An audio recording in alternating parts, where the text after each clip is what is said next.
Oh. Oh, Oh. I thought I could. thank you. Oh, thank you. Thank you. Oh, thank you.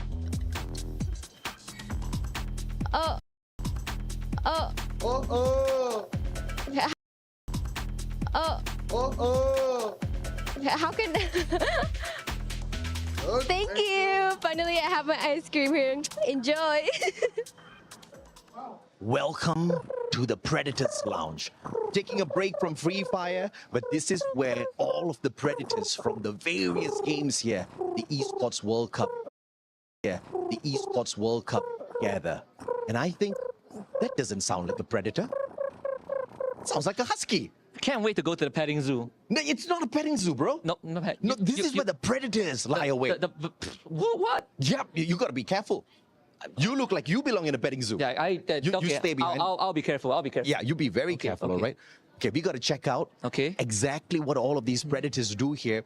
Because, you see, as we see some gazelles walking past, they are the ones in the most danger. Yeah, what? They smiled at me. I'm in danger. You are in danger as well. I'm in Those are danger. really Always dangerous. dangerous. Right?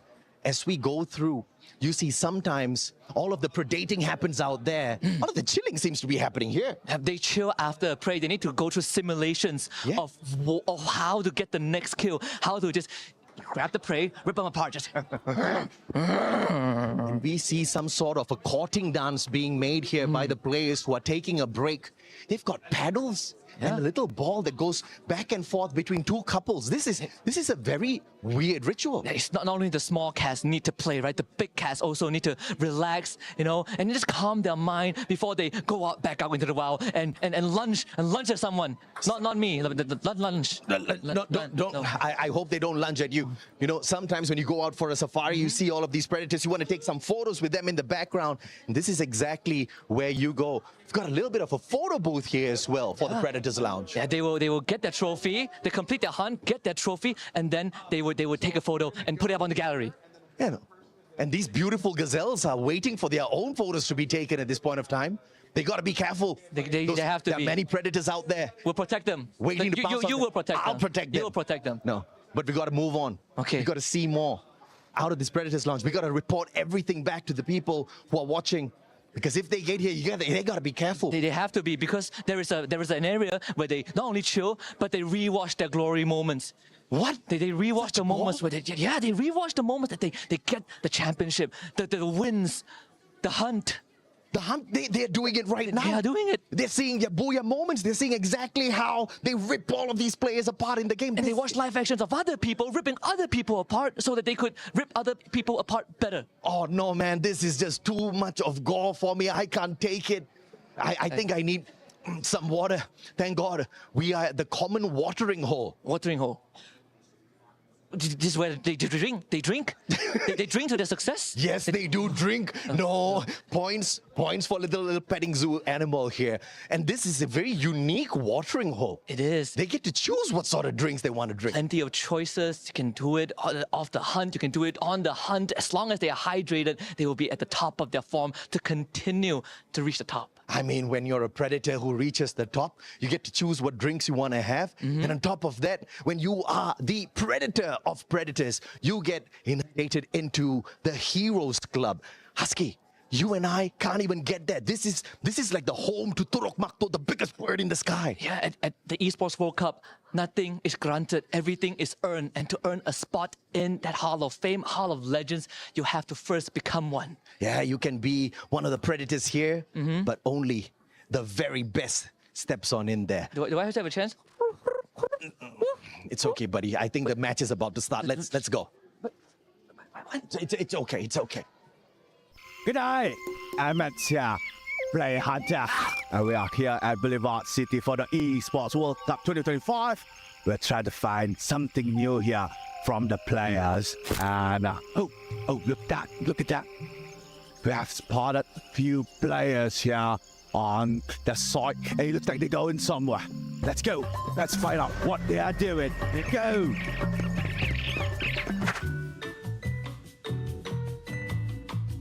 Let's go. Let's find out what are they doing. Come, let's go. Let's go after it. Go, go, go.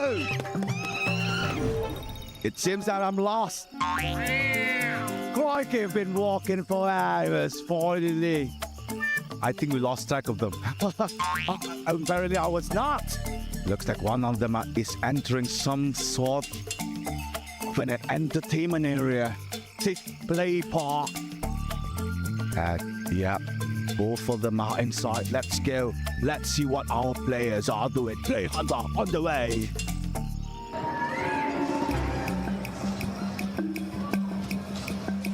Hey, hey, ขอเล่นด้วยดิไอ้อ้วน Crikey. มาดิเล่นเลย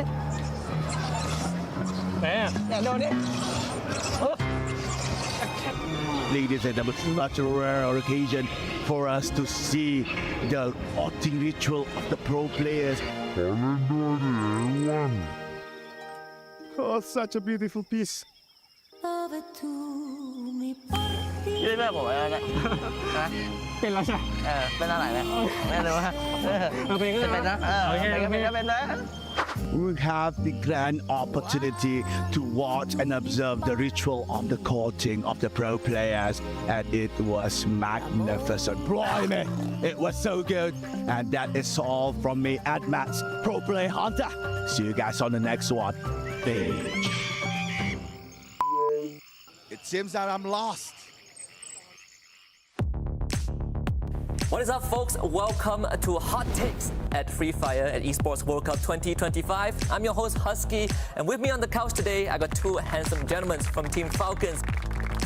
I think the weather in Riyadh is perfect for this segment because it's pretty hot out there, and that's why we're having hot takes. So now I want to hear your hot takes, right? The most unpopular opinion you have. What are your odds of winning? 0 to 100. Can Team Falcons win again? 70แล้วกันผม50-50เพราะว่ามันเปลี่ยนกฎกติกามาใหม่มันมีกฎใหม่เข้ามาทำให้หลายๆทีมมีโอกาสได้แชมป์มากขึ้น If there's one team that you guys want to face, you can 100% beat no matter what. You see them, you're gonna crush them like bugs. There's nothing they can do against you. Which team is that? สำหรับผมว่าน่าจะเป็นทุกทีมที่ไม่ใช่ไทยกับบราซิลครับผมก็ทีมจากปากีสถาน Okay, what about players, right? Which player, and I need you to name names, right? Give me one name. Which player you think is the worst player in the tournament? We gotta name names. It's getting hot. We need to name some names. ปีเตอร์จากทีมฟอลคอนนะเพราะเริ่มกินเยอะกันแล้วเดี๋ยวเล่นไม่ไหวไปมันไปเตะเลย Coming into this EWC, if there's one thing you want to say to everyone else. ที่นี่ก็เป็นถิ่นทีมฟอลคอนครับก็มาหาเรื่องผมก็ระวังโดนคนดู อันนี้นะครับ ก็รอดูในเกมดีกว่าครับ This one, final one. Do you really think Brazil can win? สำหรับผมนะผมคิดว่าไม่ได้มีผลอะไรครับเพราะว่าแชมป์มันก็เปลี่ยนแปลงกันได้ตลอดครับมีให้แก้มืออีกหลายรายการครับก็ไม่มีผลอะไรมากครับเพราะกฎใหม่ใครก็แชมป์ก็ได้ Thank you very much, Limit and On Fire, and that wraps up our hot takes for EWC Free Fire 2025. We'll see you in the next one.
Ladies and gentlemen, welcome to the end of the show recap. I'm Neptune the Gentleman Garcia, and we're going to talk a little bit of what happened from Point Rush. In match number 1, Bermuda, 4 teams remaining, and Falcons clears out 3 teams. It is RRQ, Movistar, as well as Lost, and they were just gatekeeping everyone all throughout. For match number 2, Purgatory, that was a core memory booyah. It will be embedded in the memory of their opponents, and they have wiped out Evo's Divine. They have a clear view of the team, and they just wiped them out. For match number 3, in Kalahari, we have the final circle being taken by Movistar R7. They get the booyah, putting out glue walls, barricading everyone and gatekeeping so that they can take the center of the circle. Glue walls after glue walls, no one can get in, and that is how they secure that booyah. For match number 4, we have Alpine and Core Memory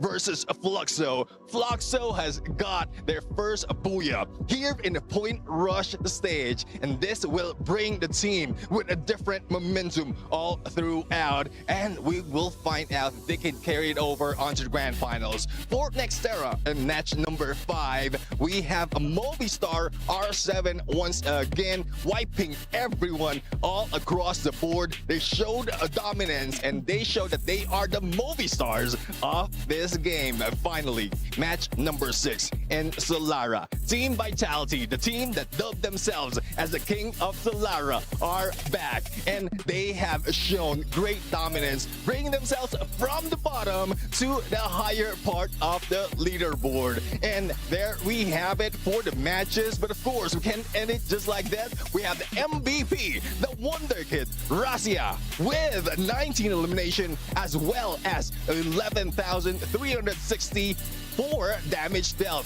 This gives this kid something else to look forward to into the grand finals. And there you have it. We have just concluded Point Rush stage. Hopefully you enjoy, because we have 4 to come into the grand finals.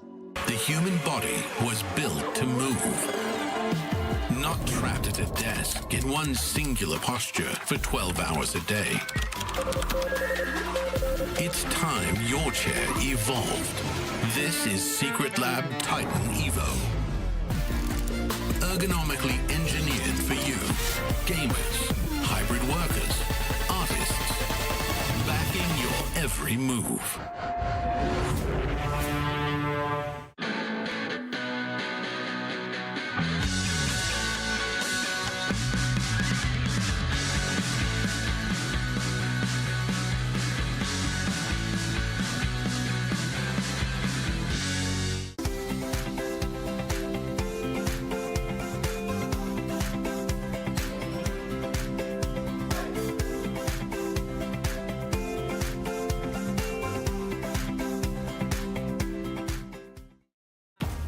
Knockout stage started with Group A and Group B, and the sparks were flying. It was supposed to be a warm-up, but what happened next was straight fire. Day 2 brought fireworks because Riyadh United Esports opened the day with a 30-point booyah, and Lost blew our minds, a record-breaking 33 points on map 6. Day 4 was about rivalries, Lost versus Falcon, and Electric. But RRQ stole the spotlight, like grabbing the first booyah and spoiling Lost momentum. Purgatory flipped the script. Onyx shocked Riyadh United Esports. Lost dismantled Red Hawks, and AG Global just earned their first booyah in the perfect third-party timing. Yet Lost came back swinging with a 19 elimination booyah on Alpine. Yet once again, Falcons clutched it on that final map, knocking out Lost and giving us a little bit of deja vu from EWC 24. Point Rush was all gas, no brakes. Team Falcons wiped squad after squad and bagged another booyah to reclaim the throne, wiping and clearing Lost, RRQ, and Movistar R7 all in one go. Evo surged with 18 eliminations. Movistar R7 and Thing also punched hard, but there was one name that stayed consistent through the chaos. And it was core member KOG that came on top during the point rush stage. 42 elimination, 94 points, and nearly 26,000 damage. With this kind of momentum, would they go all out during the finals? Are you ready? This is the finals for Free Fire at EWC 2025.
Ladies and gentlemen, survivors from all around the world, welcome back to Free Fire at EWC 25. It is our grand final day. It is Champions Rush Day, and today we will be crowning our champion for 2025. My name is Danily. I'm going to be your host for this magnificent day of Free Fire, and joining me, I have my three specialists, my three analysts, my three special guests. We have Raja, Neptune, and Gideon. Welcome to the grand finals. How are you all feeling today for Champions Rush Day? Oh my gosh, I'm so excited. Guys, I don't know about you guys, but I'm so much excited. I can't wait to see the teams playing. I don't even know what to think about it. I don't even know who can be the champion, because I mean we have so much teams doing such a great job, you know, so I'm kind of really nervous about it too. Yeah, definitely. I feel the same, similar to what we've seen from day one up until here. There's still not knowing who will be the champions, who will be taking that #1, how many booyahs will they be taking. But the difference is we might end up with more than 6 games. So that is one factor that we're looking forward to. I know everybody's excited about today's champion rush, but honestly, I think I feel for the players, right? Nobody knows who's going to be on top. Everybody only has confidence in themselves, because truly, that's all you can believe in right now. And this is the ultimate test for these teams as well, as we are going to be getting one of our final looks for the players before they arrive at the venue. We have the Jamal Motorsports player arrival cam ready to go. The players are leaving the hotel and they're boarding the shuttles, and they'll be heading their way to the venue. Our top 12 teams, they are here. They played Point Rush yesterday. They secured their head start points for the grand final. And with these last final moments, you have to think, how do you play your best? How do you play better than everyone else? That's the ultimate goal. To beat the competition, you need to outdo them. Yeah, definitely. I mean, not only outdo them, but hopefully with the time from Point Rush up until today, they've done their homework. They studied their opponents, because yesterday it's Point Rush. Yes, there are some head start points, but it's also a preview of what the other teams can do and how can they counter that. It's up to what they will do today. I'm going to intercept this, because we've said this on the panel before, right? Some of these matches, we think it's a way where we can kind of gauge the strength, the strategy of some of these teams. But I think Gideon and I are on the same page. Teams, they might be hiding strats, but how true was Point Rush Day? Honestly, it's really hard to define, right? Because I think we were expecting a lot more from a majority of our top teams, and especially from our staple benchmark teams from both regions. Unfortunately, that might not necessarily be the case. We might actually be seeing these top teams now struggling, big ones being Fluxo and as well as Boulevard United.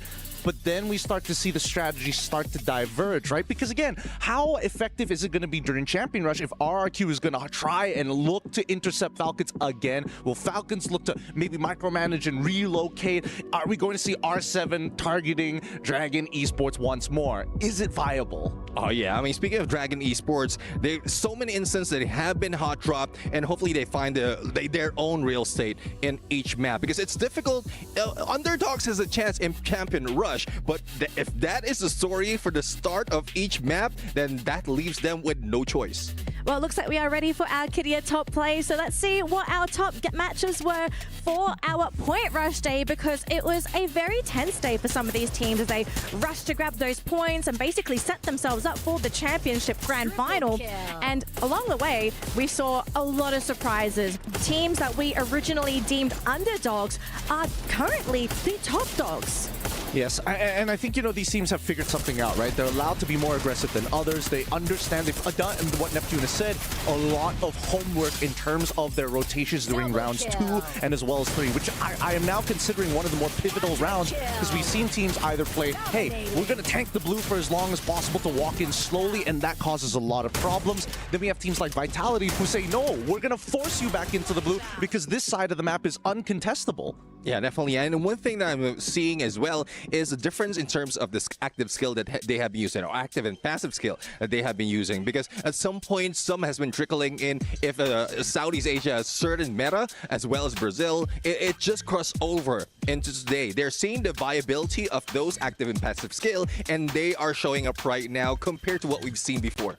Well, since the teams are showing up, let's have a look at some of our Crunchyroll reactions from yesterday as well, just so we can get a glimpse as to how these teams were feeling yesterday, what kind of emotions were coming out. And you can see here for the teams that did well, high fives, smiles across the board. There's teams even talking mid-game. We saw Ratia just for a moment there, deep in concentration. There's a lot happening emotionally on the stage that the viewers at home, unfortunately, you guys don't get to see this, but our spectators at the venue, they get to see everything. The energy is so different, right? It's electric when you feel yourself shoulder to shoulder with another fan, shouting for the same team, cheering alongside them. It's a boost of energy, and I can tell Team Falcons, the nest is so nearby. You can feel their energy reverberating throughout the entire arena. And it's not just the energy. I mean, you get to know the players up front. Yesterday after Point Rush, I've seen Rasia, and I didn't expect him to be this humble kid. Well, definitely he is a kid, a wonder kid overall. But still, despite of the followers, despite of the performance, he's so humble. And there's a lot more that we can see from him. And hopefully this is where he pops off. Yeah, I totally agree with that, because I was seeing then like I mean, I saw you guys like talking to each other, and I kind of agree with that. And I mean, he's really cute, and well, I was just didn't expecting that it was you know, that she will be that you know, she will be that way. Sorry. Sounds like Rasha's making you kind of nervous. 2-time MVP, like stardom is starting to get to you. No, not in that way, but I mean, I'm just impressed by he be like this humble kid. Performance-wise, and this is coming from Raja, who has a close contact with Brazilian teams as well, top dogs as well. But she is still impressed. So I guess that is what happens when you are in the presence of superstars. Absolutely. Now, just a very quick look at the format for yesterday's Point Rush. So essentially what has happened is that the teams, they played to get their head start points for today. And as you can see at the very top, 10 points was on the line for the top team that was able to perform. And so with all those points, the teams, they now have their goal set for today. They'll start with whatever they were able to earn through the Point Rush, but after that, they now are going to have to play for additional points in Champions Rush. This is a new format that has been introduced to EWC for the Free Fire division, and it's the first time we're going to be playing it too. So the teams competing today, this is going to be not necessarily a new experience, because some regions have already played Champions Rush in the past, but for certain regions, this certainly is going to be new for them. And one thing that's new is a combination of Point Rush and Champion Rush. Exactly. Because the head start points, it gets you closer to that 80 points to get that activated. So it's really tough not making it and then struggling later on. That might be the difference overall of who's going to be the champions. But I think any one of these teams would have liked the head start points. Right now, Core Memory as well as R7 have basically played a map while everybody else is starting from ground zero. Exactly. Now, it looks like we do have a very quick update here for the STC Club Championship. So let's have a quick look at the update. Hey EWC fans, the race for the club championship here at EWC 2025 just hit another gear because heading into the weekend of week 2, Team Falcons were leading the standings, closely followed by Team Vitality, Gen G Sports and Gaming Gladiators. Now 7 clubs are officially eligible for club championship prize money. Those 7, Falcons, Vitality, Gen G, Gaming, Navi, Team Liquid and AGAL, each earning at least 2 top 8 finishes across different titles. But here's the catch. Until Friday, none of them had actually won a game title, but that changed in MLBB, the Women's Invitational, where Team Vitality took the win cleanly over Gaming Gladiators, becoming the first club to become eligible to win the club championship. Team Spirit took the second trophy of Saturday night by defeating home favourites Team Falcons in Dota 2, doing a full clean sweep, winning it 3-0. This week, Team Vitality and Team Falcons have been the ones to watch, both reaching grand finals in Dota 2 and MLB BWI respectively. Both still active in Free Fire as well. That enters its grand final stage on Sunday, and that means another shot at 1,000 points and possibly a shot at taking control of the leaderboard. By the end of week 2, the maximum point totals could look like this. Vitality up to 2,700 with points still available in Free Fire and Honor of Kings. AGAL could hit 2,400 with points from League of Legends already secured and more possible in Honor of Kings. Falcons close behind at 2,300 with Free Fire still in play. Gen G still in the mix with a potential 2,000 thanks to League and HOK. Meanwhile, Navi and Team Liquid are out of active titles this week. They'll be watching from the sidelines. Gaming Gladiators were still active today, but they lost the grand final to Team Vitality in MLB BWI. Now let's talk about game title participation. Team Falcons lead all clubs with 19 total eligible entries, having competed in 7 titles already, and with potential appearances in Overwatch 2, Rainbow Six and Crossfire still on the horizon. AGAL, Gen G and Gaming also have room to grow, especially with Tekken, EAFC and Street Fighter all still to come. So as week 2 wraps up, the leaderboard is tightening and the race for the club championship, well, it's far from over. And there you have it, a quick update on the club championship status. But already we're seeing a lot of teams that are also playing Free Fire at the top of the leaderboard. So many points are up for grabs. And if anything, there's too much to lose for some of these teams. Yeah, definitely. I mean, Team Falcons, AG Global, we also have Team Vitality here. So if in case they are the ones or one of them becomes a champion, it really shuffles how the club championship is going to end up. So I'm really looking forward to who's really performing. If that pressure though brings them on, that would be at some point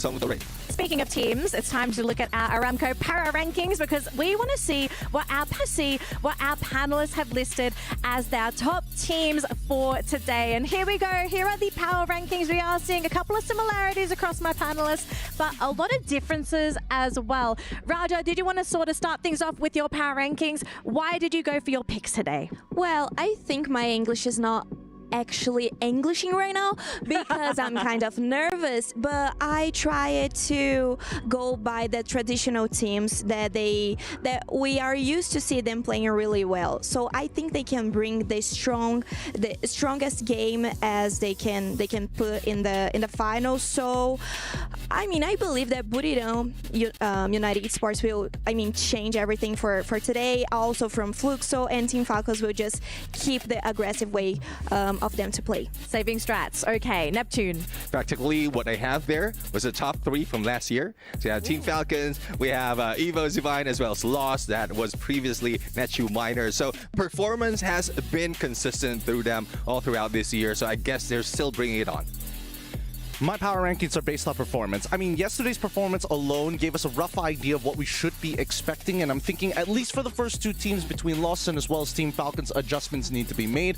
But CRM have kind of cracked the code in terms of positioning, and I think right now it's about stopping power, right? How do they close out these games? Because that's the real question during Champion Rush. When you hit that checkpoint, can you get that final booyah?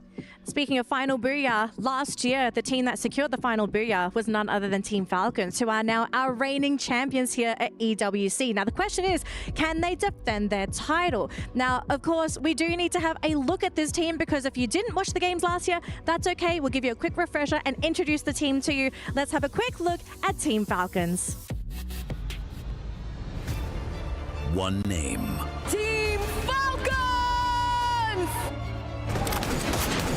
One memory. Team Falcons, the champion of EWC Free Fire 2024! One man still standing. Still on fire. The return of the defending champions.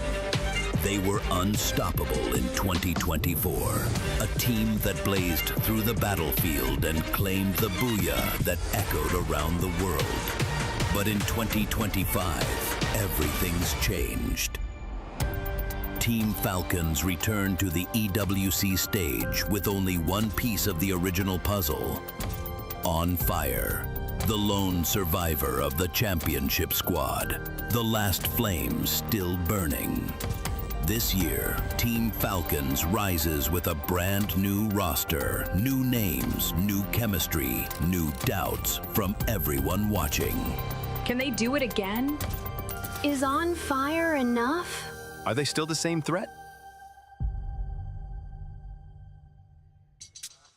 We have heard doubts by some of our audience members, by some of our panelists as well, questioning whether this fragmented version of Falcons would be able to reign supreme again. Now, the thing is, so far at EWC, they have shown potential. They have shown us that they can currently beat the competition. But the ultimate test is whether or not they can take that title.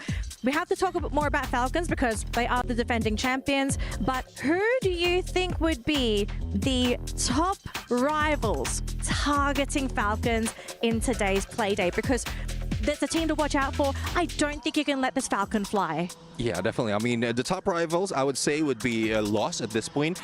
After crunching numbers, yes, Team Falcons are consistent in terms of closing because they have a lot of booyahs compared to loss. But in terms of elimination, this is where loss really rise. I mean, they have made so much a presence in the battlefield, whatever map it is. And I think this is something that Team Falcons really need to watch out for.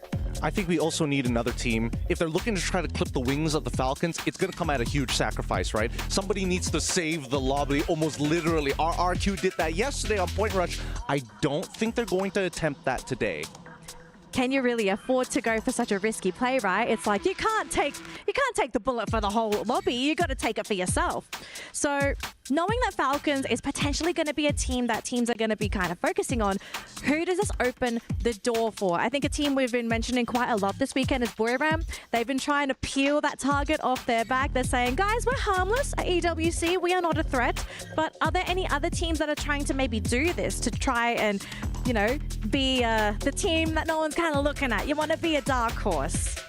I'm going to say Movie Star R7. Yesterday's performance really shows you what this game is all about, right? Small adjustments really start to compound in interest as we go deeper and deeper into these games. And they've proven, yes, we can play in the first 3 maps and we can also play in the second half of the day. And it's an up and down performance depending on whether or not we fall for some professional player tricks. Another team is Core Memory. Right? They took the top 3 in 9 of the matches. So I guess it's something that we need to look out for, and they showed us from Point Rush that they really have what it takes.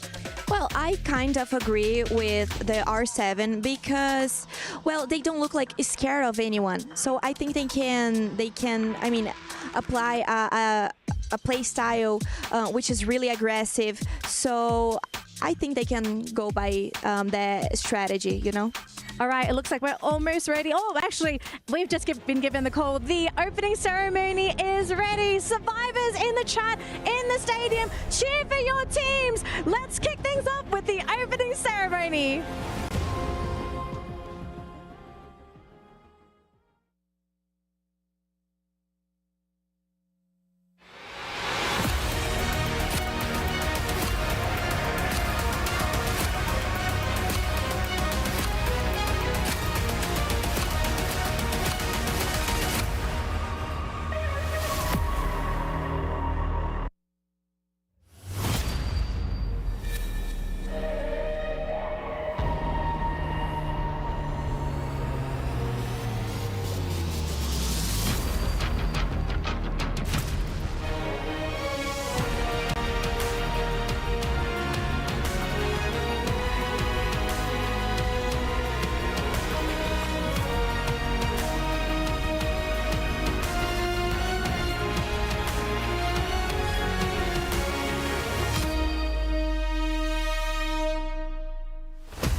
came from all around.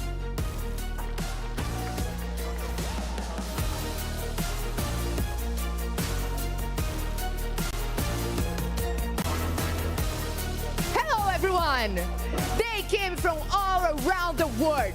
Each match, each moment comes all to this. They were one step close to make history. And right now, it is this moment. The knockout stage pushed them. The point rush, for sure, challenged them. Now 12 teams fight for the ultimate prize. They have trained for this. They have dreamed about this. And right now, it's time to go big or go home. One title, one champion, and one legacy. Who's ready to compete to concrete and take the trophy home? I wanna know, do you know about this? So welcome to Free Fire Grand Finals at the Esports World Cup 2025. I'm Carol Bombshell and I invite all of you, and especially you, to make history together. Right now, let's meet our teams, starting with Red Dragons.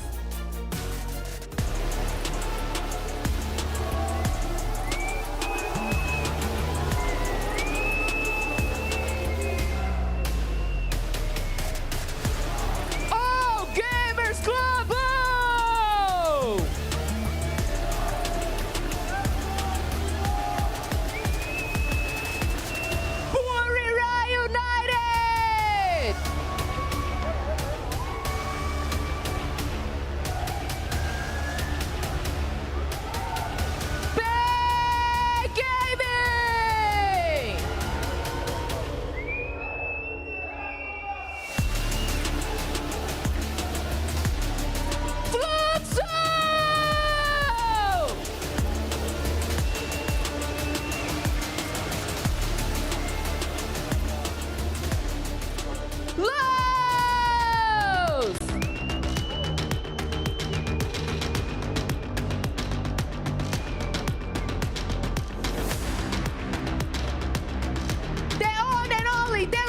Champions, give it up for Team Falcons!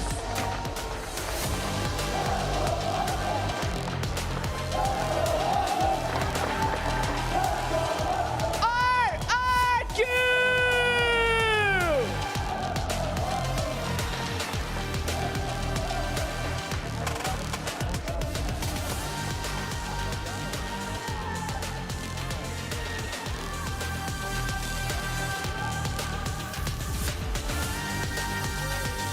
Now, it's time to introduce our top 3 finalists. Can they keep it up with their game? Can they set up with their game? Because right now, we are talking about the grand finals. Let's figure out this right now, because they are ready to take the stage. First, right now, give it up for Team Vitality!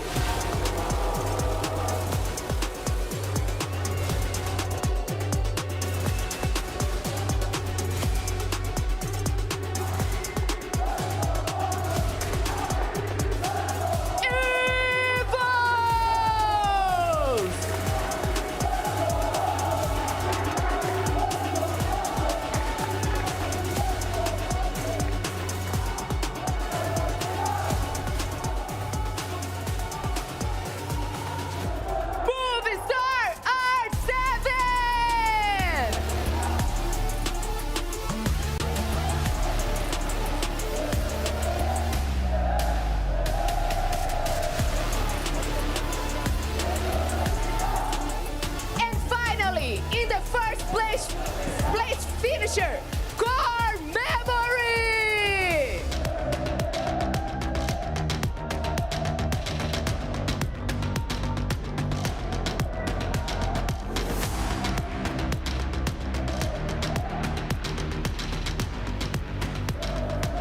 The teams are ready. The crowd are watching right now.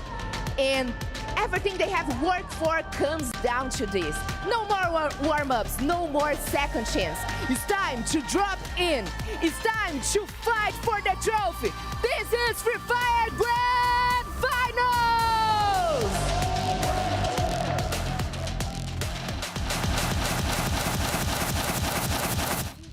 crazy, but we have finally reached the grand finals. This is the first time we're seeing in Free Fire history that nobody really knows who's going to be walking away with the championship.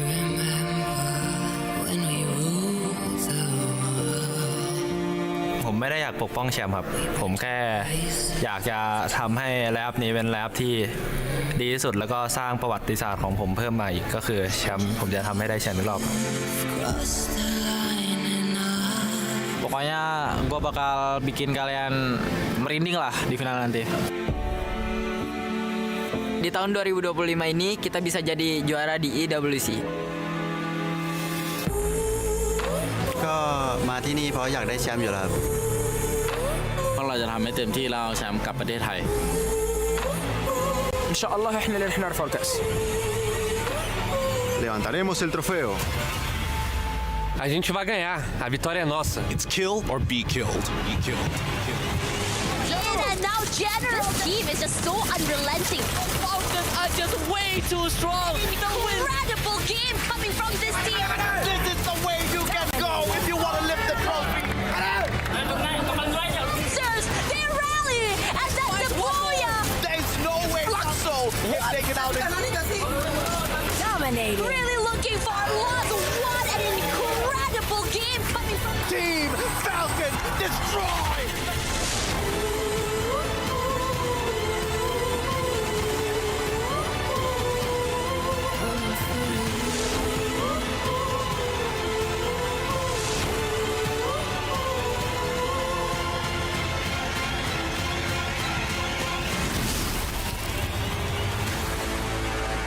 It's the finals day. Therefore, only one key can fit in that trophy.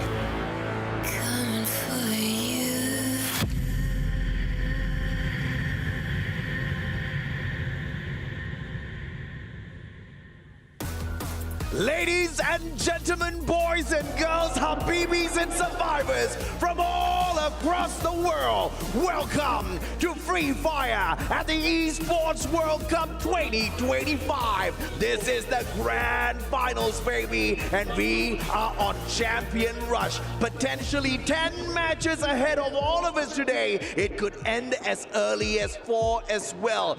Nothing is granted. Everything is earned. It's your boys Mustachio and Husky back on the desk. Let's rock it, baby. Let's rock one more grand final, second year in a row at the EWC 25 stage. And I gotta say, Champion Rush plus Point Rush was something that we did not expect, but I think we have accepted the fact that there is going to be a lot of surprises today, even coming in from yesterday. Core Memory Esports XKOG with a 10-point head start today. R7, movie star R7. There's a chance that Latam claims their first international trophy. Oh yeah. But we cannot forget EVOS Divine, EVOS Esports in this case, they are back for blood. Absolutely, man. The Wonder Kid Rasya today, the 20th of July, is exactly 1 month short of his 3-year anniversary with EVOS Esports. This is chess. EVOS Esports, they are the grand masters of Free Fire. They were planning this move 3 years ahead. This kid was acquired, this kid was trained, this kid was given everything possible to be the beast that he is right now. They acquired him at the age of 13. He's 16 this year, finally eligible to compete on the world stage, and he is rocking it. The MVP of MVPs.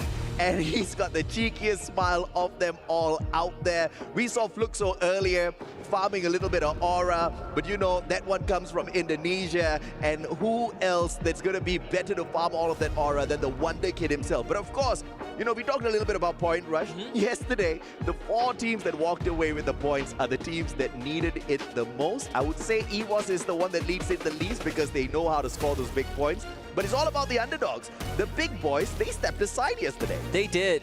Brazilian teams,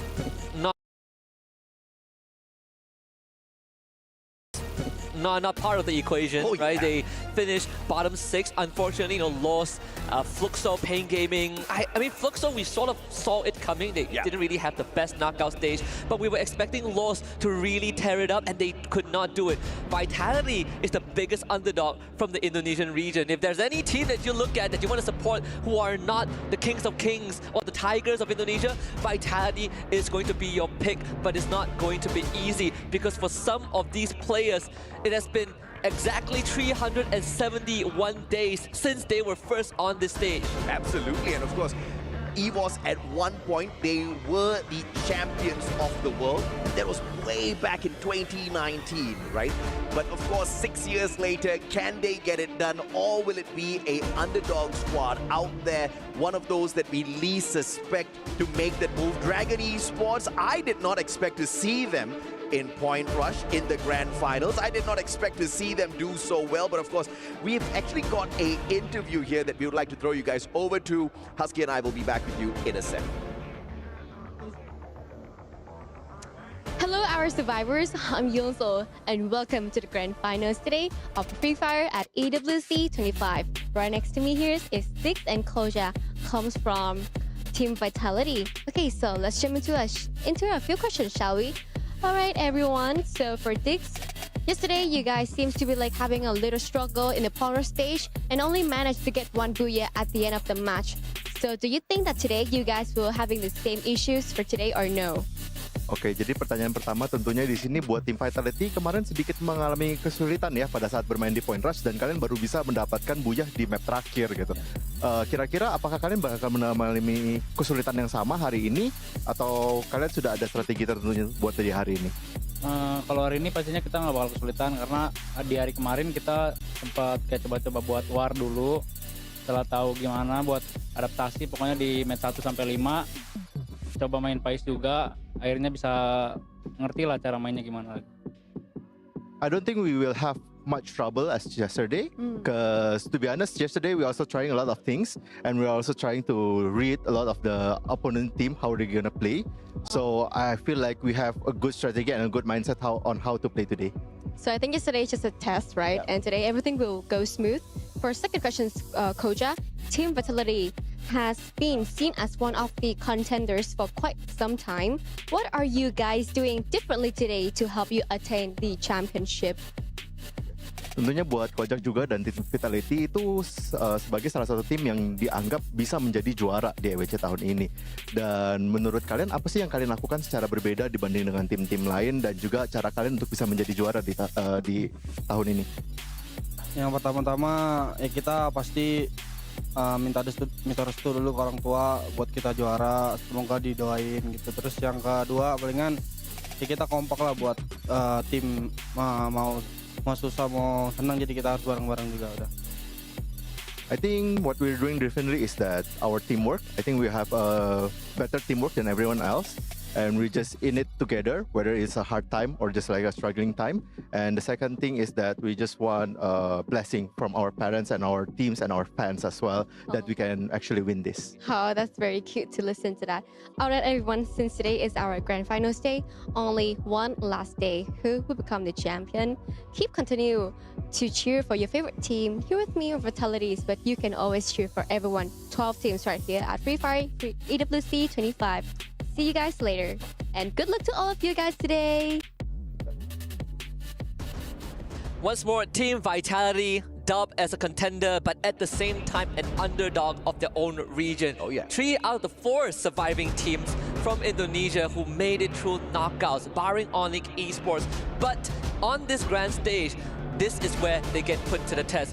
Even before they were Team Vitality, when they were still Bigatron Esports, they were known as the Falcon Slayers. But ever since they stepped into the Falcon's nest, that has not been the case. Not been the case at all, but of course they have grown from just being the Falcon Slayers, the Falcon Hunters, to being champs in their own accord. They have stepped up their gameplay, but can they take a trophy home to prove that they're true champions at the end of the day? Definitely one of the underdogs. They have got a little bit of extra confidence now since they were put onto a platform and raised up to the occasion. So I just want to see exactly what Vitality can do with this, right? They've got a few points here out of Point Rush as well. A little bit of head start does not hurt. It's just 3 points though. But we know on the grand stage like this, at the world stage, 3 points can mean the world sometimes. And we have seen teams that started the grand finals without any head start points go on to win the whole thing. And in this case, with I noticed a bit of a pattern, because a lot of times for the past 5 years when we go into a grand finals, the first team we will talk about is always Boulevard United Esports. But I think that team has slowly faded from the headlines of the conversation, and for a good reason, right? Teams are catching up to BRU.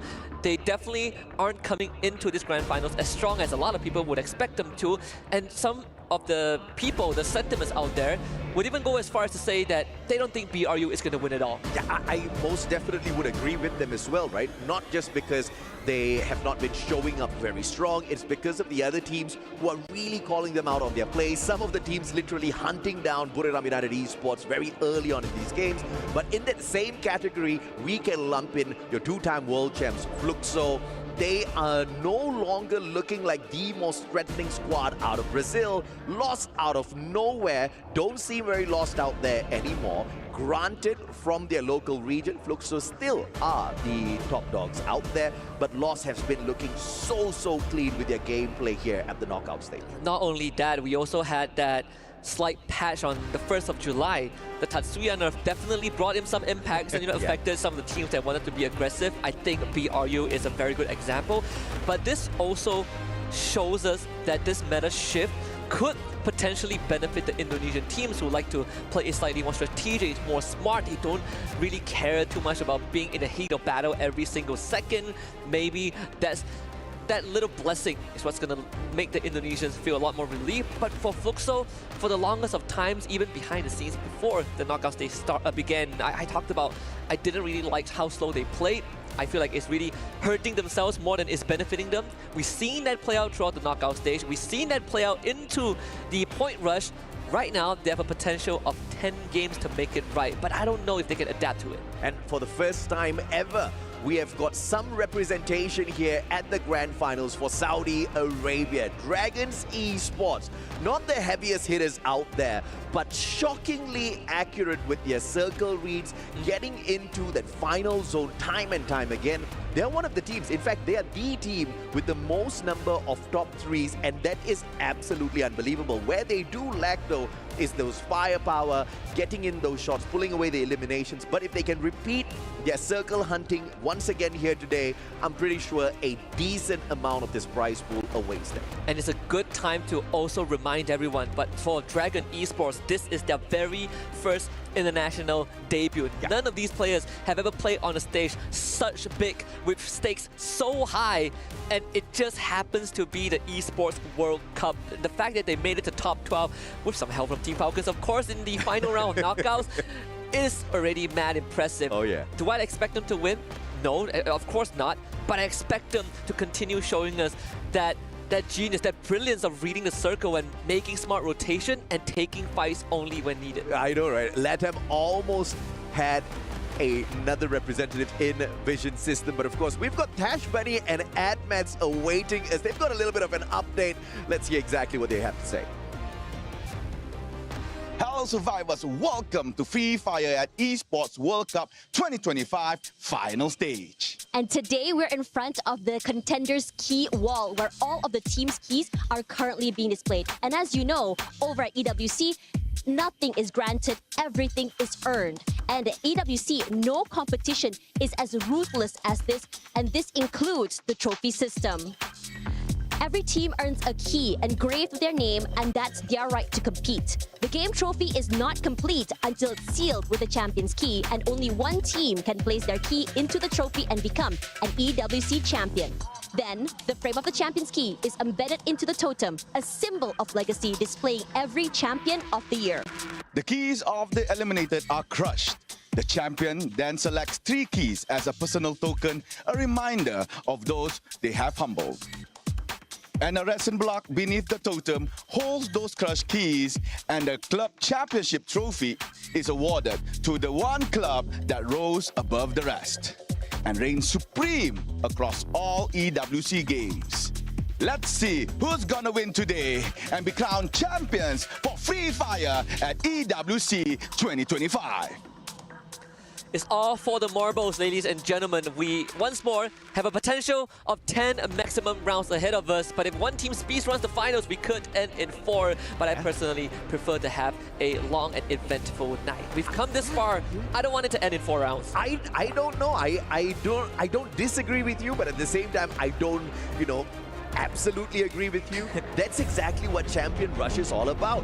Who can rush to the championship as quickly as possible, be as accurate as possible with their aim for the final circle as well as the Booyah when they truly need it. Because at the Southeast Asian Finals, we saw Buriram unlocking the Champion Rush condition, 80 points, and then not being able to close the game. And an underdog squad from Indonesia went on to win the whole championship, and that is Onyx. And unfortunately, that luck didn't last very long. They didn't even make it past Point Rush to be here at the Grand Finals. But of course, as we kick off game number 1 out of potential 10 here, we start things off at Bermuda, and this map is usually conquered by the Southeast Asian squads. First of all, we have to look at the drop spots. Nothing out of the ordinary so far, and it's been quite a while since we see the teams actually play give proper respect to one another. Yeah. No hot drop, no huntings, no R7 is not coming out with shenanigans and hot dropping Dragon Esports like they did in Point Rush. Peak taken by Buriram again. Fluxo getting Factory and a Pochinok, everything going as planned. AGAL having a long rotation potential again as Sentosa.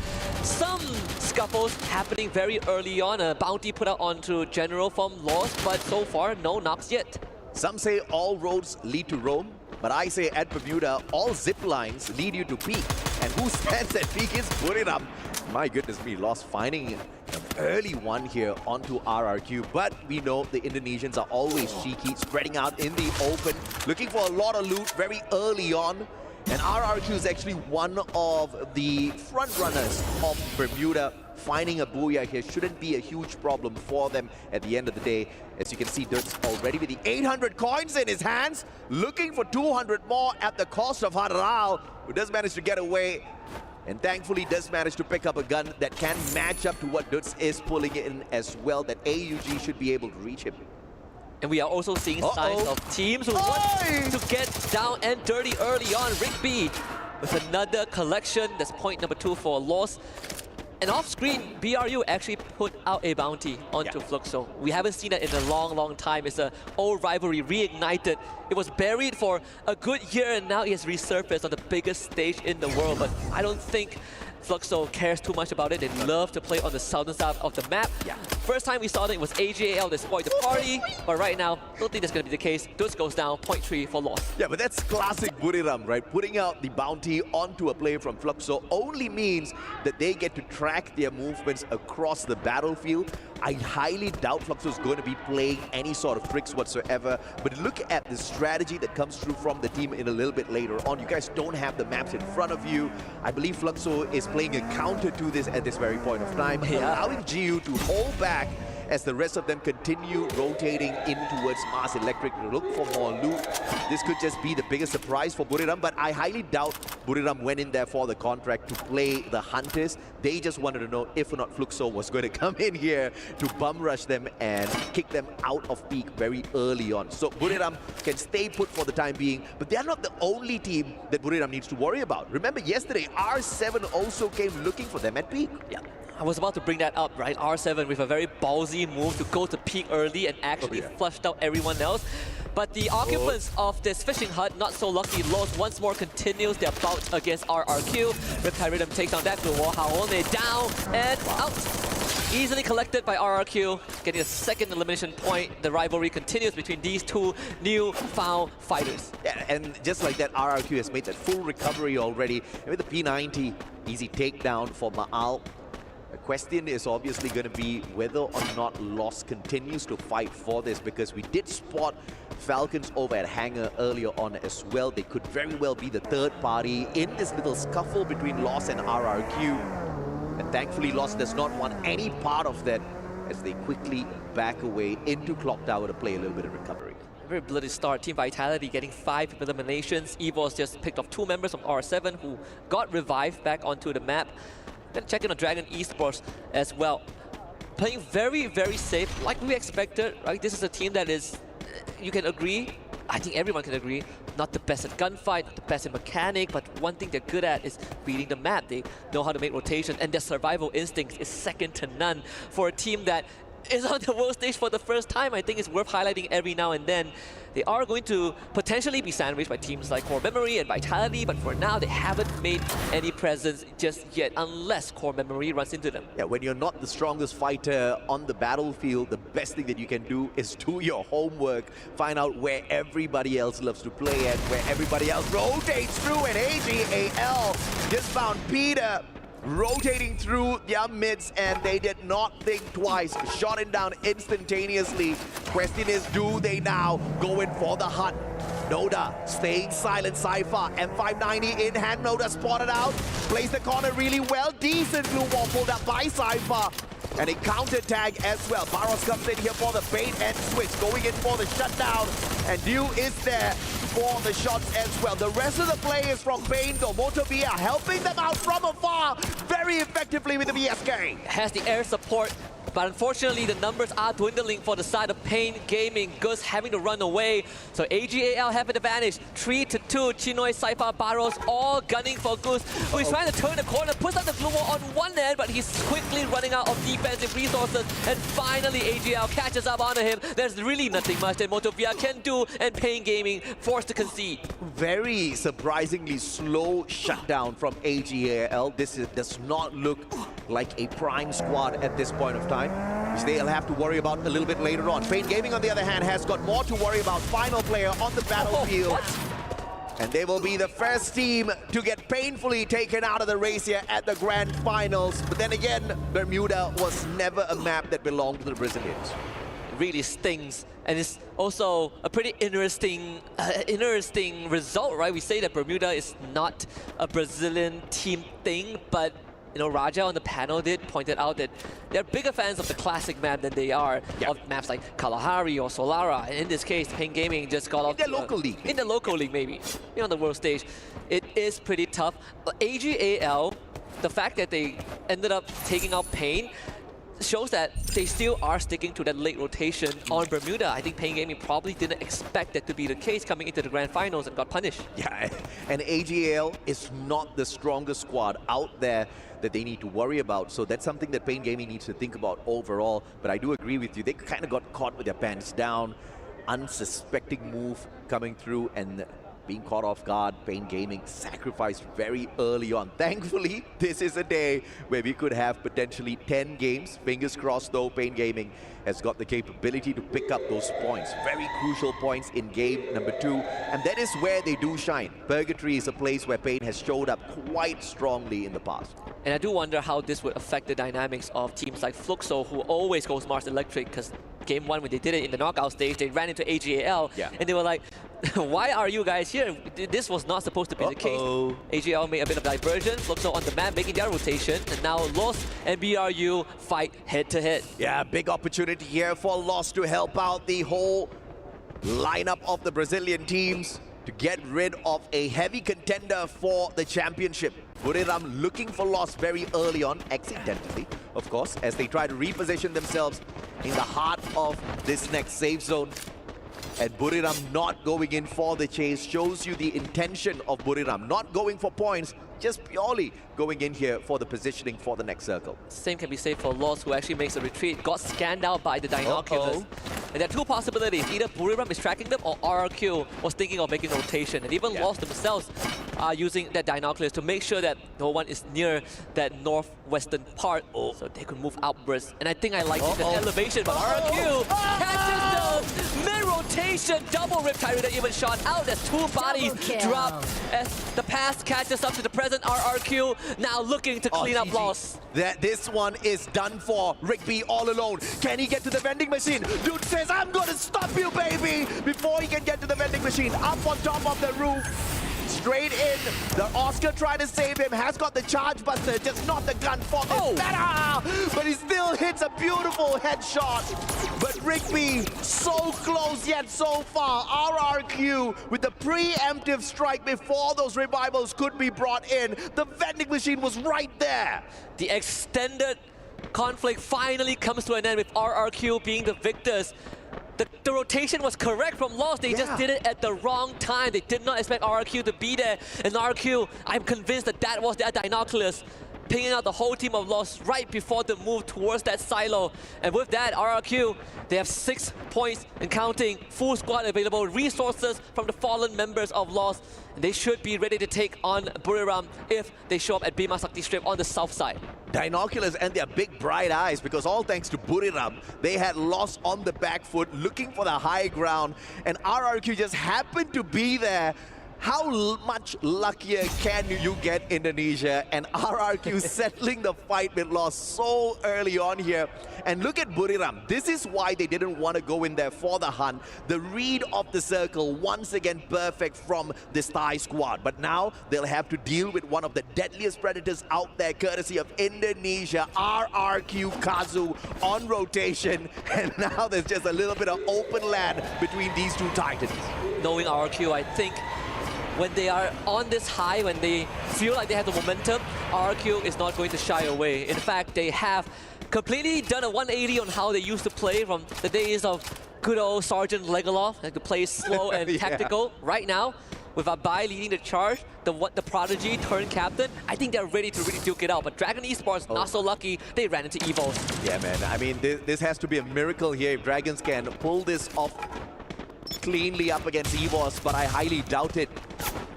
Now, one bright side is you don't have Rasya sitting down far away, aiming down at your heads. He's the first one that gets tagged up. But you do have to fear the capability of Aim God in these close quarters combat with the M590 in his hands.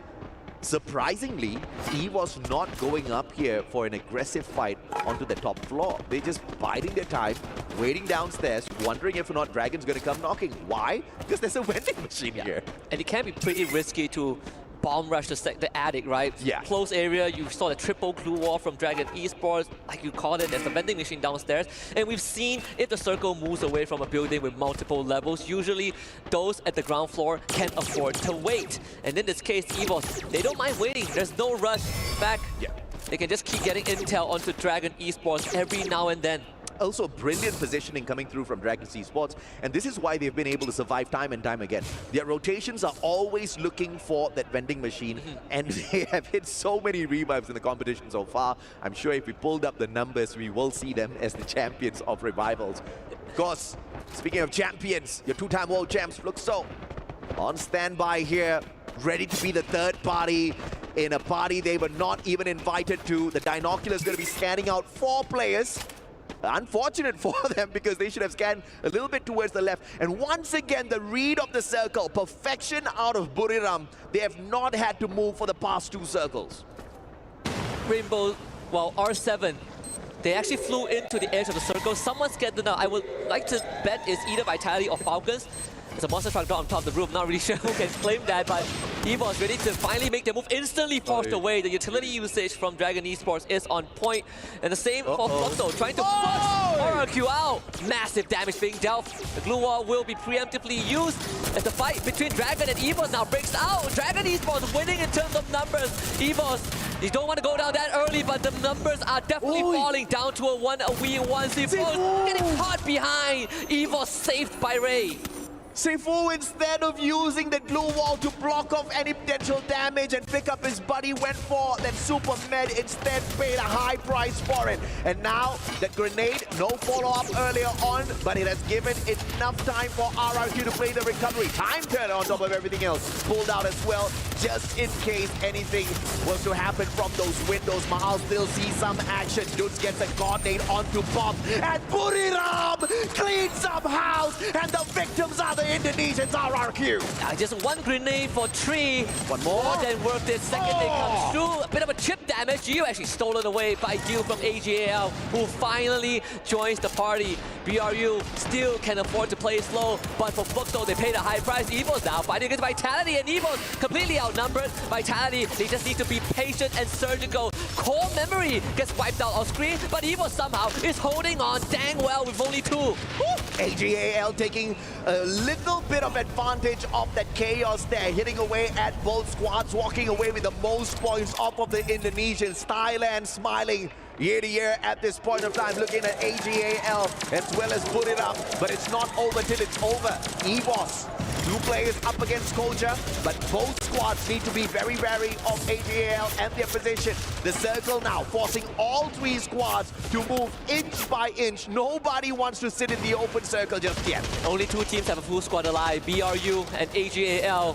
EVOS trying to circle Koja, coming for the pincer maneuver. Koja takes a 1v1, and that's step number 1. The execution confirms the elimination. Koja only has to deal with Kochiu, and things are not looking good, at least not for Koja. He's going to try to navigate the blue zone. Couple of blue walls left. That's the last reserve that he has. Save for Kochiu, both on the last stage, but blue wall melter from AGAL. The Indonesians might just fall victim to the ties. Yeah, Kochiu looking at Koja, but AGAL showing up just in time to knock Kochiu down onto the ground. Koja will be ripped away by Moshi, and Thailand will stand strong in the final circle. This Bermuda map belongs to Southeast Asia, and AGAL and Buriram both proving that. Fluxo falling out in third, surviving long enough, but Buriram looking for the absolute shutdown. Sniper taken away from AGAL. Chinoy, down you go, they say, but Chinoy just standing up long enough to get a knock, and Buriram starting things off hot here. Question is, can they keep up this momentum they're building? Cinematic opening.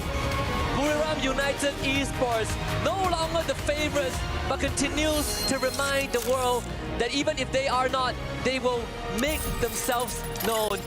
And this Booyah is going to give them heck of a head start. 12 eliminations plus the Booyah, that's 20 more points, and they are already a quarter of a way there to unlocking Champion Rush.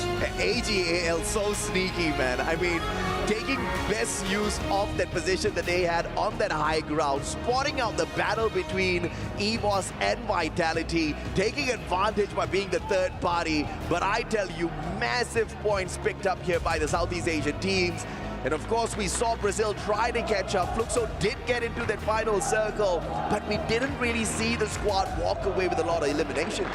They just could not hold it together, right? Fluxo paid a high price when they tried to go for RRQ, and yes, that job was done, but BRU got some of the credits, and Fluxo ended up being the one that paid the interest for that move. BRU, they reaped the rewards.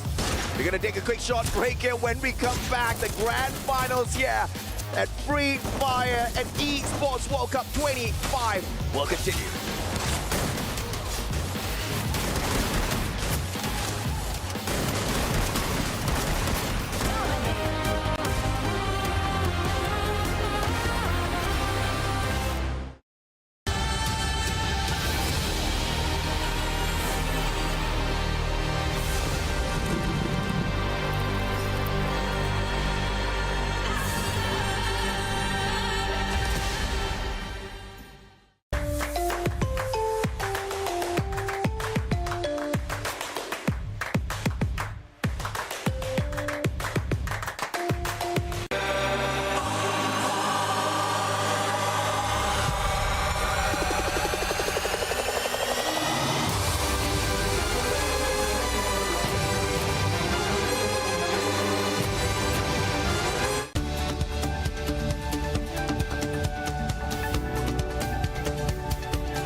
ควันใจเย็นก่อนดีทีนะดีแล้วเดี๋ยวกูเข้าไปให้กูกดการระเบิดนะป้าไม่ต้องกลัวไอเกตเปิดการระเบิดไอเกตต้องเล่นป่าหินได้ป่ะป่าหินมาดิดาว177ได้ชุบยาชุบให้100นี่ไอ้ดาวอันนี้ให้ดาวมาเว้ยWelcome back to the panel, folks. Buriram secure the first Booyah of Champions Rush, and I think teams are now starting to shake. The Kings may very well be returning. And after that crown today, ladies, gentlemen, that was a really exciting matchup. Our first matchup of the day of potentially many. I'm going to start with you, Gideon. The Kings, they might be back, but is this a case of them saving strats, or is there something else that Buriram kind of had up their sleeve today? Well, it's tough to say. I think consistency is going to be key, and for the next two maps, if Buriram United Esports are able to make it into the top 3 consistently, I think then we've probably got a very good argument, because the same can be said about AGAL, for an example, also being in that top 2. Notoriously, like, oh, if Du is gone, you know, the game's kind of done for, but the interceptions that we saw in this map, early aggressors coming in from the Indonesian teams, and then afterwards the rotations really just boiled down to, hey, if we just cut presence, can we catch a team walking uphill? Yeah, definitely agree with that. And both teams are really showing up based on how we usually know them from the past. Back then, they are just like, speaking of AG Global, they are getting all those eliminations from a distance, and that is what they did. But for Buriram United, consistency in just hiding out, not getting in any engagement that would cause a third party to take them down. I think it was the same thing that Fluxo was trying to do, but unfortunately, they just got caught by Buriram too. But I mean, it's good to talk about Vitality too. I kind of was not expecting them to try to fight against Falcons in the beginning of the game, so that's really impressive, and they got a bunch of eliminations, which is pretty cool too, and they are in the top of the bottom, so I think we need to keep our eyes really open for them. I'm glad you brought that up, Raja, because I think we're starting to see who teams are really trying to prioritize, right? Where you're landing, who you're trying to avoid, and potentially trying to choose, can you land in the path of a team that you feel confident actually fighting in an early skirmish? Yes, but at the same time, I think, you know, with Team Vitality, in terms of the planning that came to, that was involved in it, I think they also understood that, hey, Team Falcons are going in for this particular spot, but it's also next to another Indonesian team that thinks very similar to us, right? EVOS Divine being on that top northern side of the map. Team Falcons, and then just slightly below them, that's where we saw Team Vitality, which I think is why they were so confident into pushing in, because they knew as soon as there's blood in the water, those white tigers are going to come out of the dens. Yeah, definitely. I mean, EVOS Divine dropping in a shipyard. Graveyard is the drop spot of Team Falcons, and then Observatory would be for Team Vitality, all in the northern part, and it's bound to happen either way. Either Team Falcons goes into one side, it would be EVOS Divine, and then the other side will be Team Vitality, and the same goes for both. But the one thing that we're seeing right now is how the teams are reading those rotations, especially with Lost. They thought that they have an advantage until they were caught out. So it's not just them who's going in for the hunt, but a lot of teams are trying to predict where those in the surroundings will be heading. Well, the most exciting thing we need to know is the overall ranking after our first matchup of the day. So let's see where everyone is currently standing in terms of points and placement. And for obvious reasons, Buriram United Esports is currently occupying that top spot at the leaderboard. It's looking good, of course, but, you know, I'm going to hold my tongue. I'm going to see whether this is going to be a consistent performance from the Buriram United Esports of old. But at the same time, right, just notice that Team Vitality, despite the early aggression we've seen, look at on the second half of the leaderboard with RRQ, Team Falcons, Fluxo, Lost, Pain Gaming, as well as Dragon Esports. I think the main thing that we need to keep in mind is the recovery, right? How do you survive these initial attacks from your opponents, and can you still make it to the very end? Because we've seen it from Team Vitality, right? First early engagement worked out in their favor. Second engagement actually didn't. They lost like a good chunk of their members, 2 of their members, before looking to recover later down the line, and still they were hunted. Yeah, and it has been pointed out by the casters as well, AJ and Husky, wherein some teams are prioritizing survivability, thus they're staying in the area where there are vending machines. So just in case engagement happen, loss happen, not lost, but losses of teammates will be happening in some engagement, you'll be able to revive them as early as that. So that's one thing, another tactic that is geared for survivability. So if you mix that up with your elimination factor, you'll be able to lead a team. Okay, here's an issue I kind of see with the whole playing with the survivability factor, and entertain the idea or disagree with me if you want. going for survivability, going off of the last game points as well, it was very top heavy, right? Because no one's looking for eliminations. They're trying to focus on the survival. So can you afford to play the long game and not have any elimination points prior to coming into those last few circles? Because remember, right, if you try to go for eliminations, that's you putting your future in your hands and not waiting for someone else to make the decision for you.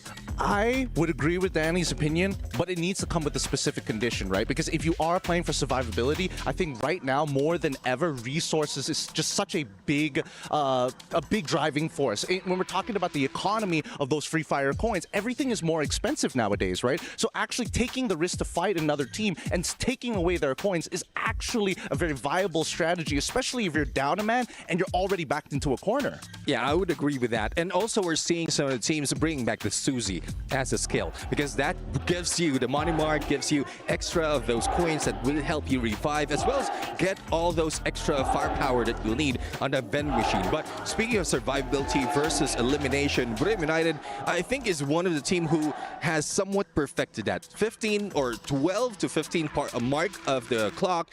No elimination, but towards the end, I think they're counting how many teams is available, and by that, they would know how many eliminations they can get. Well, I mean, technically, well, if we're being real technical about it, they did steal 4 points away from Fluxo, especially in that house. Like, RRQ, they bit the dust with a single grenade, so we got to keep in mind that it is possible to not only fight other teams, but stealing away eliminations is actually really powerful when you start coming into, like, the 4th ring. Speaking of stealing away, not only Boulevard stole Fluxo, but AG Global. From afar, when those engagements is happening, and this is what I'm talking about. AG Global are great on engagement from a distance. Led by Du, and then Sypha also with a sniper. Yes, but still, Sypha is good in close range encounters. So that combination and that lead coming from Du is giving them all those eliminations from the head start in this game. So just looking at the play style for our first game, because we've only played game number 1 so far for Champion Rush, is this what we're going to see for the rest of the day? Because yesterday, very, very slow from game 1 until game 6. Today, it seems like it's almost not equally slow. It is slowly speeding up, but teams are playing very passively, very carefully, trying to aim for survival points. Do we think it's going to speed up at any point? Because I kind of feel like if Champions Rush, you can't play like this. I think we have to keep in mind about the maps, right? We've seen it in these multiple days. It is a consistent pattern. First 3 maps, we're going to take it chill. We got to live, everybody. We got to make sure we work on that economy of the points. Once we get into the latter half, that's when things are going to get extra chaotic, right? From Alpine onward, specifically Alpine, because I think it's one of the few maps where you can still kind of play both aggressive and more defensive styles.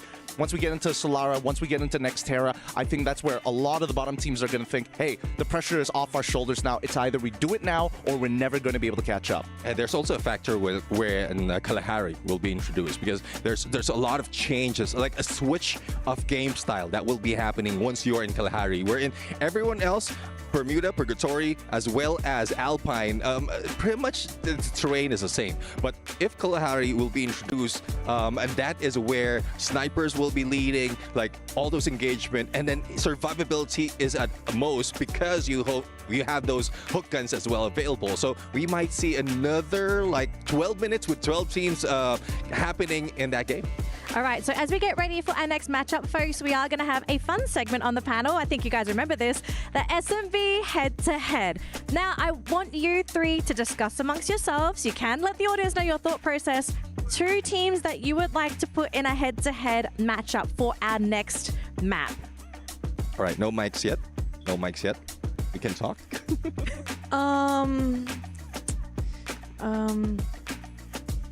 Wait. This one's kind of tough, I'm not going to lie. Especially after Burirab's performance. Like, I mean, isn't the first one obvious? Burirab maybe being the first head-to-head? No?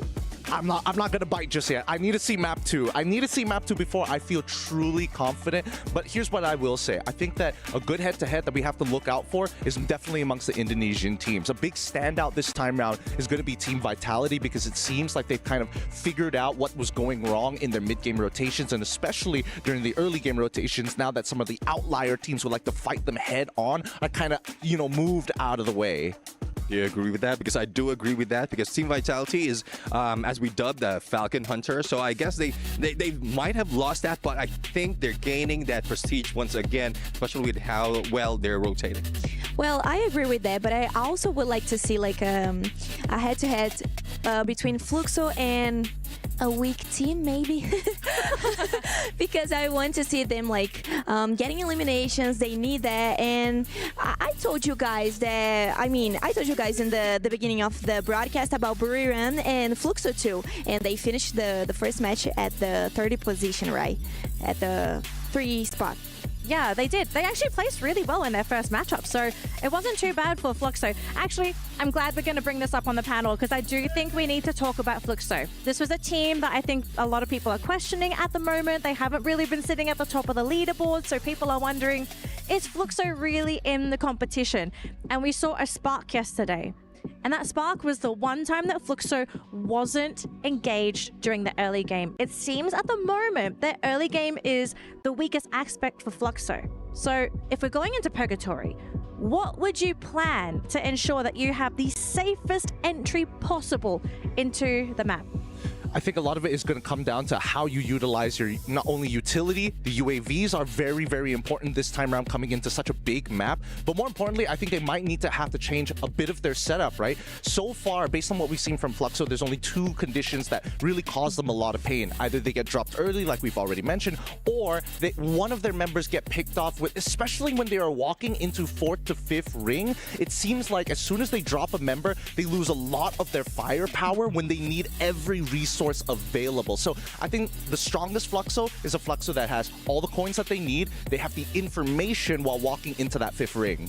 Yeah, I do agree with that. Another factor is looking at the drop spot. They are usually dropping in Quarry, and Marble Works is next to it where Buriram United is. So if they want a little bit of survivability, don't want to go in early engagement, at least find a different drop spot. But it's difficult right now at this stage because they could have tried and tested a few things, especially from yesterday.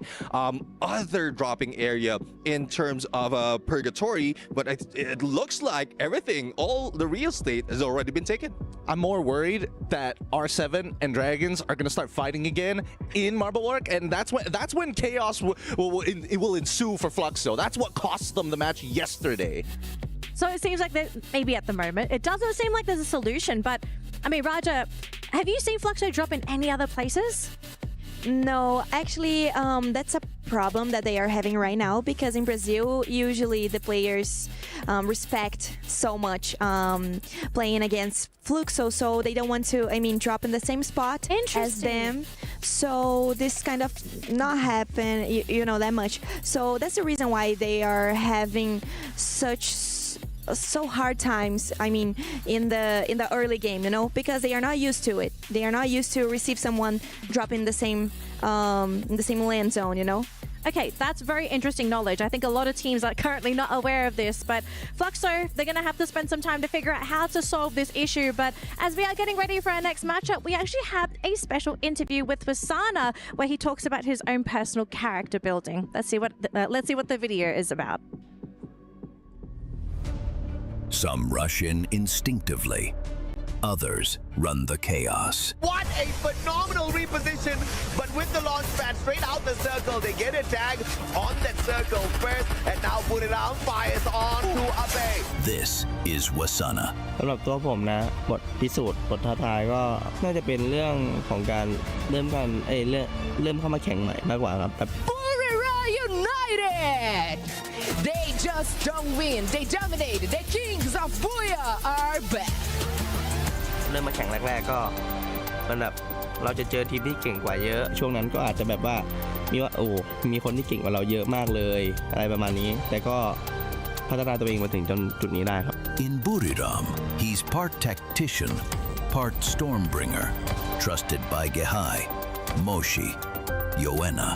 อยากแบบเป็นผู้เล่นที่แบบแข่งไปนานๆเลยครับสอนแบบว่าตั้งแต่ตอนเข้ามาแรกๆเลยครับเพราะทุกคนมันเป็นคนที่แบบประสบความสำเร็จมาแล้วมีประสบการณ์มีอะไรแบบผมเข้ามาทีมนี้ครั้งแรกก็ไม่ได้มีอะไรเป็นแชมป์หรืออะไรเลยครับ แต่พอเข้ามาในทีมนี้ก็พี่เขาได้สอนหลายอย่างให้ก็แบบทำให้ผมเป็นผมทุกวันนี้ You gotta really give it to this team. Buram United just going super aggressive right now. Very, very explosive.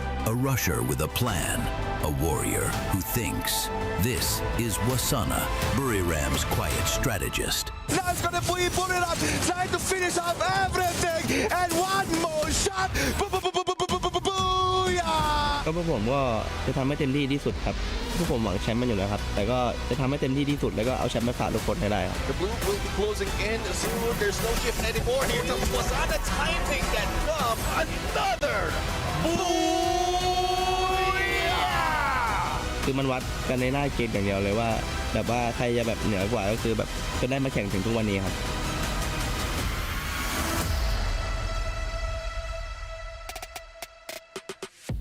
So Buriram currently topping the charts here for Free Fire at EWC 25, and it's only been game number 1. So Buriram fans are currently rejoicing both live at the venue as well as any of our premiering live streams. Thank you so much to everybody tuning into the broadcast. We will be starting the next matchup very soon, but as we are waiting for that next matchup, we've got to keep talking about these teams, right? We've highlighted Buriram. We've also highlighted a weakness that Fluxo is currently experiencing.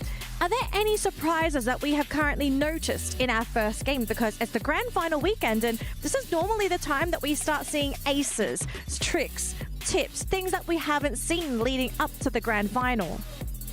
I guess there's a lot more that can be settled in terms of looking at in how it happened in Bermuda, because at some point there were some potential disappointment gameplay. EVOC Free almost losing out against Dragon Esports, because Dragon Esports just understand, and it has been mentioned as well, that they have studied Southeast Asian region. Their introduction here, or even from last year, has motivated them to do even more. So now they qualified to the grand finals, and they want to put in so much effort just to survive, and then just to do the play style that Buriram United has been doing for the past. I think another thing that needs to be mentioned are the risk takers of the individual teams, right? Because so far, we're seeing that a lot of the POIs, like vending machines and utilizations of trying to find economy with the pocket mark alongside finding at least Free Fire coins to buy not only your weaponry, but everything is just so expensive, right? So when you are taking that initial risk, there are only two outs. It's either you completely just, die off, or you end up in a position where you can actually contest some of the top spots despite not getting a lot of placement points. I think Team Vitality has proven that in game number 1, and I think that coming into map number 2, we might see the exact same thing happen all over again. Control over the POIs for at least the first 3 rounds. So with that in mind, coming into our next map, which is going to be Purgatory, what do you think are going to be the hotspots where teams kind of want to congregate to position themselves for that safe circle entry? Because, of course, we don't know where the circle is going to end, but the teams have to correctly predict. And there are hotspots that make it much easier going into certain circles. Neptune, I know you're a man of numbers. You have that tablet in front of you. You got the cheat sheet. What do you have for us? Well, definitely one factor is to take advantage of a path towards Brasilia. Because at some point, if you get that middle of the map, you'll be able to go in and out. Like some of the strategies of the team is just stay in the edge. But since we don't know where the circle will be ending, will be showing up, at least as close as you are in Brasilia, there's a huge chance that you can always go make a U-turn and then stay onto the edge. So there's also a technique in terms of Battle Royale wherein you put a square in the previous circle, and then what is covered by that square can be a potential area that you can wait for before the next phase of the circle shows up. It's a pretty good shout out, but for me personally, as much as I like Brasilia, I personally like playing on the high ground of that mountain range, actually pretty on the northeastern side of Brasilia. And I think it allows you a couple of good options, assuming you win the 50-50. That's the big problem here. It's a power position to hold. You don't have a lot of structures to play with, but the verticality of it allows you to rotate to the northern side and towards the western side a lot easier compared to other teams, especially when you're on the north-facing side and not on the south-facing side going on the incline. Yeah, definitely. I mean, that's one reason as well why AG Global takes the fields. That is a specific area that you were talking about because of the elevation that they have, and we did mention and we saw how well they are treating the high ground rounds with the snipers, and they have a good chance as well if Lost will still be going into Ski Lodge, as well as Pain Gaming going into Mode House, so they will be the potential target of AGAL. But unfortunately, these are teams that has been eliminated early in the Bermuda, so they need to get away from that. All right, so as the players are going to keep an eye on each other, apparently Admats has gone for a bit of a journey himself in the jungle. Let's see what Admats has managed to find on his safari adventure. G'day, mate. It's me here, Admats, pro player hunter, and we are here in Boulevard City for Esports World Cup 2025. I'm here to find out what else does the pro player been doing here. So let's find out. Let's go. Let's go.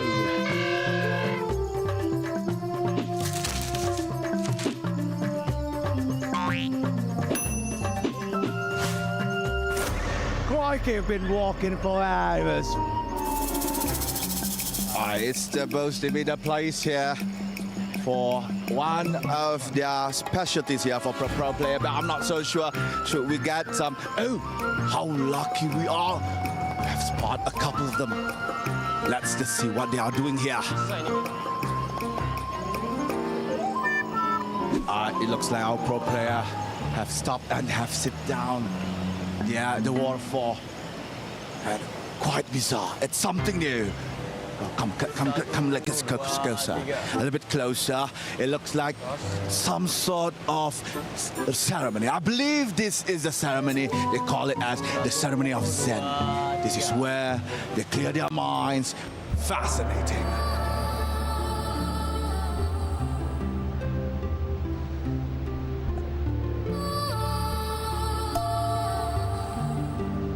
Tranquility.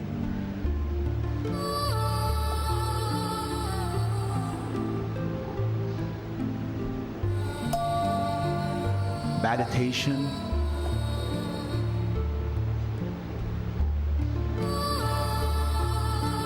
Oh, let's get closer. Let's get closer.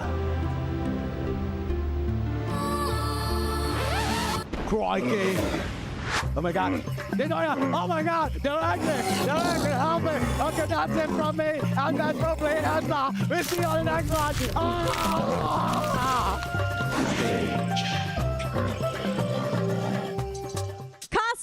Cast her down, call an ambulance. I think we may have lost Admats there, but that was a pretty interesting journey.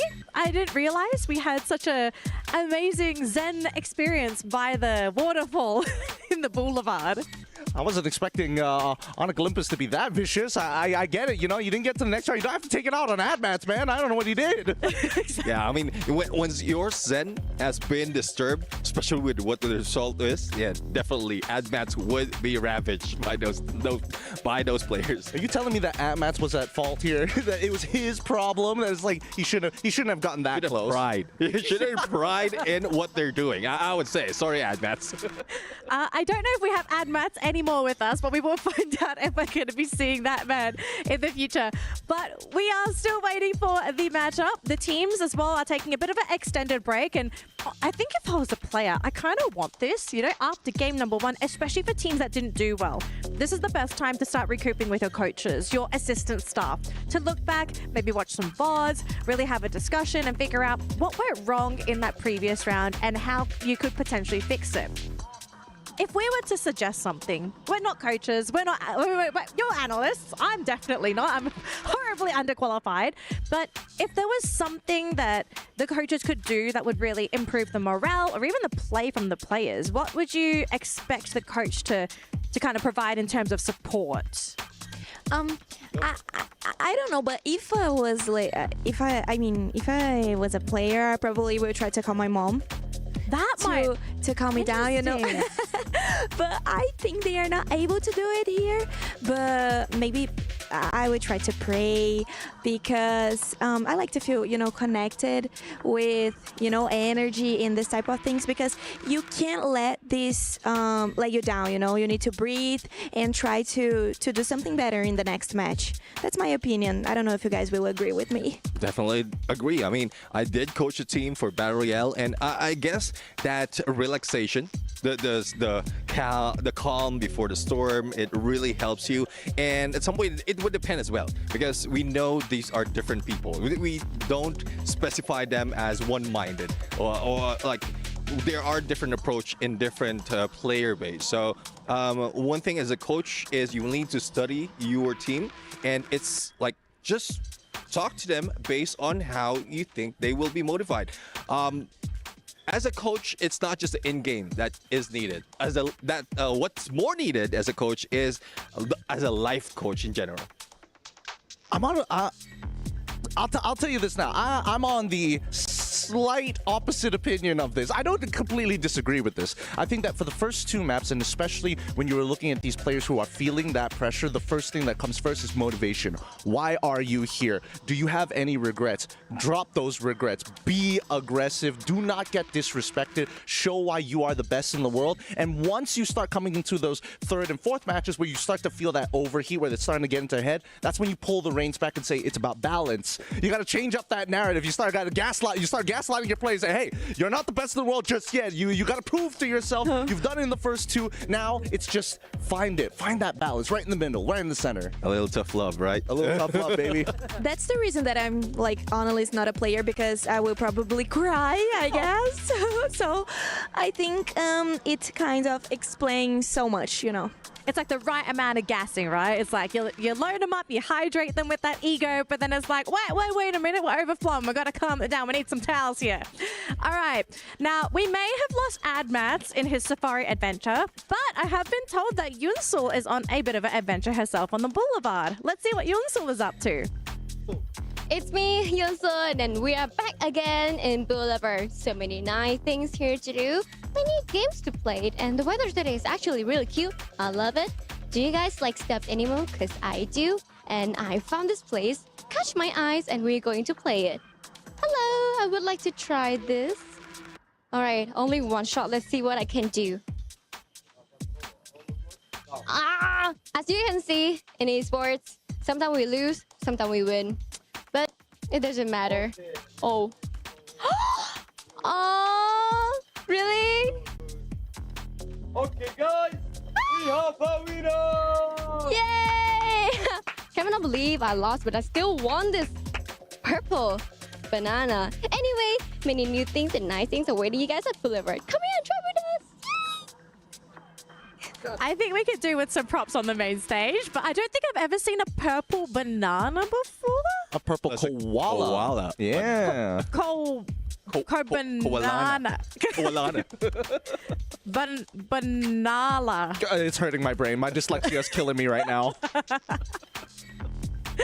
Oh my gosh. I mean, I think it would be very fun for us if we could go on the Boulevard, because we haven't had a chance to have fun yet. You know, I mean, we're on the panel, we're having fun with you guys, we're having fun with the players, the teams, and also some Free Fire, but we got to have a little bit of fun we got to have some fun to relax as well. I think Yunsul has had the most fun amongst all of us. I think, you know, that after all the safari adventures, and I think, you know, going into the play area, she's got what? Ice cream, games, a haunted house. Oh. Like, come on. I mean, this is the best job ever. Oh my gosh. Yeah, I love it. It's because of that woman. Okay, I'll tell you all the story. So we have been here last year, and I think out of all the talent, Yunsul is the one that likes to wander around and really do things. She plays everything. She tries all the snacks. And she has it in me that because of her, there is a giant cup of lemonade that you can buy outside. And it's giant. I mean, it's like that big. And she couldn't finish it. And apparently there's all kinds of varieties of lemonade. I need to get my hands on the lemonade, but I need to find time to get off the desk when there's no Free Fire to go buy this lemonade. So if I find it, I'll try and bring it onto the stage. But if I can't, after the broadcast, if you guys are here in the Boulevard, you might see somebody wearing a purple suit with some lemonade. But I guess you need to hope that teams will rock it and get all those points as early as possible. Because if they ended in 4 matches, you would have that time. That's a good point. Yeah, I agree. I mean, keep in mind, this is Champion Rush. You just have to qualify and then get the booyah at the end here. And I think something that people don't realize about Yunsel is that she is quite the gamer. She is the most competitive woman I've ever seen in my life. And I'm glad that as of right now, Garena has implemented a Free Fire World Series for women's, because if she started to compete, I think Vietnam is going to have a really big representative. I promise you she'll be doing all the content. You know, all the side content where we get to see all the players and we learn things about them. You'll learn everything about Yunsel. Everything from start to finish. I mean, there's nothing you won't know about the woman.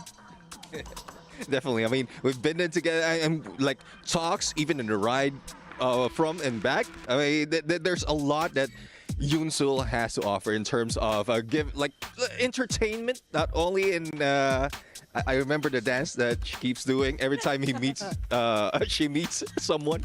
Like, hello. Just a little wobble, just a little wobble. Honestly, this is setting it up perfectly for the $1 million idea for the anime here. The Free Fire World Series anime, EWC, that could be one. And then afterwards for spring as well, to have all the characters. Because, again, the player reactions are already great, but also having amazing storylines to kind of play with, whether you're from Southeast Asia or whether you're from Latam as well, you can definitely see the diversity in the way, not only by how they play, but how expressive they are on that stage. Because I feel like with Brazilian teams, when you know the crowd is against them, they feel more empowered. I saw Fluxo telling the Falcon fans like, "Hey, no, I don't hear you now." Yeah, that's such a Brazilian thing, I guess. We are, you know, we like that energy. I also like the energy because I think it gives you more confidence to do something, you know. But Brazilians are really expressive. Me as well. I'm always like, you know, but I don't know. I think that's cute, you know, that's kind. And well, it's not like the, you know, Asian players, they are not like in that way, but I feel that they are a little bit shy. They are. Yeah. I don't know if it's because it's me. They probably don't know me so much. So, but well, I mean, I like to have this type of experience. I like to see them. I like to see the Brazilians teams fighting, screaming to each other. So I think it's really nice and funny. Look, we got to keep things light on the panel here. I know we're having a little bit of fun, but we actually have a little bit of extra fun for you guys at home because we had a moment with Core Memory to play a game. And that game was Guess the Sound. Let's see how Core Memory did in our little game of Guess the Sound. Hello Free Fire fam, I'm Carol Bombshell and I'm happy to be here in Saudi Arabia, Riyadh for Esports World Cup 2025 Free Fire tournament. And also I'm happy to be here with the Core Memory team. Welcome guys, it's so nice to have you here. So we're gonna play a little game. It's a fun game, it's not Free Fire, but it's all about Free Fire. So you guys have to guess which gun is only by the sound. Are you guys ready? Okay. The first sound, please. ได้ยินแต่มันคืออะไรมันคืออะไรเสียงปืนนั่นแหละเสียงปืนอะไรเสียงปืนจะรู้ไหมล่ะมันเปิดแค่เนี่ย AK เหรอวะไม่รู้ว่าหรือมันเป็นลูกซองยาวต่อไป AK ใช่เหรอAK มั่วขา98ขา98 Almost. Okay, I'm gonna give you one more shot. ไม่รู้ว่ะขา98ไอ้ AWM No! You guys said like the two snipers, which is good. It's kind of similar, but it's SVD. SVD อ๋อ SVD อ๋อมันไม่ใช่ไหนนี่หว่าเสียงมันแบบวิเดียว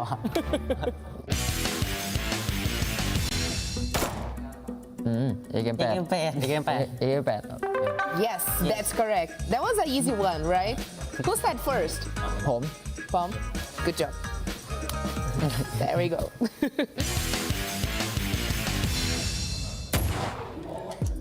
เฮ้ยชื่อไม่ชื่ออะไรวะปืนพกคู่อ่ะปืนพกคู่เป็น197เหรอไม่ใช่ดิไม่ปืนลูกโม่อ่ะแบบพูดเป็นลูกโม่แล้วสิมันเป็นปืนลูกโม่อ่ะ A little bit confused. ปืนโม่คู่อ่ะ You cannot remember the name of it. Okay, just try.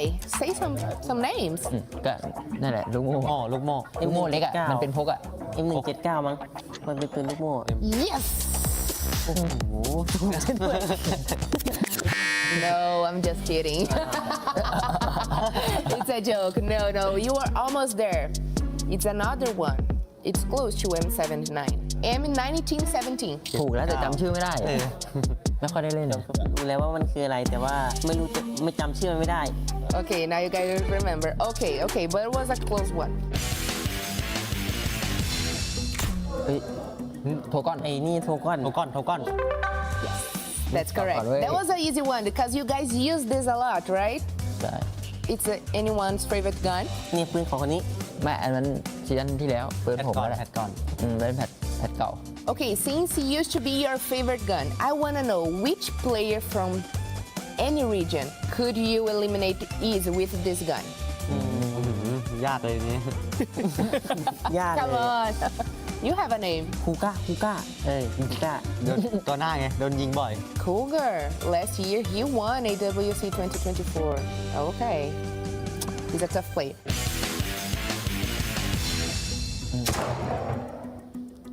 Thompson Thompson. Yes, that was an easy one. Easy. Okay, next and last one. พันยาอันนี้ท่าพันยาเป็นพันยาเฉยๆพันยาไม่ใช่แบบพันยาExactly, mad cute. Okay, that was an easy one. I think you guys have a good year. Thank you so much, guys. I hope you enjoy your stay here in Riyadh, and I am excited to see you guys in action for Free Fire at the Esports World Cup 2025. And that's all. I see you. Hello, survivors over here. Guys, what's up? Love the energy. Love to hear what's going on. I'm Tash alongside Bats here. Yo. Honestly, I'm super hyped because everyone be talking about core memory. Everyone be talking about Boulevard United Esports. Yeah. But what about Falcons? What about a dynasty that could be a back-to-back win? But come on. They have won last year. Enough. Oh. I sense a challenge. Okay? I think an Indonesia team will win this year. Indonesia team. Because no good, bro. Sportsmanship. All right. Because I think I can't talk. They're loud. Yeah, they're loud. Because everyone's ready. Everyone's hyped. Okay? Everyone's hyped. But I just want to hear more. Indonesia, suaranya di mana? Ya dong.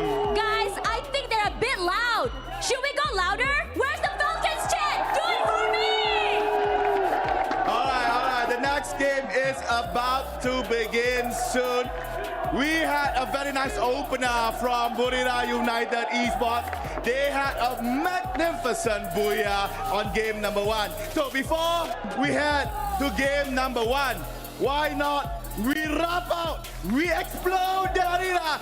Everyone, cheer for your team. Come on! Right, that is Kiddy Arena, ladies and gentlemen. Let's go back to our panelists. Welcome back to the panel, folks. Yes, we are so stoked for this matchup. We are still waiting for it, but we're very, very close. But it's good to see that everyone in the stadium is hyped. They're ready to go. And I feel like in the stadium, it's almost like we have a match happening in there as well, right? We saw this happen yesterday. We got all of our supporters kind of fighting each other to see who was louder. Now I'm going to ask the panelists here. Who do you think was the loudest audience? Falcons for sure. Let's be honest here. Falcons are ridiculous in that arena. The nest is so nearby and the fans have come out in droves. But I am impressed because I would imagine in every game title that the Falcons are going to be there right at the very forefront to give that energy to the teams. But I've seen so many foreigners come in and just try to support their own locales. Like Indonesians, for an example, Koreans as well, have come down to watch their teams, their local organizations play. And honestly, it's pretty impressive. Yeah, and also in the opening earlier, we thought it was like just Team Falcons cheering. And then I was hearing a little bit of fight back and forth between Team Falcons and Team Vitality in those cheers. So I guess that is like, with all that pressure, with all that shouting happening from the fans, I'm quite surprised that the teams are not, like, nerves are not wrecked. And Raja, I noticed we also have some fans from Brazil. Now, obviously, they're not as abundant as some of the other teams, but I have to say, some of them are crazy loud. Yeah, I mean, I was at the Global Finals in Brazil, in Rio de Janeiro, and it was so fun. I was inside of all the people, you know. So sometimes I couldn't even hear, you know, the production, and they keep talking to me like, Haja, you need to do that, you need to do, you know, and I was like, I can't even understand, I can't even hear that, because they are so crazy, so loud, so in love about the team. And it's really, it's really good to have this type of supporters with you, because you get motivated. And I just said a word, call it loud. Oh, have you guys you guys ever heard about it? Well, it was, maybe we can see in the next EWC, but I guess you guys are used to hear that, right? Oh, definitely. I think we've heard it so many times. The loud supporters, they are really loud. So, you know. Well, it looks like we have another interview lined up for all of you at home. And it looks like Carol managed to sit down with Loss before the matches started today. So let's see what Loss have to say before the matches for the grand final. Hello everyone, it's Carol Bombshell here, and we are all about talking about the grand finals, and I'm happy to be here with the coach of Lowe's, Lipão. Welcome, Lipão. It's such nice to have Lowe's here for the second time. Before they were Netshoes Miners, and right now you represent Lowe's team. So I would like to know, how does it feel to have made to the finals, since you guys have such a great performance during the knockout stage?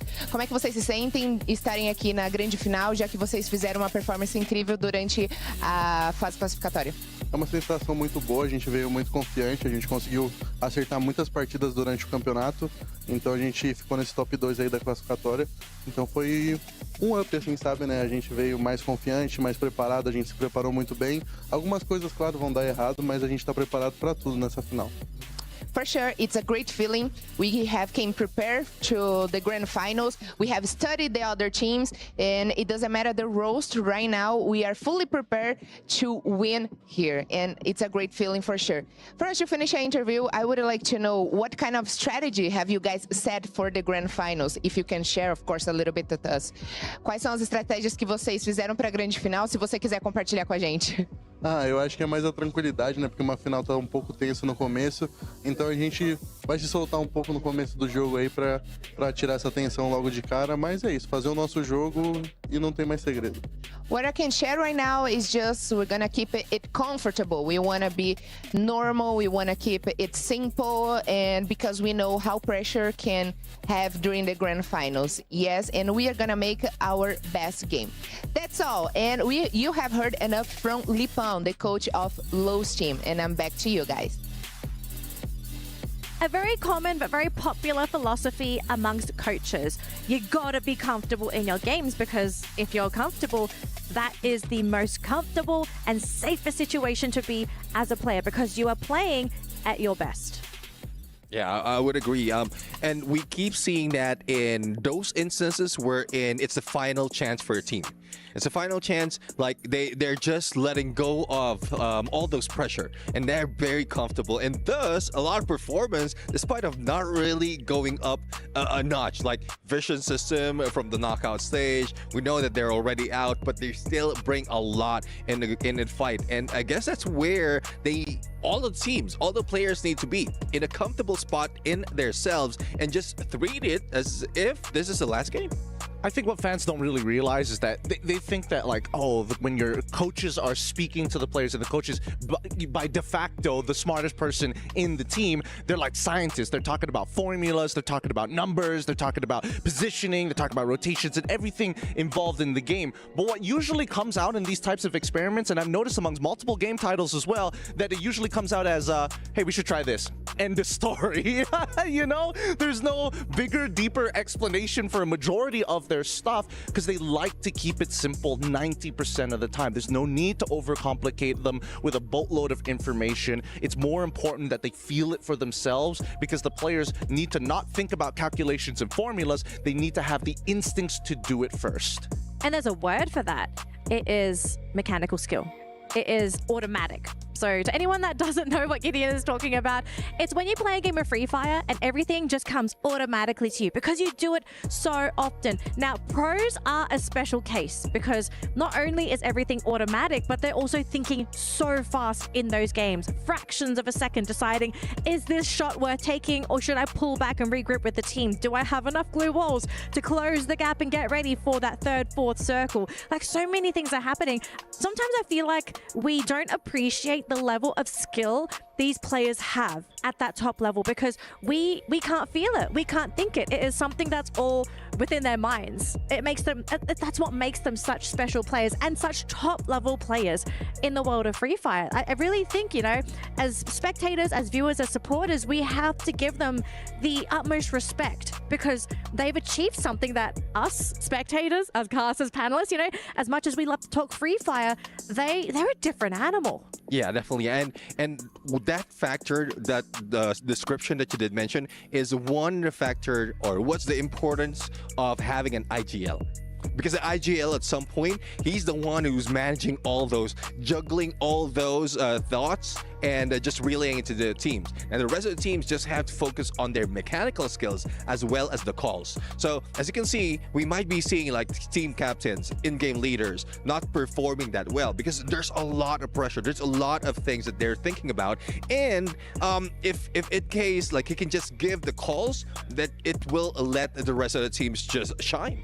I think that Free Fire is a very special case because it is in the category of a battle royale in a lot of like different places in a lot of different games.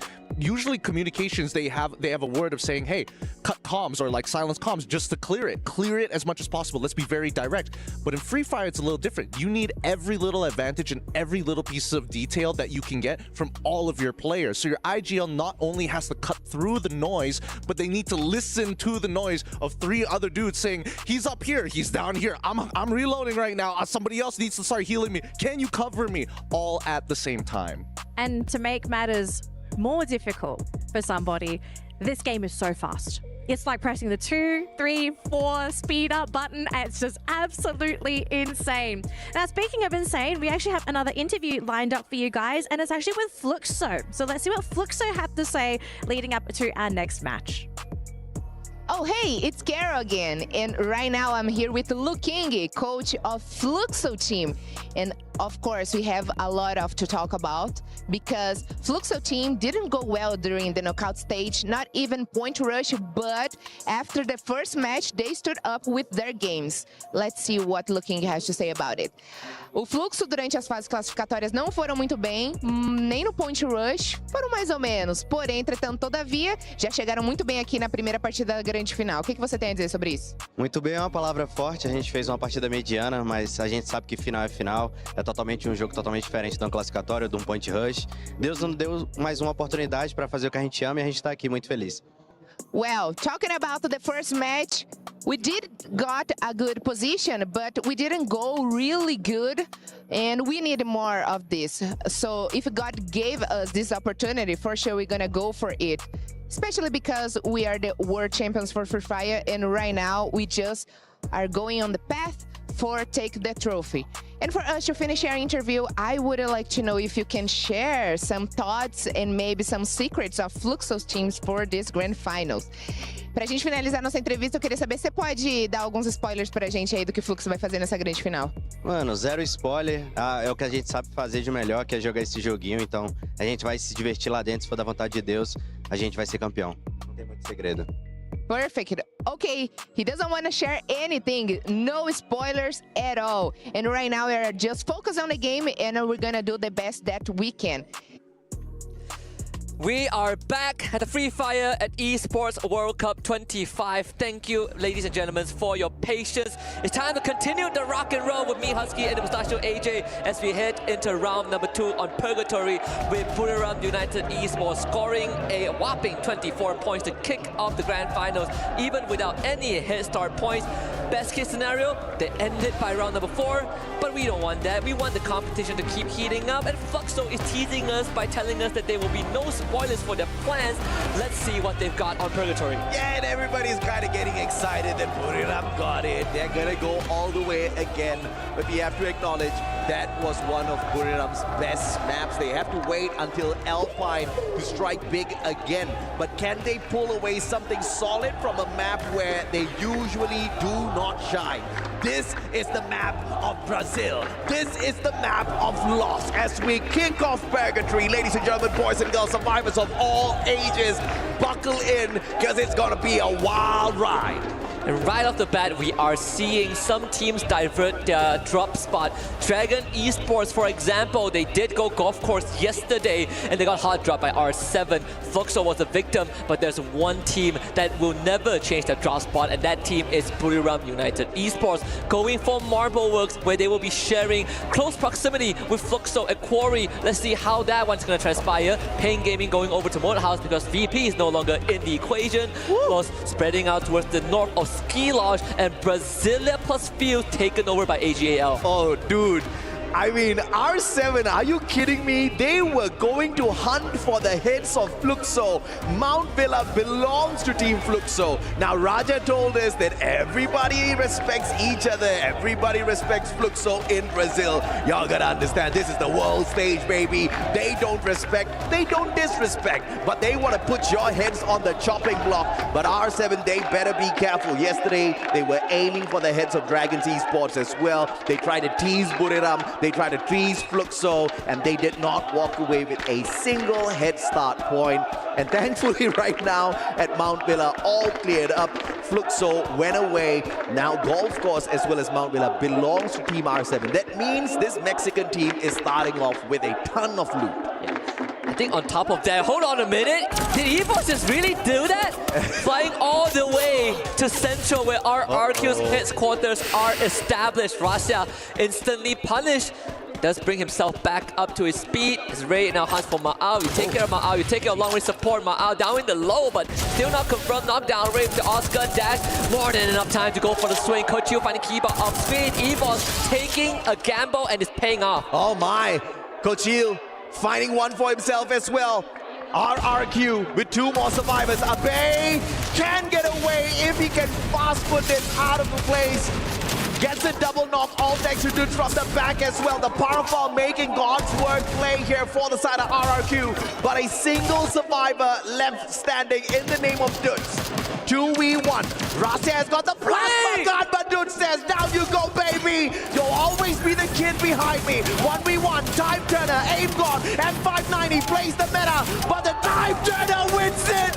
And RRQ showing why they the big brothers. And thankfully, they scored some revives before that elimination was confirmed. EVOS, initially it paid off, and then they bit off more than they could chew and almost paid the ultimate price. Rigby ends up breaking his ankles early on, that's why Payne got their point. But EVOS, they gotta really feel the hurt. Kochiu being the only survivor, going over to where Villa and Golf Course are. Thankfully, the teams R7, Fluxo, BRU have already left their town. But EVOS, they gotta start from scratch again. Unlike Avatar, when Indonesia needed him the most, Dudes delivered. What a stand-up play from this buddy here. 3 eliminations, clutching it out up against EVOS, who dared take the fight up against them at Central. Initial player taken down from the equation was Russia, just pausing the play. But of course, EVOS on the recovery now, trying to get super aggressive, and the Wonder Kid hits a double revival.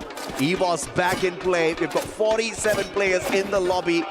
But I'm not too worried at all. Dragons usually hit that revival as well. Yeah, they really uphold the Hippocratic oath. They always make sure they have a combat medic ready. Everyone is going to be healthy, even though they're not that good. It reminds me of not that good at shooting. No, I gotta finish sentence. Reminds me of the I forgot his name, the sergeant in the war that does not want to pick up a gun. And feels like Dragon Esports now and then, right? They are not the best fighters, but they're sure as gentle hell. dragons. They're the R1. They just like to scan out the area, avoid it if possible. Yeah, they don't like conflict, but they're not pacifists either. You can't be pacifist if you're passive.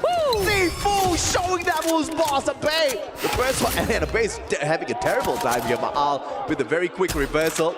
Remind looking for the save, but that Riptide Rhythm going to make sure the glue walls cannot be erected around Sifu for the time being. In the meantime, Ma'al going in for the flank. Dudes going in for the finisher. Time Turner was erected. Great glue wall to protect the boys. And now Dudes all alone in the situation. Dragons can take advantage. Let's see if that RQ can pull it off again. There's a Time Turner. Dudes 1v2. Kiba in the back him up. Great acceptance from Dudes. And now going on to revive another glue wall to block out the damage. Round the corner, Dudes goes. Are you kidding me? Another knockdown. This guy is on a rampage. Freaking hell, 5 eliminations for Dudes. That ain't gonna stop in it. Ma'al, the sniper of the squad, taking a 1v2. Won't get sprayed down by Yasser and his Bison. But of course, Dudes still alive and kicking. Dragon looking for that recovery on the revival. Blue wall melter, not in their pockets.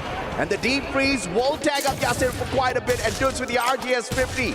Trying to use whatever in his arsenal to take down the rest of the team members, but I think he's used up quite a bit of his luck already. It's down to Dudes once more. Abai not in a condition to fight. In fact, he's not even going to share the area. 1v3, Time Turner from Simox. What is Dudes going to do? He's going to try and heal back up. Time is of the essence, but he has enough space to make it work again. Another attempt to swing, and finally it runs out for Dudes. Dragon Esports recovers, and now it comes down to Abai to keep the run going. Bloody hell. RRQ. Unbelievable stuff out of them. Vitality looking for a little bit of pain. Do they deliver or do they receive? Peter up top has got the shorty in hand. Not much of a rate of fire, but the damage can sustain quite a bit here in terms of battle power. Young with the M590 looking for their opponents, but Vitality, all they find is an empty house as Pain backs away. See if that rooftop takeover is going to be beneficial for Pain Gaming. As Vitality, they are still in a pretty decent condition, trying to go around the backside of the building. Good wins that one. Kyung ends up going down. Pain Gaming now have a numbers advantage. Vitality attempting to go for a revive, but the pickup is unsuccessful. Koja and Kyung now out of service. Pain Gaming continues to systematically get rid of Vitality, and it might just come down to Dix with the Trogon. 2 from Pain down. Peter literally ran in there and walked away without a single scratch. The pickup onto his buddy failing. 2v1. Pain Gaming in a lot of trouble here. If they do lose Peter, they will be on a super hard reset. And Vitality actually allows him to get away as they look for their own recovery play here as well. Either way, both squads inside of the circle, and Pain has a vending machine to play with. And earlier on, we did say that R7, they were flirting with a bit of conflict with Fluxo and Buriram. Now R7 is in the same area as Buriram United Esports. Big revive hit by Pain Gaming. The scan was there by Vitality early on. His EVOS makes a full recovery, gets an air supply, and that's gonna stock them up to make their rotation deeper towards the safe zone. And the dangerous team, I was about to mention them, lost. Finding Peter early on. Falcons, there's not an elimination just yet though, just a shot from afar. Ross making sure everybody still remembers them. He's one of the front runners here at Purgatory. But Buriram still being alive, this should be a record for them at this map. Let's see if they can find a little bit more. Falcons not wanting to mess around with the Brazilian squad. Jump pads their way out of there, but on fire, left behind here. See, might just be the sacrificial lap. Being surprised we're paying. Good shot from Nando 9. So another 3 points for Lost. Falcons did get majority of the squad away to keep this going. Really? Is he going to go in for the chase here? Nah. Running straight to the jump pad though. It would be a risky move. They might end up running into Pain Gaming instead. Yeah, it would be a terrible move. A little late to the party. You know Falcons can shoot them out of the skies, but of course boys are looking for a A little bit of a revival here. EVOS on the other hand, meeting their big brothers RRQ. A poke in the hornet's nest early here. Very cheeky from EVOS. And you know that wherever Dragon Esports is right now is a high priority area because there were 2 R1 scans right on top of them. So Dragon Esports, they obviously don't know this, but we know one of the teams that won that spot is EVOS. Yeah. They're going to slowly move towards the area. There's an arsenal to work with. It's a pit stop. But it seems like EVOS are deciding against that, in fact, falling further away from the circle. And we might just have a rematch here between RRQ and EVOS. Both teams have recovered fully. But as RRQ goes in from the rotation from Brasilia, looking for fields, coming across the rotation path of EVOS is just extremely high here. Wow. Dragons on the other hand keeping their heads down, trying not to be detected by the players of Buriram, who do have their hands full with R7. Yeah, there's a UAV just hovering around that crucial zone as well. I believe 4 teams at least. Core Memory, R7, BRU, Dragons, and now Fluxo is about to join the party. This next circle will dictate how that one's going to play out. Favoring BRU, R7, and Core Memory, AGAL on the southern side, Falcons and Pain Gaming on north. And this is where the great rumbling begins. All the teams are going to converge, and we're going to have a full 48-player lobby duke out. Yeah, absolutely, man. And we got to thank Coach Namo and his crazy capability of analyzing these circles. Time and time again, we have seen Buriram get such an accurate read. They have not needed to move for quite a bit now, and because of that, they have the advantage. Dragons flying straight in to the Buriram den, and all they will see is bullet after bullet shooting down their players. That is a very big risk that they took, but I feel like it's necessary to get themselves some cover, and now you gotta use as much resources as possible. One last glue off for Yasir. If they can make it into the building, there is gonna be a chance. And Mark needs some cover. Great coverage from Yasir to keep his buddy alive. The run now is a bit harder for DRG because they have lost 2 members, but at least they still have a chance to spoil R7. Yasir, you cannot miss those shots, buddy. Gets a couple of tags onto their backs, and then R7 backs away. Had the golden opportunity. Yasir, 3 eliminations so far, just could not get those accurate connections onto the players of R7, and Mexico gets to play a little bit more.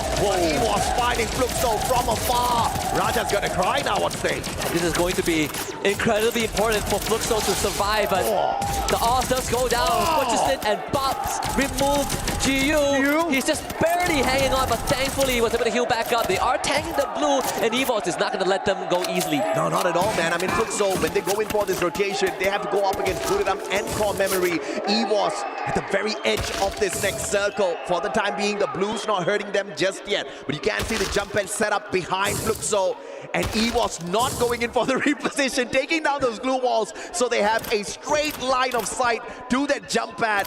And I don't think Fluxo has got enough money to buy another one, so DGWP. But thankfully the blue forcing EVOS for a rotation. Fluxo gets to live a little bit longer, but the blue is getting the damage in though. Yeah, the safe zone did move away eventually from BRU, so that's going to force the Thai Giants to rotate as well. The rematch that you mentioned between EVOS and RQ feels like it is destined to happen as EVOS makes a southward rotation. They're going to end up behind RQ, who are preoccupied. And Vitality taken out. I can't even say fairly early. We're heading towards the 13th minute of this game. Insane quality on the world stage. So many teams still alive. That basically means Pandemonium awaits us all. Fade now, going in for blue wall melters laid out. But EVOS this time snuffing out your big brothers. The rematch goes to EVOS. Dudes could not save them with a masterful play this time round. Unfortunately, we missed it. It's not even close. They came from behind and RQ just caught off guard. Falcons and Pain Gaming wrestling for the most important spot in the northern side of the safe zone. Moto VI is positioned very far away to provide cover fire, but it requires the rest of Pain to start and engage. They need an A124 plus that Skylar Riptide Rhythm to do some chaos. Peter does get knocked down, but without any meaningful follow-up, it is not good enough. Peter gets brought back up. Riptide Rhythm was slightly late, and Pain Gaming continues to play this long, drawn-out fight. Yeah, crazy repositioning here coming through from Pain. Avoiding the battle with Falcons after putting in the initial hurt. Fluxo getting taken out in 10th. EWC is absolutely insane at this point of time. Right now focusing on core memory. Getting the help from the blue zone as well. Damage has been put on Peter. AC80 looking for those shots. Won't find it. And they finish off core memory before they can find their way into the circle. Buriram falters as well. All the big teams go down. And Falcons will use that distraction to make a rotation straight into AGL and EVOS. And Falcons landing in the middle of the firefight, able to duck into the first floor of the building. EVOS will hold the perimeter, but as the siren sounds one last time, at least for the next safe zone, EVOS most likely will be the first team to make a move, and Falcons, they gotta be ready to accept this. And this map is known at this point of time as the Brazilian map, but if Pain takes on Lost very early on, the chances will dwindle down instantaneously. Look at those grenades rain down on Pain, bringing exactly that to the team members, putting them out in 6. Now Lost, the final team out of Brazil, has to take on both EVOS as well as Falcons, who are absolutely sharp with their positioning right now out there on this Purgatory map. Remember we talked about how DRG needed to make a necessary rotation, and that has kept them in top 5. The only team without a full squad, but this circle is going to force EVOS to move. There is a chance that they ended up fighting Lost first. DRG now caught in the middle of the crossfire. Riptide Rhythm from AGAL, and now it breaks into chaos. DRG targeted by multiple teams, wiped out in 5th, and EVOS runs towards Lost. And EVOS actually taking the outer rotation. This puts them in the crosshairs of Falcons, who do not think twice. Taking those shots, grenades won't find a connection onto Russia. Glue wall melted, removing the defense made here by EVOS. But the question is, can they get away? Oscar does run through those glue walls, but brings them no knockdowns just yet. Rigby needs one more shot, but Mendoza's coach shield has got the rate of fire, but the backup from nowhere. Great valiant dash to break down the defenses of Lost, to give EVOS a fighting chance. 12 elimination, 13 on the dock, and Razia from afar with almost no HP, willing to fight to the death. AGAL joins the equation and give him a bit of a knuckle sandwich in the face of EVOS as AGAL makes themselves known. EVOS out in form. AGAL now faces against Falcons. Lots going in for yet another booyah, but with just a single player, this looks nearly impossible. Falcons up against AGAL. Ryu has got the M590 in his hands, but he's not the intended CQC player. Still alive and kicking. He's out of his comfort zone, but still getting the knocks for AGAL, putting Falcons and their team members 6 feet under. But one final one left standing. Limit missing his AWM shot, not doing him any favors at all. There's going to be a chance for Limit to clutch this. It needs to be able to identify where Dew and Cypher are at. They're currently still running in a straight line. That shot has to connect. A dash in front, Cypher in the face of Limit. Limit is out in the blue. He's just too tough. AGAL will find the first booyah in the grand finals. Second booyah here at Purgatory for AGAL. Almost became a Brazilian map once again thanks to Lost. But they took their chances down by removing Pain Gaming from the equation, and unfortunately for them, that was just way too open of a final circle. Those defenses just didn't work, and Falcons just playing that high ground advantage so well for themselves. You know what? You know what, AJ? I think the race is officially on. Pack leaders after round number 1 all fell. EVOS, AGAL lost. They have risen up, Pain Gaming, and even Falcons have got some points for themselves. I think it's fair enough that we're not going to end by round number 4. We do have Carol, who has one of the players with first, so let's check out what they have to say. Wow, what a performance of Team Falcons this last match. It was almost a booyah. We have watched great acting so far here at the grand finals. And of course, I want to hear Team Falcons, are you there? That's what I'm talking about, guys. Let's talk with Limit right now, because Team Falcons crowd are going crazy and they are chanting Falcons, Falcons. I want to know what that means to you. What this kind of love from Team Falcons crowd means to you. ก็ในฮอนี้นะครับตอนนี้นะฮะทั้งฮอกำลังส่งเสียงกระหึ่มเชียร์ให้ทีมฟาลคอนนะครับก็ถึงแม้ว่าอีกเมื่อกี้เนี้ยอีกเพียงนิดเดียวเราจะได้บูย่าแล้วแท้ๆเชียวอยากทราบว่าเสียงเชียร์ของทุกคนในฮอนี้ตอนนี้ฮะมีผลอะไรกับการยิงของเราบ้างไหมฮะคิดว่าไม่ได้ลิ้นเท่าไหร่ก็เล่นได้เป็นตัวเองแค่นั้น Actually, all the chanting is like doesn't affect our play style of any time at all. We're just gonna play in our style. We're gonna stick to our own plan and like do the same thing over and over again. Okay, that's a really good answer. I like to hear that, Limit. And right now, you almost had a booyah. You were so close to get a booyah. And if you could say a word to a team that is about to face you in the next match, what would you say? ก็เมื่อสักครู่เนี่ยฮะอีกเพียงนิดเดียวเท่านั้นเราจะได้บูย่าแล้วเนี่ยอยากจะบอกอะไรกับทีมที่อยู่ในที่กำลังแข่งอยู่ตอนนี้บ้างฮะว่าในรอบต่อไปเนี่ยจะต้องเจออะไรกันบ้างฮะก็ฝากถึงก็ขับกันละกันครับว่าอย่าเบาๆหน่อยดังเกิน Actually, there's nothing to tell the team that we are going to face in the next match. But I have something to tell to the fans. Like maybe keep your voice lower for a bit. It's too loud for. It's a little bit too loud for him. Okay, I don't think they are willing to do that. Once again, Team Falcons, are you there? I'm sorry, Limit. That's how things work here. Yeah.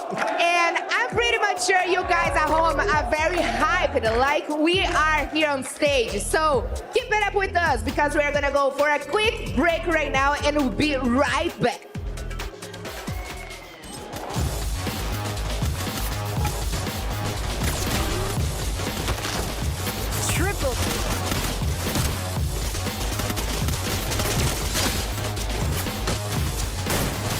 Triple kill.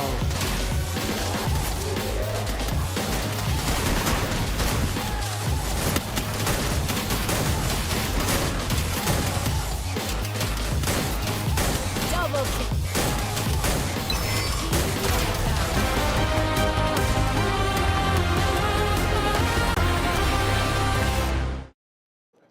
Hey everyone, it's Yeonsol and I'm right here at the Boulevard, of course at the play park.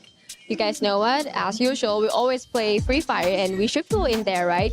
But here, we are going to change it. Something a little more different than the usual. Let's come with me and try to shoot some planes, shall we?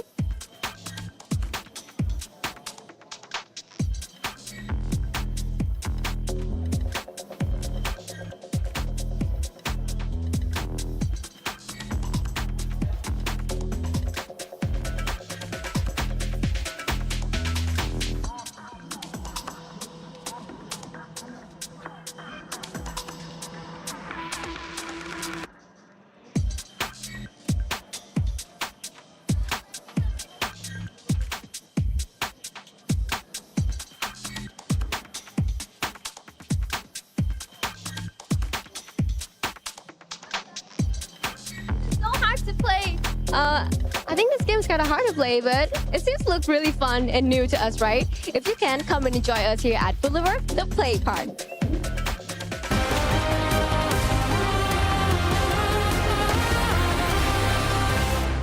Mark, down. เลยนอกวงพี่ดูเจอขวาหลังนั่นแหละตัวเดียวไม่เล่นกันเจน2-1รีเลือดก่อนหน้าพี่ดิวรีเลือดก่อนดิวเจนกูรอเลยพี่ดิวรอใกล้กูได้ปะมีจะมายังรอใกล้กูเล่นกันมาแล้วรอใกล้กูจะมาแล้วดิวเยอะมาแล้วเอาเลยไหวพี่อุ้ยไอ้เหี้ยมาเลยเดี๋ยวมาพี่ดิวไอ้เหี้ยเดี๋ยวมา Falcons were so close to catching that booyah, but unfortunately just weren't able to come out on top in that 2v1 situation. So AGAL secure our second booyah of the day on Purgatory. And so far, we're seeing a very interesting trend amongst all of our teams. Towards the very end of that game, it was not very top heavy. We saw a lot of teams up there with very few eliminations because, again, teams are prioritizing survivability over eliminations. And I mean, I think we're a little bit concerned on the panel here because when you play like this, sometimes if it doesn't work out, it really doesn't work out. Yeah, definitely. I mean, there's a lot of things that has gone wrong in those game style, especially with EWC Free and RRQ. Initially, it was RRQ who won that battle against, as they call it, the younger brothers, but towards the end, that's when they turned it around. Thus, Evo's Esports managed to get a lot of elimination, a lot of points as well. But for AG Global, I guess how they slowed down their pace, and of course, the number of teams still available doesn't give them an opening to really shoot at anyone. I think teams are now understanding that the pressure is starting to mount, right? You can't afford to make mistakes. And I think they understand that the standard line of play is how we saw Buriram United Esports playing in map number 1, right? Look to trying to gatekeep your opponents. Around 4 and 5 is where you start to escalate a lot of the situations. But we did see a lot of escalations, right? When we're looking at our key players, we're seeing that Abai is already doing a very good job with the help of even Dutz clutching out 2v1 in a lot of scenarios. But then you look at players like Peter alongside with On Fire, right? Because these members, if a situation goes bad, it doesn't mean that it's over for you just yet. You're going to have to make a longer rotation. And I think that at least for Pain, having fought pretty much at every stage of the maps, every single round within the map, already goes to show that this playstyle does have its benefits. But I think it's only going to maintain for maybe 2 more maps. And I want to talk to Statsman Neptune here because he's reading through the numbers. What are we currently seeing from our first 2 games, just looking at all the data that is currently available to us? Well, I guess in terms of elimination, it is still EWC who's leading it. But who's following them is not only AG Global, who has 16 elimination, but also those at the bottom, which is RRQ. It just so happens that RRQ has that firepower, but is not consistent in closing. As what we mentioned earlier, they almost got that elimination already against EWC. They could have also eliminated teams who were surrounding them, but unfortunately, they only got a total of 2 placement points out of the 2 maps that we've seen. Well, I kind of agree with that. I think that the teams are trying to play safe, you know. So I think that's the mainly reason why we can see like Movistar R7 doing the same game as we saw on the knockout stage. They can even do elimination. So it's really hard for them right now. And I think they are not into this type of play style, you know. I think it's gonna be hard for them to adapt because again they did all the knockout stage in a way, like in a aggressive way, and now they just need to turn everything because I don't know, it's just not working, you know. But we can also see like AGAL, which was not doing such an amazing job at the knockout stage, but right now they are doing such great points for them. So that's the reason why they appear in the top of the ranking, right? Yeah, I would agree with you as well. And another factor why AGAL got that booyah, it's because the circle just ended up in fields. And AG Global didn't have to move that much. They were in there, that's their drop spot. They were just waiting for the other team, so they're only finding cover. And then towards the final moment, like with the cover that they have, they know which compound to take. That's where they just started shooting at them and eventually finishing off Team Falcons. It's the element of luck, right? I mean, that's unfortunate one part of the Battle Royale experience. RNG, yeah, RNG. It's just, I mean, you get lucky sometimes, and I think that's why a couple of teams feel like the champion rush can be a little frustrating at times because it feels like the game just hands it to certain teams sometimes. I mean, that's the nature of RNG. You know, sometimes you win, sometimes you lose. Now, speaking of winning and losing, I just got an update from Yunsul that there has been a major update with the SDC Club Championship. So let's have a look at the SDC Club Championships update with Yunsul. What's up, everybody? It's Yunsul, and this is your reporter Hit. And today I'm right here at our SDC Esports Arena, Stage 1 of League of Legends. It is our grand finals between Gen G and AGL. The match is pretty intense, you guys, as we can see. First 2 for Gen G, and second one, AG just flipped it back. So, are we going to have our best of 5? Let's see and watch it out. Thank you so much for the update, Yunsul. And wow, things are really heating up over at the League of Legends stage because we got 2 grand finals happening, ours and theirs. It's going to be important, right, for the club championships. I mean, this is their moment. And honestly, considering that, like, they're playing and AGAL is already in their finals, and now we come over to Free Fire and it's like, hey, they could potentially turn things around right here, right now. Hey, they just got a booyah for AGAL. So imagine if they get it in League of Legends and AGAL get the win here. Boom. I think they might just overtake Team Vitality at the top. That's what 2,000 points if they win both of the events.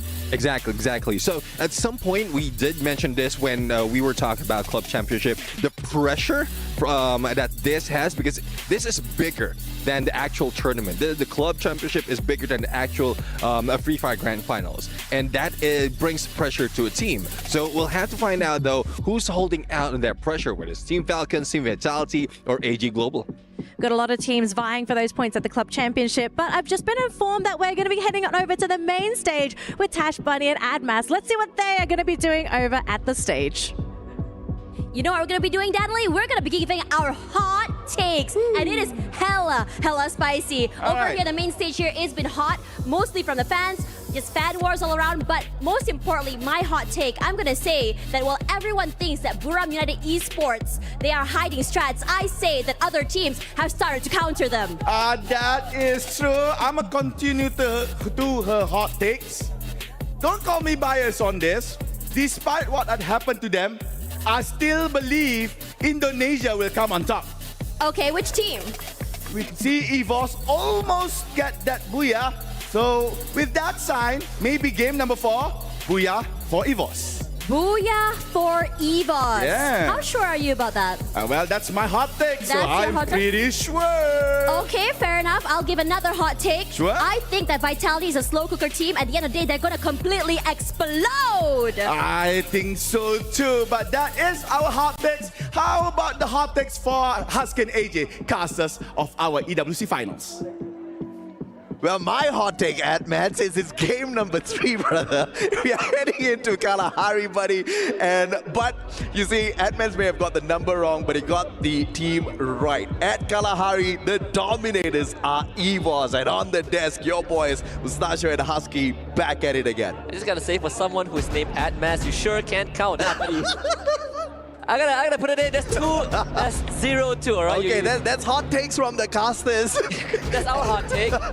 Maybe you should go back to traditional maps, but it's all love from the casting booth. Yes, EVOS Esports came close to a booyah, but I respected it, right? Mad respect. They held up for longer than they should have. It was a very bloody fight between them and RQ on Purgatory, and then they came out on top after a gruesome recovery sequence. Right now in Kalahari, it seems like we're entering the playground of these two teams again. It's another opportunity for Lost from Brazil to find their way out here. Just like EVOS, they're one of those teams that do manage to pick up quite a bit of points here on Kalahari. And unlike EVOS, who mainly focus on the eliminations, Lost is a team that looks for the circle, and they find it pretty much all the time whenever they play this map. So this is pretty much high on the board in terms of potential for them to walk in here and rip away. But of course, match point stage here, you see the highlights onto Buriram as well as AGAL for a good reason. But I don't know why they missed out EVOS, who's exactly in between them. And I think if EVOS gets off to a good start, they are definitely going to be on the board. Oh yeah. We only have slot for 2 teams, so EVOS, just a bit more injection of points and they will be just fine. Movistar R7 already scoring a first blood for themselves. So that is sort of what you need as a team who is falling behind, right? Like, I think there's only so many rounds you can fall behind in Champion Rush before it really comes out to the state where you have no choice but to ruin other people's chances. A hit list taken up here by EVOS, and that instantly sends the players of Core Memory scrambling away back towards their own compound at Santa Catarina. But that obviously also means that EVOS now could go in for an early hunt. Buriram taking out a hit list, targeting the players of Dragon. This is not good for business at all for Saudi Arabia. Dragons need to fly away as quickly as possible. Especially when they are currently resting, basically stationed at Buriram's next favorite spot after Stone Ridge, Command Post. Only a few teams are willing to take Command Post, and the one team that Buriram respects is Onyx. But Onyx is not here anymore, so if you want Command Post, you gotta fight for it. Oh, what's happening here, man? Falcons rotating towards Core Memory. This is gonna bring them directly towards Buriram as well. Dragons might just be the 4th party in this that just stays away from all of this heat of battle. But this is just danger zone for sure as EVOS moves on into Santa Catarina. We've got a party here, Husky. And you instantly see the Dinoculus being thrown out by core memory. They were caught off guard, and now they need confirmation of how many ops are there from EVOS. Luckily, with that confirmation, they were able to continue to rotate southbound. That's good news, but the bad news is they're about to run from the pan into the fire. Absolutely. EVOS chasing them from the back. You've got your two-time world champs right in front. What do you do if you're core memory? They haven't managed to pick up solid points here today, although they did manage to rip away 10 points to head start this day here at the grand finals. They haven't been able to make good work of that just yet. I mean, EVOS and AGL are currently the leaderboard, and with EVOS getting more points, currently they are going to be in first place, and that is a scary thought for a lot of teams because EVOS did come in with some head start points. Yeah. And you don't want to feed them extra, because EVOS, they have a prophecy to fulfill. Absolutely, and Zenzi has got a life to protect his own. Man has got enough coins to buy back his team members, but no vending machine around, and Coach Hill, M590 to the head, and EVOS off to a fantastic start, but that was an effort across 3 teams, all right? So nothing against poor old core memory. They'll just have to make their way back in here at Alpine. That stings, because they did have 10 head start points and were not able to utilize that in any condition. The head start points are the only thing still keeping them in the middle of the leaderboard. Purgatory was probably the better map that they had, but this EVOS saga, if you've been following it for the past years, since EWC 24, you know how important this 25 run is for them, especially with Rasya. You said early on, 3 years in, finally gets to play due to the age legalization. His first season, he's right here about to bring that team to potential championship run. That would most definitely be the dream run for EVOS after 6 years of grabbing a championship on the world stage. It will most definitely be sweet for both Rasya and the squad, especially for the 16-year-old, because he is that firepower behind the squad, right? But as Falcons now choose to back away from that impending doom of ending up between Buriram as well as EVOS, they now move towards Bayfront, reading the circle really well here, all of these teams. Whoa. And the Katarina is definitely going to be a tad bit hot. But I know why you just said whoa, because the Brazilians, Fluxo, just made a crazy rotation. That is mad. They just flew right past BRU. You just, kind of a footnote on EVOS, if they do win this, it will be the first organization to win 2 different world championships with 2 different teams in terms of nationality and region, right? They did it with the Thai TV plus Phoenix. That was where Jonah Gethai and Moshi were from. Right now, to bring it to Indonesia and have a trophy back home would be historical. Hey, the Free Fire World Cup counts. It does count, of course. Different brand, but but still, no teams have done it with 2 different regions at least. I think, again, this is quite a story that spans 6 years. BRU actually decides to not contest command post, go over to the sub, which is the safer spot. So DRG somehow avoided an apocalypse. That's insane, man. I mean, Fluxo and Buriram literally just switched spots. Okay, this is insane because if Buriram had just been a minute late on this rotation, Fluxo would have met them. And I don't know which team would have been on the receiving end of bullets, because it could have just been Fluxo flying straight in towards Buriram, giving Buriram that open opportunity, or them just catching Buriram with their pants down. But either way, that's fantasy land. Neither one of those scenarios happened. Both teams alive and kicking. And Buriram continues to rotate in towards Refinery, which is usually held by RRQ, who unfortunately have left this spot at this point in time for some weird reason. But it's also understandable because there are a couple of times that we see RRQ take Refinery and then they spread out, right? They decide to play the perimeter. What's interesting is the fact that this is an off rotation, an odd rotation for BRU. They usually don't do this. They don't go from Stone Ridge to the sub and then go straight north. That's the Dinoculus, who just scanned out 3 out of 4 members of Dragons Esports, who took the zip line to Refinery. BRU, I wonder if they would expect that to be RRQ instead. You have R7 also there. There's a potential sandwich that could happen. DRG holding high ground. And with BRU thinking that Dragons could be RRQ, that could just force them to hold back, and that may just put them in the crosshairs of R7. And as I say that, Buriram getting shot at point blank center. R7 not getting any knocks just yet though, but just love taps at this point of time. And the read of the circle, fantastic once again from this world champion, two-time world champion. But Dragons up top, looking for a little bit of trouble as well on the very edge of Refinery the moment they spotted Buriram rotating in. Dragon Esports actually moving a little bit. I'm not sure if that rotation was the best choice because they just put themselves in the crosshairs of 3 different teams. And to back off right now would be taking a risk. And just like round number 2, Dragon Esports forced to make a tough choice. EVO's now on our screen and they're about to challenge the Falcons in their home ground. This is the nest of the Falcons, but for EVO's, they know that they have the upper hand. They definitely have the upper hand and the high ground advantage rate. M590, Metagun finds a good connection and the Oscar breaks it down to the Valiant dash and the follow-up from Rasya from nowhere. Limit will sneak away to keep the team alive at least for the time being, and aim God, what a shot! And just like that, your reigning champions Falcons being snuffed out. Aimgod with the Woodpecker, easy shot to the head. The one final survivor on fire. EVO's about to snuff out the sounds from the crowd. And with that shot, Aimgod puts Falcons to rest. You can hear the collective groans for the Team Falcons fans and the Indonesians. They erupt in triumph. You see the contrast in the crowd, you know. Oh, you smile, brother, you smile. They've invested. That's how you cope with heartbreak. But thankfully for the Falcons, they are not too far behind. We've seen them work miracles, but to have those points fall into the hands of EVOs, that's what's scary right now. And that's why Adman's got a tad bit excited there as well, right? He did say EVOs, they do have a lot of promise here on this map. They have gotten the number wrong, but the prediction is absolutely solid. But it wasn't even EVOs pulling in the hurt onto Falcons. RRQ, phenomenal rotation. Unfortunately, they just caught Falcons at the wrong time. The Falcons just weren't battle ready, and Limit tried to back away in towards the hills, and there was just no escape zone from then on.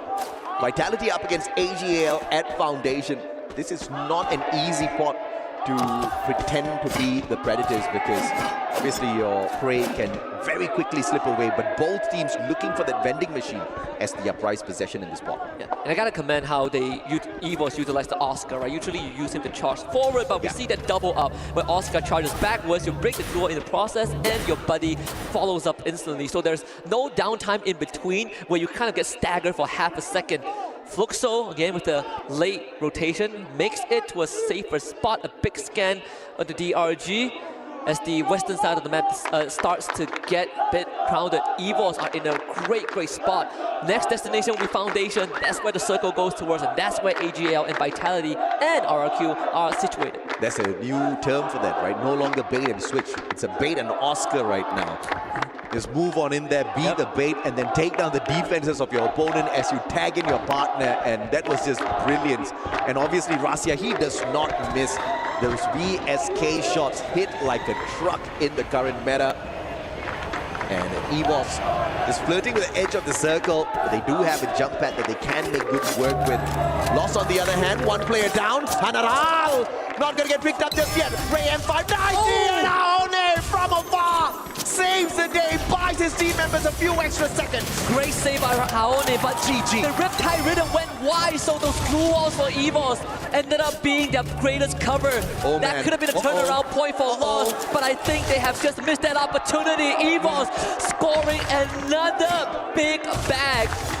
And I just gotta say, with that win, they're gonna face off AGL, but they're past the halfway point to a champion rush. And AJ, they're not stopping AGL now on the hit list. This is insane. They lay out the jump pad, and they hit down player after player, forcing AGL to scramble. The grenade fighting one, Cypher. Let the man play his medkit at the very least. A1 hopping on in, crushing the hopes of the Thai squad. There's a vending machine here to play with. Chinoy backing away. Aimgod not giving up just yet. Finds the connection with the M590. And Ray comes by to say hello as well. 14 eliminations strong. EVOs, what are they on? They're definitely on the high tide. and nothing can stop them, including placement points in the current position with 8 teams left. They've already scored 40. You add on 14 eliminations. They are so close to unlocking Champion Rush. One more good round will be all it takes for EVOS to put themselves right in front of the finishing line ribbon. Someone has to stop them. Maybe BRU can do it. Yeah, Buriram needs to think about Fluxo right down there at the bottom as well, but they've pulled in the attention of RRQ. Thankfully, RRQ very close to the edge of this current circle. Safe zone's not with them. RRQ has to travel around. Fluxo spotted out by Buriram. Buriram with the high ground advantage. At points, it can be a disadvantage, especially when you've got a sniper like MT7 down at the bottom. GU has got the SVD as well. It's all about the positioning here, and Dragons of all teams can actually play spoiler for Buriram from afar. A good time to also bring up the fact that for EVOS, Rastia was the new addition. He did replace Gade, but the rest of the team have been here before, just last year. And now they go up against R7 off screen, RRQ up against Vitality. And this matchup, it has replayed a few times in the knockout stage. RRQ always falling victim to Vitality, or at least suffering heavy damage. Fluxo against BRU, but as we turn back to RRQ against Vitality, Ma'al is going to get the first knock onto Faiz. Keon goes down, RRQ striking back hard. But Vitality, they are not one to be trifled with. RRQ needs to get the revive. Yeah, great knock coming on through. The pickups are going to slow down the pace of RRQ just a tad bit here, but not enough to buy them enough time for that recovery. Vitality snuffed out courtesy of RRQ. The next circle, though, sees EVOS sitting comfortably without anybody to tickle them just yet.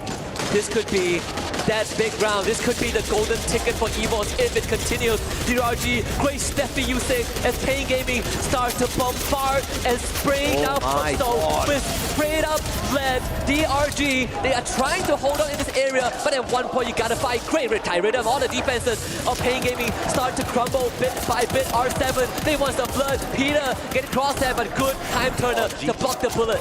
Fluxo stands no chance here. They flew on in and everybody takes their shots up against Fluxo, knocking them down on the 7th spot. Dragons taking advantage of the situation as well. You go, Dragons, you go. Great use of that Steffi earlier on caused that survival gameplay because Wasana and squad were chucking everything, including the kitchen sink, grenade after grenade at Dragons, and Steffi saving them all. 3 more players, but time is running out. Pain Gaming evacuating the situation. Dragons now can potentially spoil the play of Buriram. And RRQ can do the same. Wasana, he needs help right now. Riptide Rhythm, massive one from RRQ. Ma'al getting the job done, and the finisher to boot. Moshi not standing a chance. A quad for Ma'al. The sniper of the Rex Brigham Keon. 9, 10 eliminations, 11 on the docket. RRQ on the board. My God, Dragon snuffed out as well. This is the shooting range. Everybody is a prey as far as the Indonesians are concerned. But the threat is up on a hill, on a rock that they call their own. R7 now, high ground advantage, about to turn into a disadvantage as the circle slowly pushes them on in. Rastia fighting Joker. That's the disadvantage we talk about. But the distraction from RRQ is going to keep R7 alive. Big rematch in these two squads. Rastia needs help, but he actually gets himself picked back up. The diva works out for EVOS. 15 eliminations, ducks behind the wall. Temporary ceasefire between these two teams, and the Coda scan. EVOS knows what's in front of them, and Ma'al takes the front of it. Games King from behind. EVOS, they might have a good opportunity to close this out. 17 eliminations. And the circle moving towards EVOS. R7 stopping RRQ. Distracting them. Kiba being shot by EVOS as well. Aim God finds hacks. The team of R7 now being slowed down. Aim God moving on in. Valiant Dash breaking down their defenses and breaking down their hopes as well. Game King as the final survivor, struggling to pick up his team members. But EVOS calls it to an end. Strikes a booyah at Kalahari. 33 points, a booyah and 21 eliminations. EVOS once more puts themselves way ahead of competition. A replay of Free Fire at EWC 24 where they were in the exact same spot. They were so far ahead of the crowd, but this time emotional management was there. We saw the players calming each other down. The race hasn't ended yet. And the veterans leading Russia, they know that feeling when it was all too close to the end and they could not cross the finishing line. This time they needed to get it done, and they will get it done. I think one more good round, they will be at the cusp of lifting that trophy. The dream run for the Wonder Kid. There's two ways to say his name, Russia as well as Russia. Russia means secret, and he has been that secret weapon, the deadly secret weapon of EVOS that they have been cultivating for the past 3 years.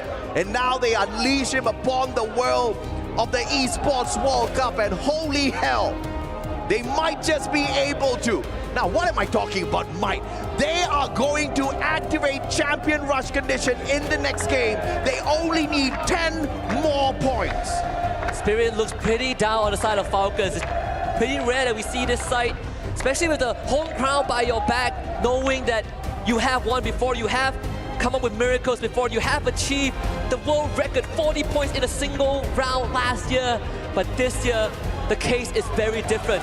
EVOS seems to be the only team that has been able to consistently step up when they need it the most. They just need to finish the job. They get one more good round on Alpine. We might just end this before we even step foot onto Solara. You know, it's so difficult to tell a kid to not touch something hot because they just don't understand exactly what heat or fire can do to them. And that's exactly what this Wonder Kid is. He knows no fear, and that has been the greatest advantage of the team. And by the way, fun fact, those 70 points that I talked about doesn't even include what they picked up off a point rush. We're going to take a quick short break here. When we come back, we get to see the Indonesians activate the champion rush condition.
Sekarang knock. Nice. 9 orang guys. 7. 8. Moko. Hijauin Moko. Tuh guys, gua gas sumpah. Udah mati yang kiri. Yang kiri udah mati. Di gua satu. Repep. Ikutin ler. Waduh, kirinya guys, kirinya ada satu.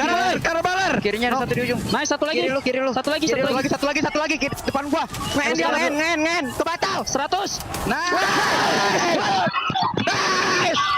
Woi, tos dulu woi. Woi, tos yang bener. EVOS has achieved a huge feat here at Free Fire at EWC 25, scoring a massive number of points, rocketing them up the leaderboard and potentially putting them in a position where they could very soon unlock the win condition here for Champions Rush. And I don't think anybody expected this crazy of a performance. Oh my gosh, I can't believe it, guys. We have broken the curse. No more slow Free Fire.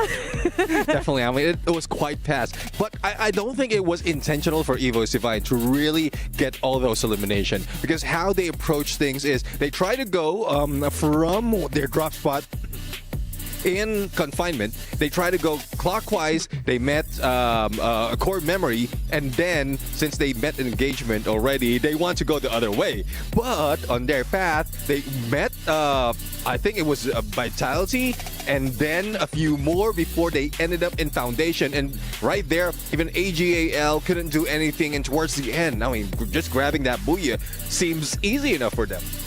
just unintentionally grabbing those eliminations. I mean, typical EVOS things, right? Because historically speaking, EVOS has been naturally strong on Kalahari. This is one of the few maps that the Indonesian teams generally do amazing on. And I mean, we can already see that experience from EVOS really shining through on this map. But the huge feat of scoring over 30 points. That is huge because all of a sudden this threatens the other teams because you see EVOS so close to unlocking the condition and you see them play like that in Kalahari. I mean, somebody's got to stop them now. Absolutely. I think as long as now EVOS ends up on the first page of the upcoming map, I mean, Alpine is something that they played a lot before and achieving 10 points is so doable. But at the same time, right, as you mentioned, nobody was expecting them to earn 30. We were expecting them to maybe get 10 and then another 10, them in Solara, maybe look to try and close it out. But even for RRQ, we're noticing that a lot of the movements made by the Indonesians are extremely similar, which has costed a couple of teams to really pay the price. However, now, even Pain Gaming, Movistar R7 is coming into the play. And now that we're going into our last 3 maps, well, I say last 3 maps, but 3 maps in rotation, this is where we're going to see a lot of teams start to pick up the pace because the pressure mounting is enormous. And we saw the reactions from EVOS Divine, right? Throwing off their earphones, screaming how good that felt because, again, they're keeping it all in. They're trying to keep that cool, calm, and collected momentum as they move on to Alpine. Yeah, it was only for a few seconds though, because after that, like they were asked, like, slow down, chill. It's not yet over. They haven't won just yet, but it was still an amazing feat.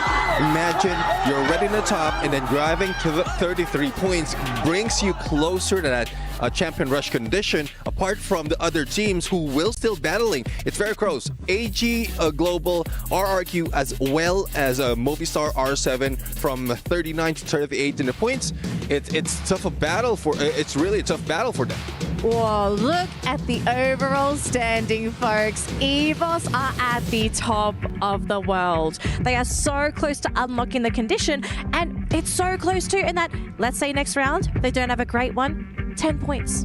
10 points is all they need to unlock the condition, and they just need to booyah any of the following rounds. So now we're starting to see teams sweat bullets. They're starting to realize time is running out, and I have a feeling this is where we're going to start seeing some movement from teams. You can't play safe anymore because if you let a team like EVOS do this again, they played proactive last game, you're just going to give the points away. Absolutely. I think it's totally fine for now to do so, but then when it comes to that final booyah that you need to achieve, I think that's where we're going to really start to see EVOS Divine struggle, right? Because in terms of map rotations, once we get past into Solara and we restart the map rotations all over again, I don't think any team is going to let them take it away that easily. And if they want to replicate that performance, that's like what? From Alpine, Nextera, and then Solara, and then another 3, they have to wait a full 6 map rotation to get back to Kalahari to try and replicate that performance one more time. It's difficult though, and it's a good thing that we have some teams who really are proficient in whatever map. We've seen, especially Riyadh United, though they didn't perform that well, but they're very close to 5 in the points. But we've seen them grab booyah in 4, if not 5 matches in one competition. So there's a team that can do it. I think Fluxo did the same thing at some point. A lot of booyahs in one of their matches in Brazil. So they can possibly do so, but they have to deny first EVOS Divine from getting to that condition. If they can hot drop right now, it's a risk of one gameplay and then they can just follow up later. Or if they can survive that and then just play safe towards the end, then they can stack on the points to get closer to EVOS Divine.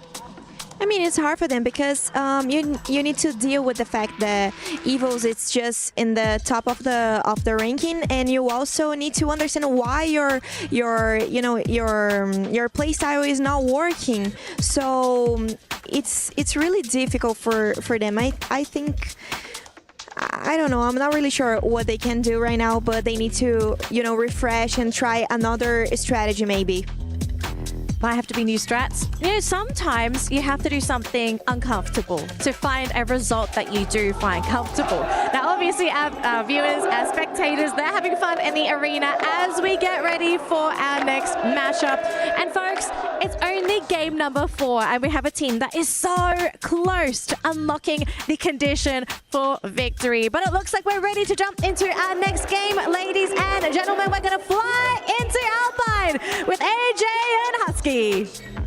Thank you very much, Danny and gang. This is Alpine time, baby. Now, EVOS can sneeze and they'll activate the champion rush condition.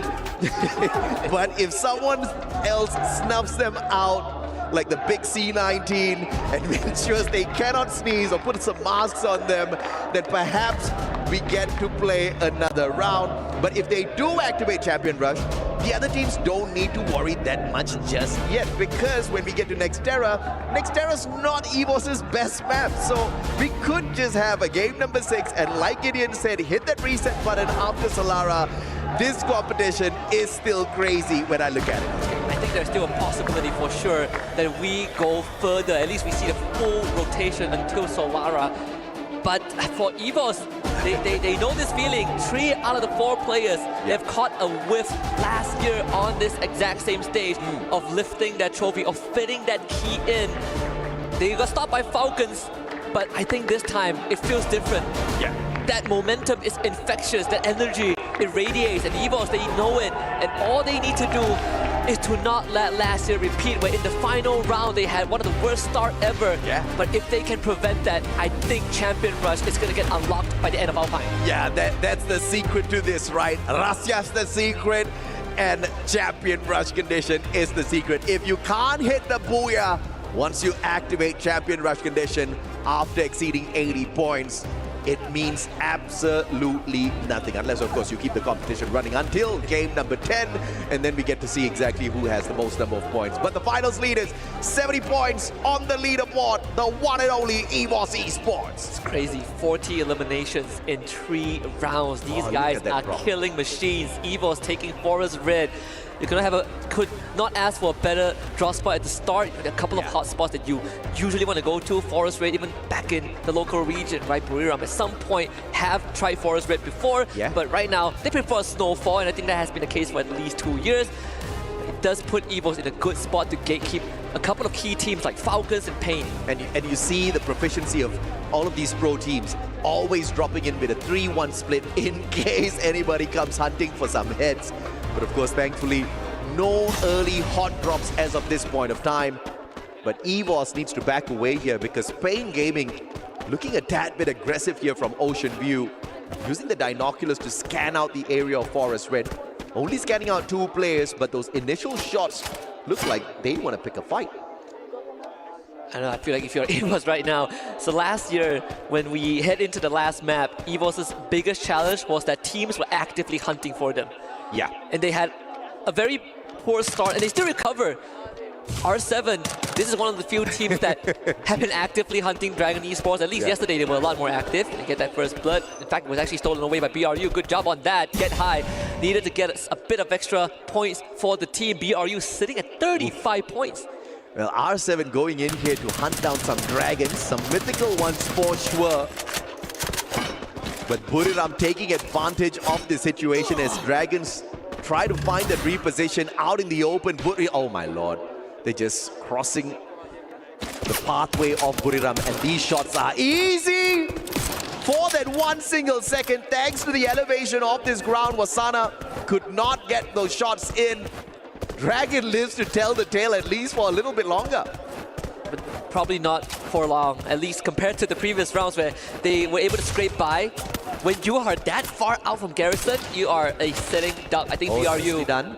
They're gonna get as much as they can. Good reptile rhythm, like you pointed out, that's gonna, discourage BRU, but not for long. Jonah is wrapping by the corner. Yeah, Jonah is just gonna be that irritating presence that makes this so much more difficult. FTL to the walls, my lord.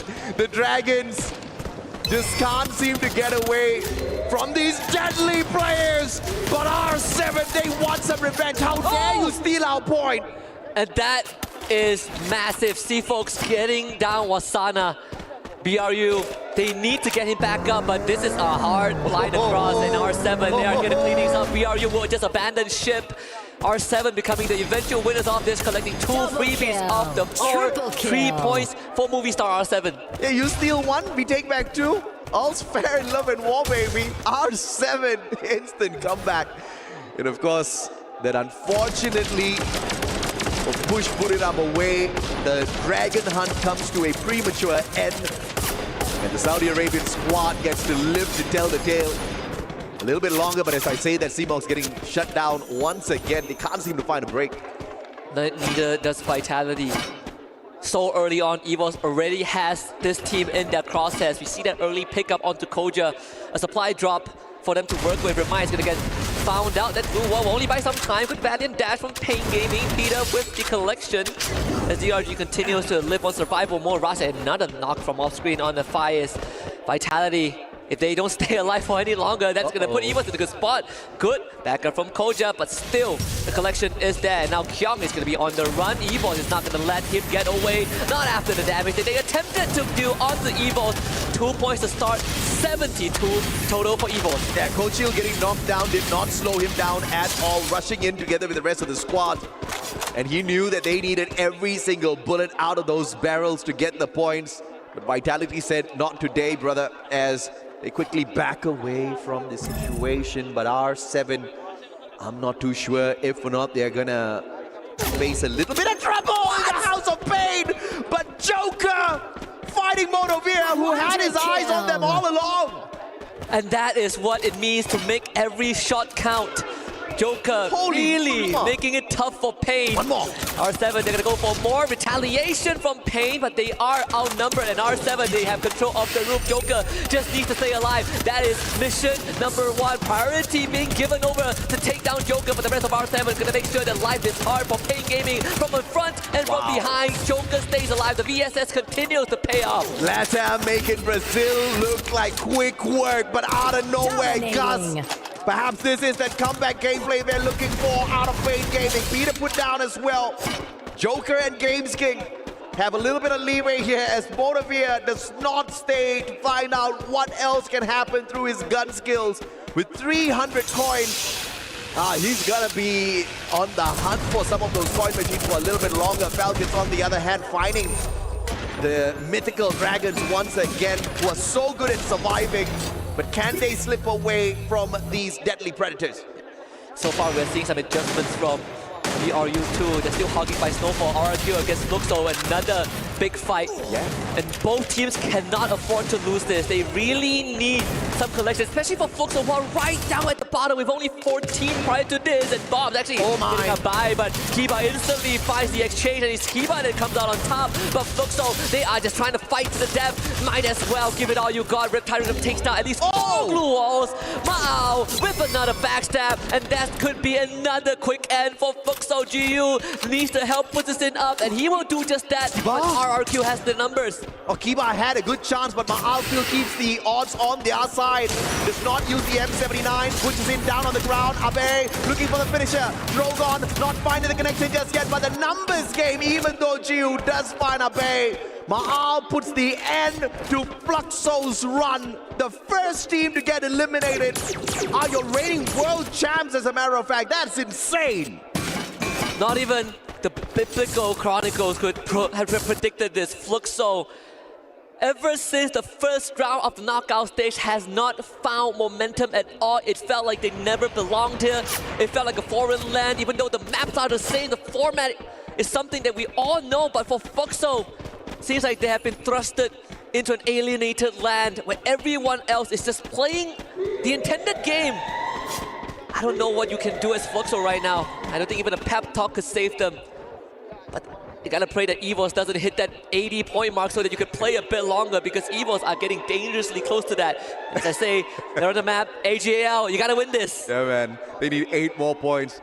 But what can I say about Fluxo, right? This is Riyadh, Saudi Arabia, baby. You can be the reigning world champion, but here everybody is an equal. On that phenomenal stage, everybody is an equal. And Fluxo just found that out the hard way.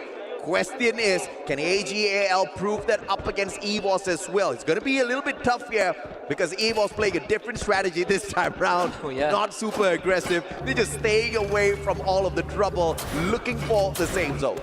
They're waiting for the Coda to come back off cooldown as well. AJL, they might have some info with those gunshots. That definitely is going to alert EVOS. I think Koda should come back off cooldown right about now. EVOS, if they want to make any sort of move, they might as well could. But with how the circle is, I think EVOS are going to stay still. What worries me right now is where RRQ is going to rotate. Yeah. There's a chance they rotate north first, they run into Lost. Yeah. But Vitality, they might just spoil the party. I think RRQ will just stay for a little bit first because the way the circle has been pushing in closer and closer towards Stadium and Rai, this will continue for yet another circle. But RRQ will have to move out of vantage either way though, because the circle usually does not fall onto those waters, because that's just a very difficult area to play with. Thankfully, that has been patched up in the past months. But as Falcons slowly rotate towards this little tiger's den in the name of EVOS, trouble is looming. The reigning champions of the Esports World Cup for Free Fire might just want those points for themselves, but holy hell, look at what we've got on the overall leaderboard. They have got a long journey ahead of them to activate champion run. Very long. Complete opposite of last year where they had one of the best start. Some might argue that's the only reason that they won, because of a huge 40-point start. But however you see it right now, they are on the back foot. When this next circle closes in, there's a huge chance we move over to Rai, but there's also the off chance we get closer to Stadium. And that's where EVOS gets put to the test. At least 4 separate teams might converge on that area, but if EVOS can just survive even one of those squads, they put themselves in a way stronger position, and indeed it closes towards where they are.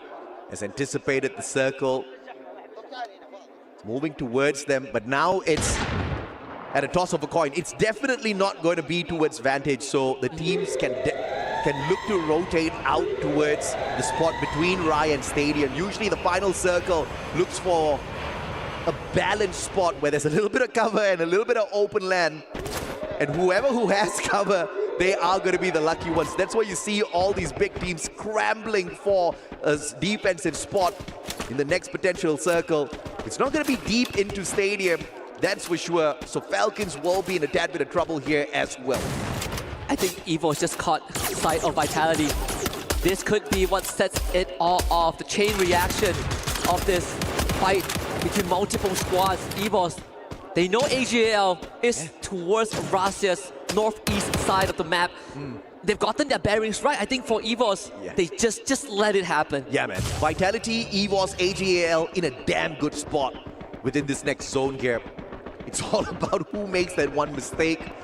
Buriram playing with the circle, but they're about to enter the House of Pain. The Brazilians need those points. The issue is they are battling up against the blue zone as well. Rotation in towards Rai. This is a very good spot for Buriram. Just nice to dodge R7, because that could have been very messy. R7 in an alternate universe would have gotten a full wipe onto BRU before they even hit the ground. The body would still be warm when it does. DRG, again, playing it slow and smart, but this time making an insanely late rotation. Not something that we see often unless they were down members, but in this case, they had a full squad. Pain Gaming making their move is about to get crowded. The circle now even more powerful for EVOS. Mythical Dragons, they've been dealing with the heat in Saudi Arabia for too long during the summer. They think they can battle up against this blue circle, but not for long. Yasser and gang getting tagged up by the blue quite heavily. This is going to put them at a disadvantage. They need to get into the circle quickly, or we are going to see the extinction of the Dragons once again. But the fact that they have survived this long praises to the squad who has made it to the world stage. Vitality might have just scanned out where DRG is. R7 against BRU happening. What a rip Core time. Memory now is going to be fighting out as well. Lost in the conversation. This party is about to get chaotic. What a circle. This is painful. EVOS, Vitality, and AGL. They just need to be the welcoming party for everyone. But a portal goal, so rare to be seen here in the current meta, used by Falcons to pull the rotation into a compound that serves up the best defense in the next circle. Brilliant rotation Buriram on the other hand, found by R7. Joker, VSK to the back of the sniper of the squad. Instantaneous retreat from the Buriram players. Oh no. Knocked down by the blue as well. This is not the kind of circle you want to tease. That was panic by Buriram. Yeah. I looked at Wasana. He didn't even have grenades to work with. He has to win this by pure force. But unfortunately, R7 were more than prepared to fight that battle. And in fact, they are the ones coming out on top. Buriram now really into survival mode. They need some kind of cleanup, but they just do not have the numbers. They do not have the bodies. Lost eliminated off screen. Buriram completely crippled with just one left. R7 now makes a D-rotation. Joker getting on Jonah, trying to hold on 40 HP. But this is going to be lights out for BRU. They just could not pull it together. And Rastia finds Della. Evos now shows. Yeah, R7 wins the ego play, but both the squads getting tagged up bad by the blue, and they perish. Dragon still alive, the mythical creatures on the lower floor, up against Vitality up top. They can call a truce for the time being, but in 10 seconds it's about to be danger time. Dragon's calling in for the monster truck as well. They want to rotate, but that's the slowest vehicle you can use. If Evos wins this one, they're going to unlock champion rush condition no matter what. For placement points and eliminations, this is the biggest fight. We saw the fans duking it out in the crowd, and we have been gifted with the ultimate showdown pretty early on in the most crucial moment for Evos' history in their run in 25. But they are going to play it slow, and I like this. Oh, nice. I like this initiative. Yeah, beautifully done. 8-1-2-4 pop, which means Evos caught to their pants down. Have to play the recovery, and this circle hurts for sure. Ray needs to get away, but it's game over, baby. Evos, Superman, kicking in at the very final second. Ray hanging on for those placement points. Unbelievable resiliency from this kid. Saved by RRQ, Team Falcons. They say their prayers. They praise RRQ. Wow! At the cost of the entire squad. Evos all so close. We're going to check in by the end of this. But the rest of the team will now have one more extra round to play. We are definitely going to make it to Solara at least. Yeah. That is a guarantee. Somebody sneezed, bro, because Evos 1 point away. Stopped dead in their tracks. A tad bit unfortunate, but that's how the cookie crumbles here at Riyadh, Saudi Arabia, baby. This is Free Fire at EWC 25, and it does not get better than this. Dragon still hanging on, but that's the end for Sifu. Gets taken out, and we are with our top three. 2 C teams, 1 from Brazil. Pain looking to represent big time. If Pain gets this win, we are going to get a grand finals on our hands, because AGL and RQ, they have been doing pretty well so far, but for Pain, they are the ones that have been suffering. The Riptide is to destroy all of the blue walls. That's 4 from Ma'au. Investment, pretty heavy, but the price that they pay is also something that they can only bear for so long. Blue wall melt is also tossed out. AGL with the high ground vantage point to look over Pain Gaming as RRQ now faces the blue. They take the jump pad right opposite of AGL, and it's just a firing race. The meat grinder of the Thai squad. Yeah, the firing squad of AGL, and the reason why RRQ and Pain Gaming did not go in there for the rush was because of the timely use of that A124. Wonderfully put a stop to their tracks instantaneously, slowing down the pace. But now it's Brazil up against Thailand. Who drags this Booyah away? Either way, both these teams are quite far away from activating that champion rush condition. This is just going to be a little bit of a souvenir that they can carry on into next Terra, where they're going to try to compete up against Evos to activate. Can you imagine if you have multiple teams activating Champion Rush at the same time, Husky? I would like to imagine, but thankfully it hasn't happened yet. Even Evos got stopped at 79 points. That I can't believe. If Pain wins this, it would definitely benefit them a lot more, because AGL already has a Booyah. Oh, Dew does not have that Riptide rhythm, but thanks to the timing of this circle here, Pain Gaming backing away, the glue wall melters taking down their defenses, and Dew and his Riptide rhythm, they are fully engaged, activated already. Pain Gaming, if they take a fight on the outside, it will be trouble for them. That's why you see Motovia moving up to the second floor. They need to find elevation, but the circle is not going to wait for long. Pain needs to make a decision right now. Riptide Rhythm, Steffi online for AGL, so those grenades are not going to do much. As long as it is timed correctly, they will block the first grenade with the blue wall, drop the monster truck, and use it for cover. Pain, what is the plan? Seems like they're going to go for a 2-2 split. Yeah, beautiful decision making here for Pain. And they do leave Moravia behind to deal with Shinoy. They will keep each other engaged. That A124 waiting for that final opportunity, but it will be Pain Gaming to pop it first. These players are now frozen. Pain Gaming has a few seconds to take advantage of the situation, but high ground advantage still held by Dew, and nobody else in his crosshairs. With Noda making one mistake, that guy goes down, and the gameplay for Pain crumbling down right up top. And Dew sets it up for the team. Sci-Fi and Barros will clean it up. AGAL second booyah of the grand finals to put themselves one step closer to the top. They needed 41 points to activate the champion rush condition. Safe to say, they haven't done it just yet. But guess what? EVOS as well. We called it, man. Somebody just needed to sneeze. Many teams tried. EVOS unfortunately 1 point away from activating it. You know, the dream run, obviously everybody else tried to stop them as well, but that was just lady luck telling them, be patient. This is the Esports World Cup. We have a potential 10-game grand final here. You can't just end it by the time you go to Solara. It's not their time yet. If only if they wipe Falcons, that would have been champion rush for sure. Even just one extra knockdown would have done the job. But either way, EVOS still in the strongest possible position. They could finish 9th spot with 0 elimination and still be the first team to have a chance at the trophy.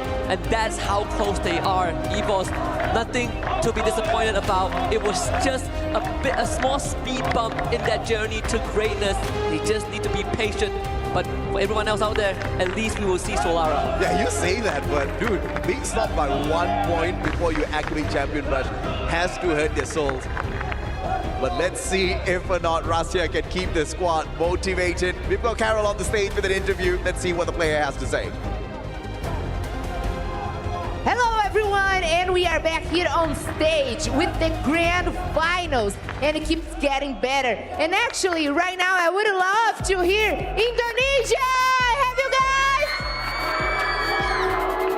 Indonesia's teams are in the house, and they are making some noise because we have Evil's Esports doing so good so far. And of course, we gotta talk with this man over here. Russia, you have been doing such an amazing job. You are so impressed with your performance. And let's talk about the Kalahari Booyah. After a massive Booyah with a massive points, how are you feeling? Jadi tentunya di sini kita berbicara dengan Rasya ya. Dan gimana perasaan Anda setelah berhasil mendapatkan buyah tadi di Kalahari dan juga gak hanya buyah tetapi berhasil mendapatkan poin eliminasi yang banyak banget gitu. Mungkin rasanya seneng banget karena kita udah semakin dekat sama juara. I'm just very happy. I think we are one step closer to become a champion. You guys definitely are one step closer to be the champions. Mostly because you are about to unlock one of the precious things here.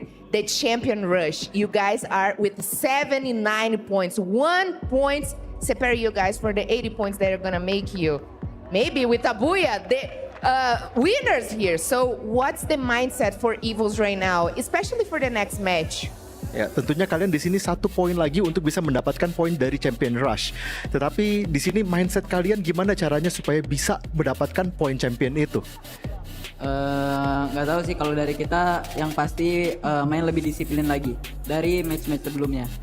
Okay, so I think we just need to be more disciplined than before. Even like previous map is like we must be more disciplined than now. Yeah. And I don't care about point. Oh, he said in English. What a moment! Thank you so much for that, Russia. I love to hear that. And especially you're talking right now, I would love to hear if you have any message to send to all the fans and especially these guys here on the stage.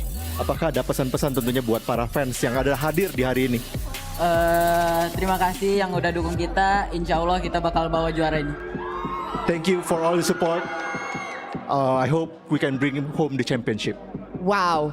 I love that interview. Thank you so much, Russia, for the energy. And once again, Indonesia fans, make some noise! That's lovely. I'm loving the grand finals vibe. And right now, I'm gonna ask you guys, just wait just for a couple minutes because we're gonna be right back. Just a quick break. Wait.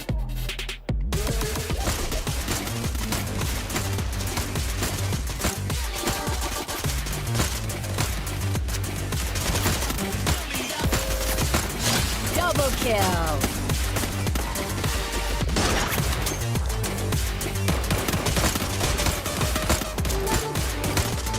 Double kill.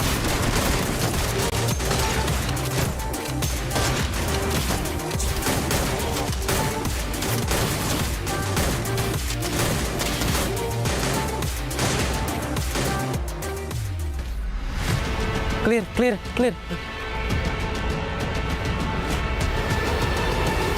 Kalian lagi pada ngapain sih?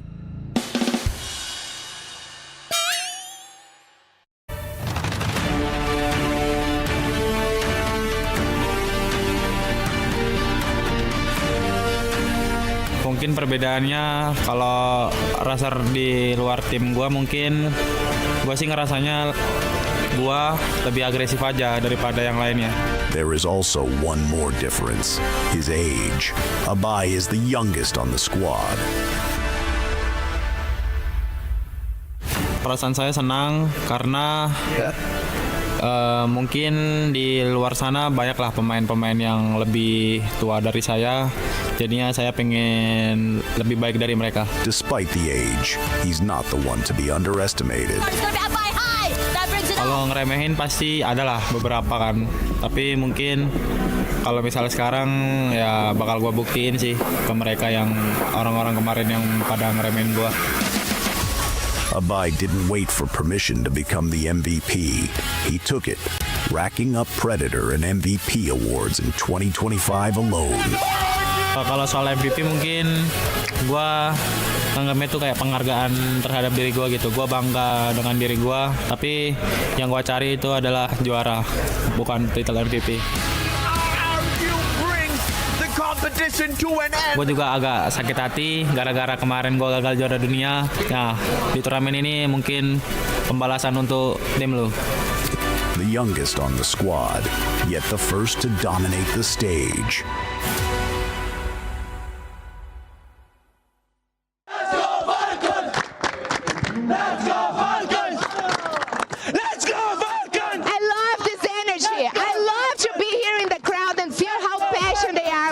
Falcons. But now we have a quick interview, so I'm going to invite you guys to come with me. Let's go there. Thank you guys, you are amazing. And here we are. Oh my gosh, the energy of the crowd, it's everything. So how you guys are feeling right now to make it to the grand finals? Actually, we're really excited, confident as always. Team Falcons are here to dominate, so that's it, yeah. So are you guys fully confident to keep the trophy? For sure, we're here to keep it, and we'll try our best, as we always do. So we're hoping today and every day, for sure, yeah. Wow, that's everything for me, and I think I have heard enough. So I might come back to the crowd because the energy is everything. Hey guys, let's go!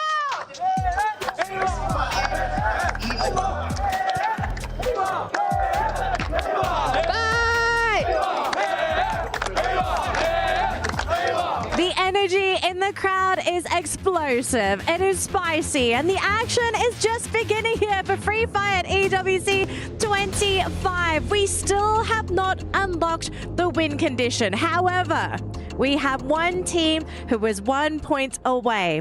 And Rasya says, I don't care about points. That was such an aggressive statement coming from him because they kind of need that 1 point to even make it to unlocking the condition. But I guess the mindset is like not thinking that you need a point, you just play as it is. You are in your comfort zone. So you will be able to get those points no matter what. And as AJ said, just one sneeze, and now I guess they just have to breathe, and they will be able to get that 1 point.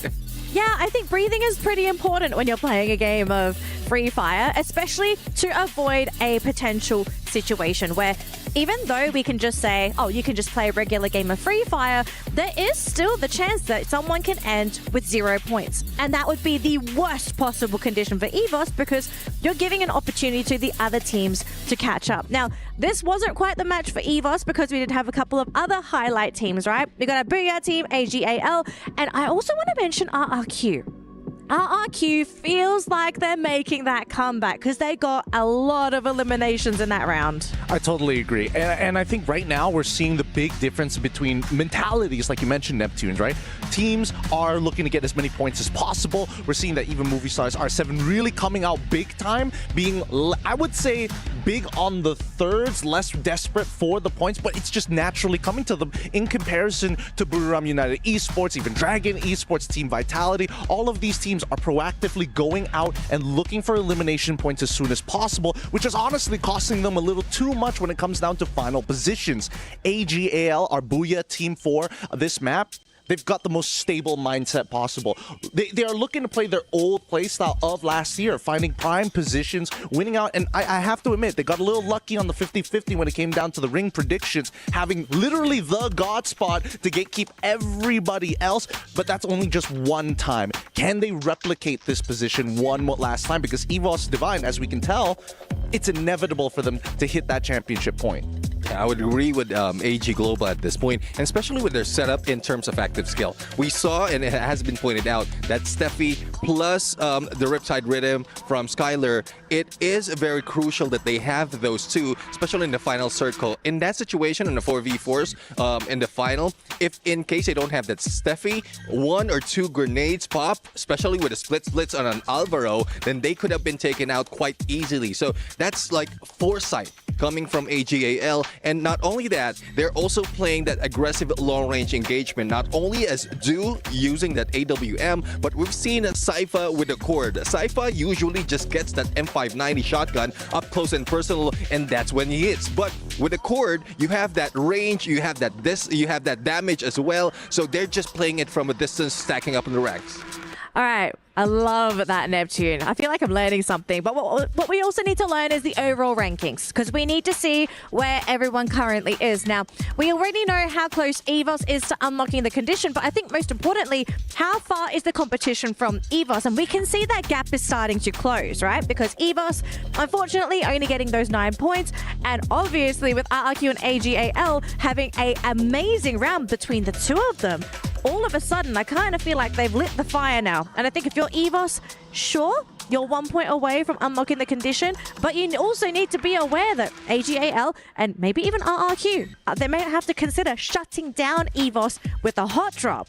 I totally agree with that. I think, oh man, you could look to do that, but that gives other teams on page 2 an opportunity, or in this case, R7 as well as Buriram United Esports a chance to maybe catch up, because you know that it would take at least 2 really good games, 2 really good maps for them to even achieve the championship point in comparison to AGAL, which I think at this point, for them to secure another great performance, get another Booyah, I think that would shock a lot of people because the probability is pretty small overall. Not only is the element of luck playing into effect, but with teams being so desperate, one wrong move, that could cost you an entire map and waste you another 2 rounds. Yeah, exactly. I mean, they really need to set up. So just to avoid that early game elimination, they really need to find their drop spot. If in case there's any threat on the drop spot, then they have to move away. There are a few potential, or only one potential hot engagement. It's lost against Dragon Esports, but we know Dragon Esports are trying to get away from all those hot drops, because especially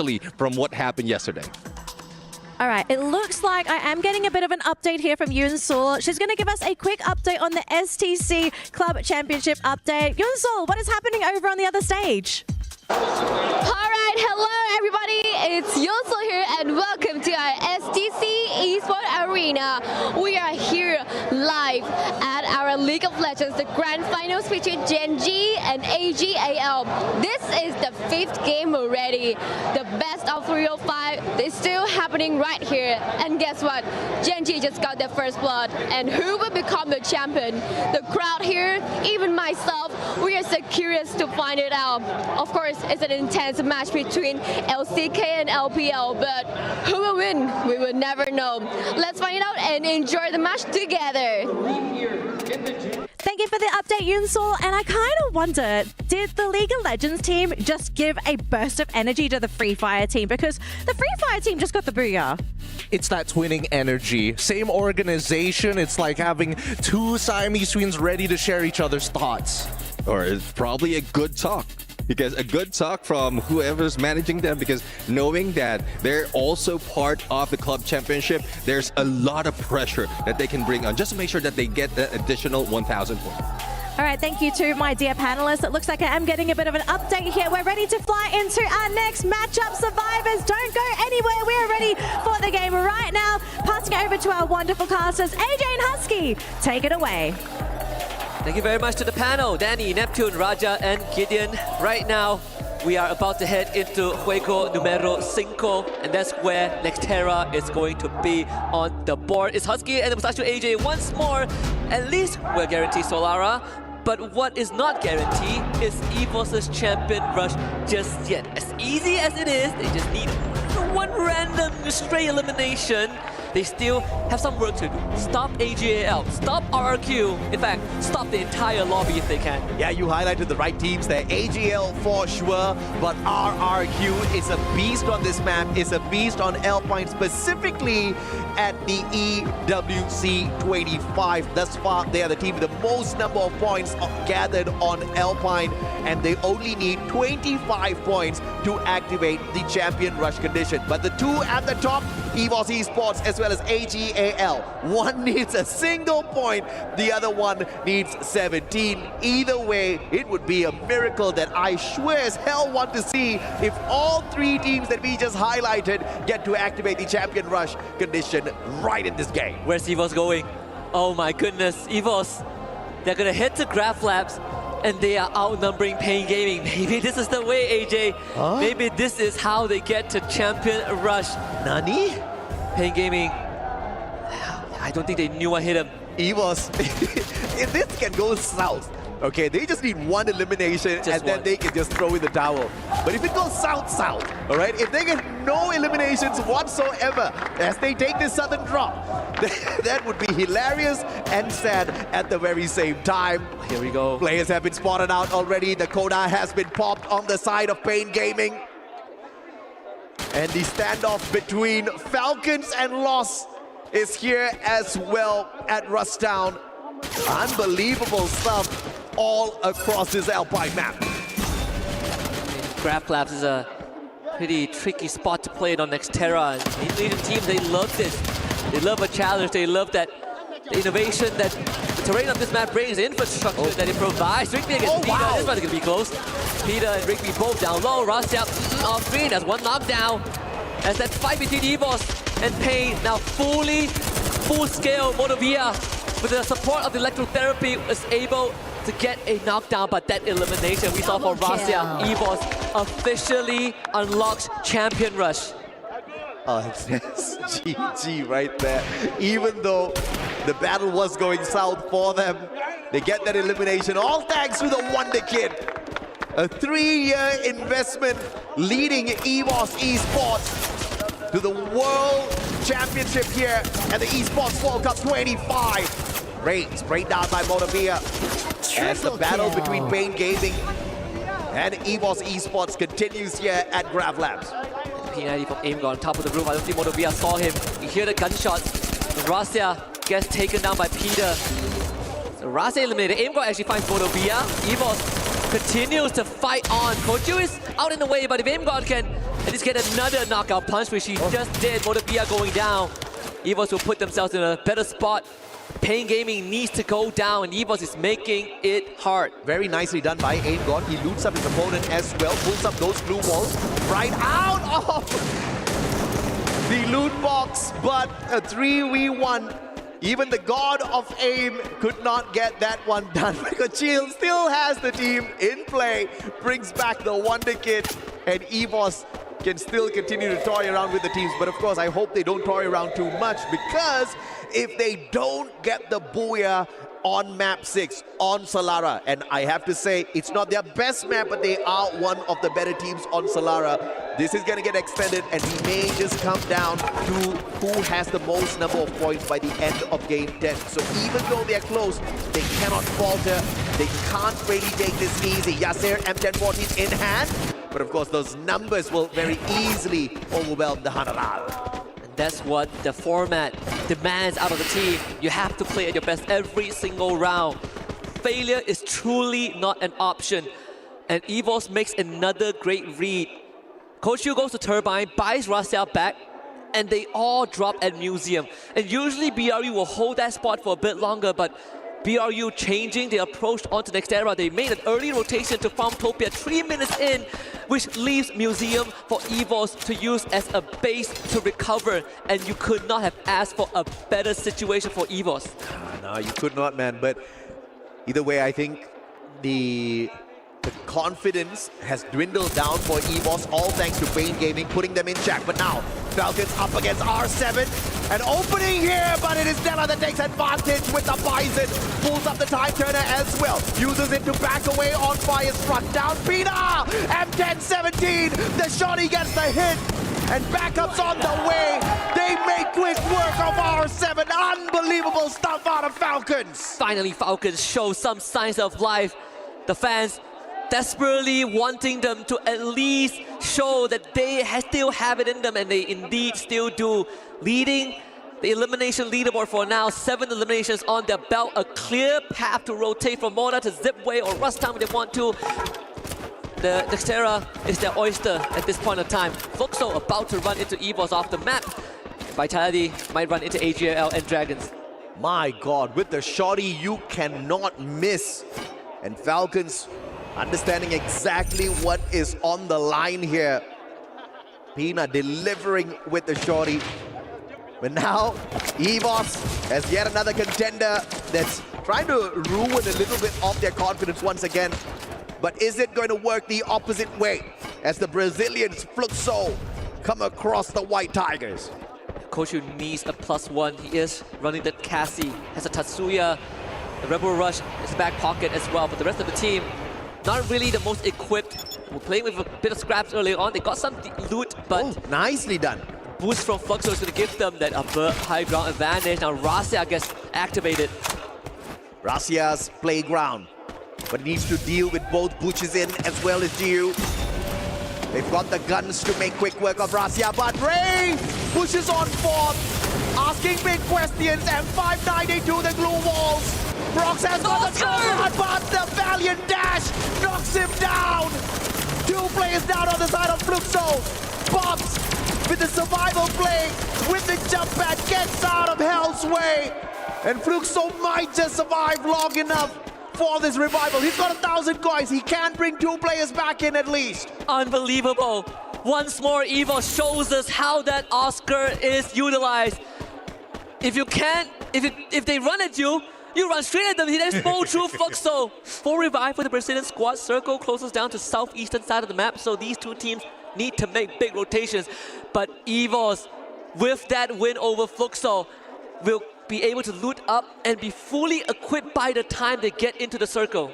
Yeah, praise the devs for these coin machines, because in the past, you would have needed a elimination for those extra 200 coins, or you needed to get lucky. But now with the coin machines littered all around, finding the extra 200, bringing the whole squad back in for a full reset.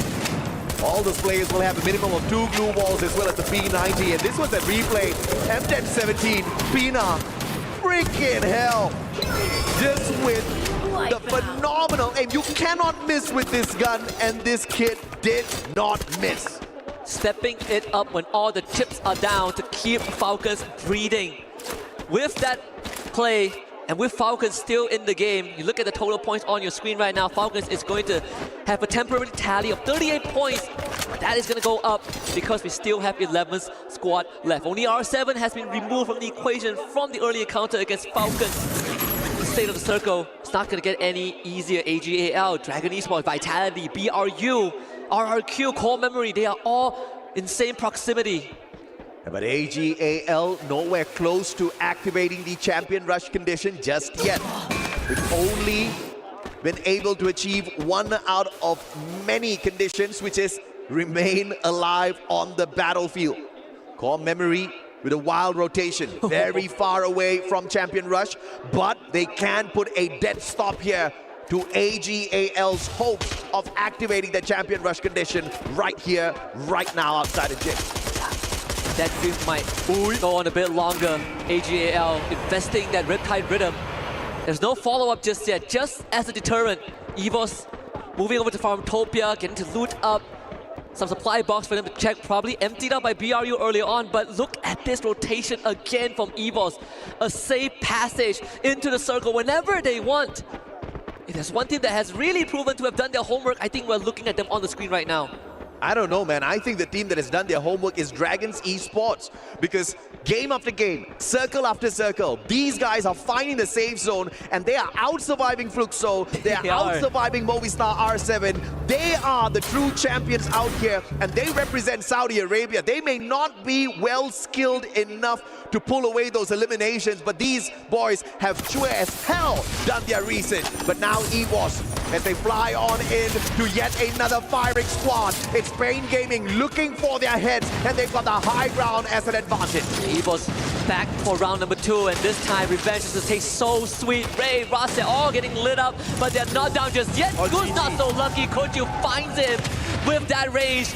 Goose needs to bring him back up. Those blue walls will start falling one by one, brick by brick. EVOS builds it back up. No, that one was that shot to keep him alive. But aimbot will not let Rasia go down. This Wonder Kid belongs to them. His survival is important, and they will make sure that the run continues. Yeah, beautifully done up against Pain Gaming. But now big fights once again for Fluxo on the revival. They are on the back foot up against a well-oiled machine like Falcons is going to definitely beat up M590 to Box, taking him out. Gio has got the charge buster and a long-range weapon to fall suit, but he could not turn on them. But Ross, another Brazilian squad, lending Fluxo a hand.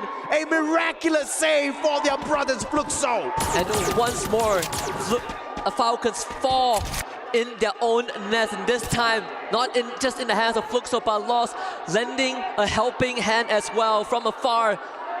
With Pain Gaming forced away earlier on, the teams are starting to move towards the circle. Dragon Esports making a big jump pad rotation straight on top of Team Vitality where Boxing Gym is. BRU sees it happening. The standout between Core Memory and AGAL continues. Again, so impressive from Dragons Esports. You gotta love the fact that they have got the hustle in them, and to do so much of homework to survive this long on the world stage on their very, very first debut here. It's insane in terms of quality. But how long can they hang on with just those 3,000 IQ rotations? At some point, you need to get into a gunfight. You need those eliminations, Husky. See the time turner and Steffi, the graffiti available too. I think DRG, they understood the position, right? They're very far from unlocking champion run, but they sure as hell can stop everyone else. Yeah. We expect them to come into this, maybe dead last, but no, it's not them. No, I mean, first of all, many people doubted the fact that they would even be able to get into Point Rush or the Grand Finals, but here they are, and they're not even dead last. And mind you, we are not just looking for who's going to be the champions of Free Fire at EWC 25, because every single rank that you climb up there, from the 12th to the 8th spot, I believe, you get a 5,000 USD bonus. These boys are playing for the cold hard cash. There's US dollars on the table there, baby.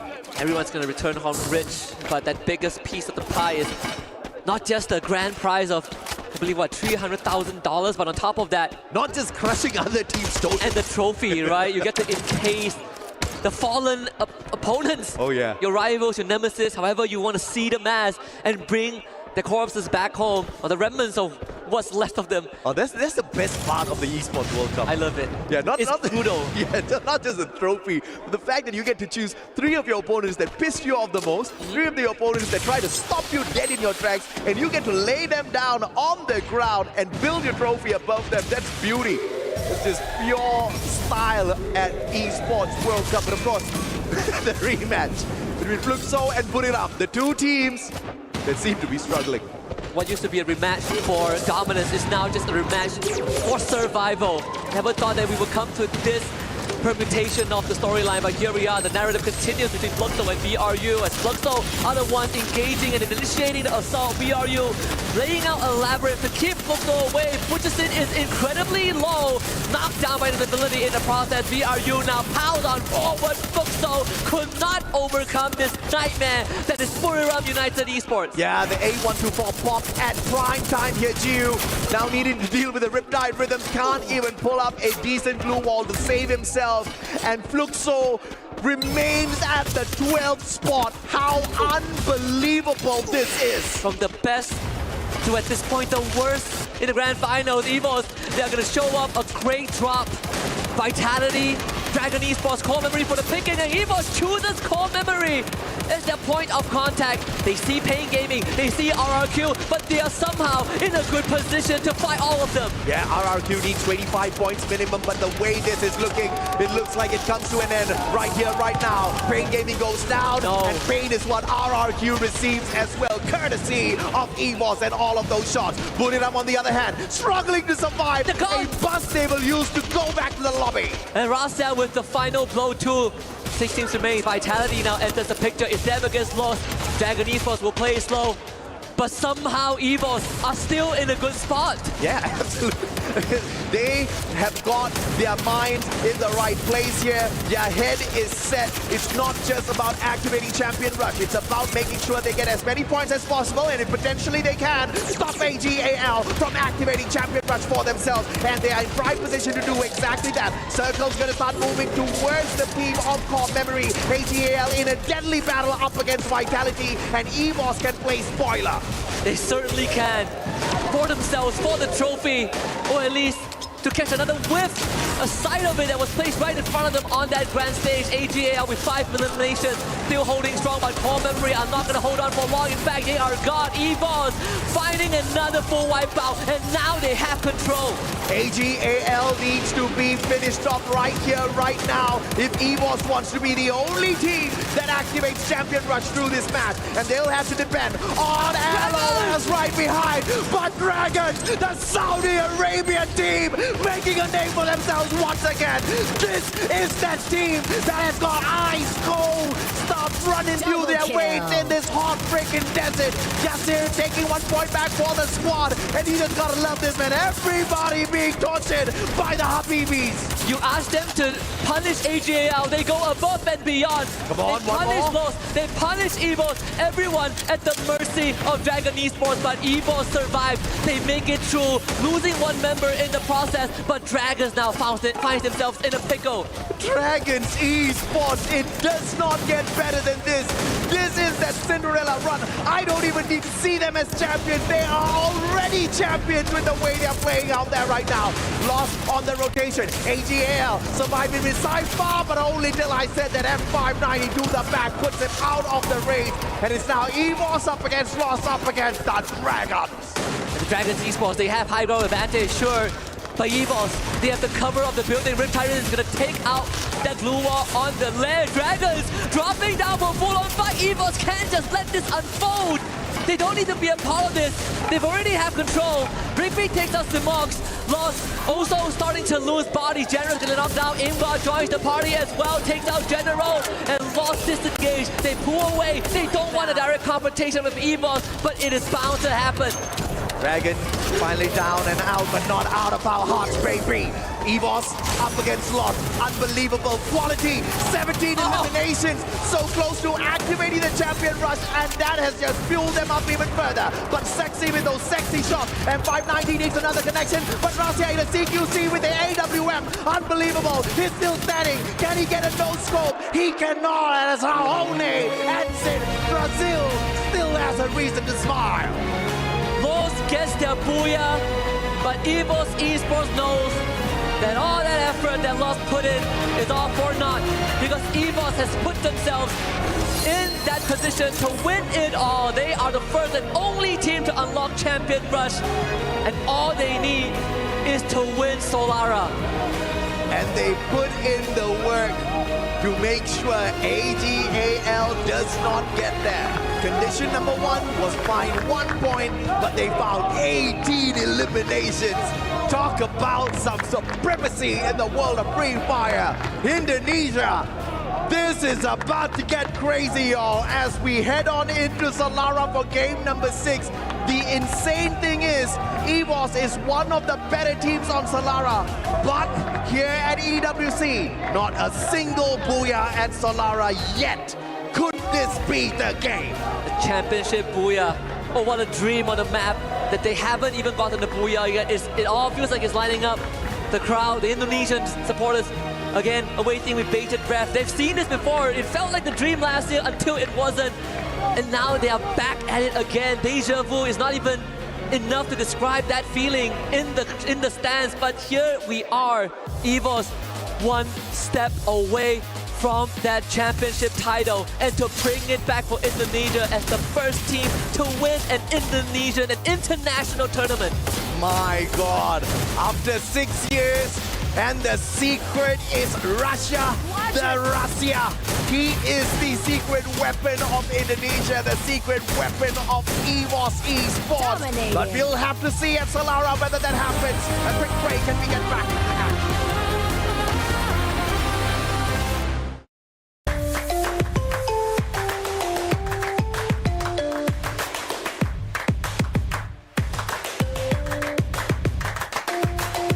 Level up your gaming experience with over 8 billion playlists, only on Spotify, the official audio streaming partner for the 2025 Esports World Cup.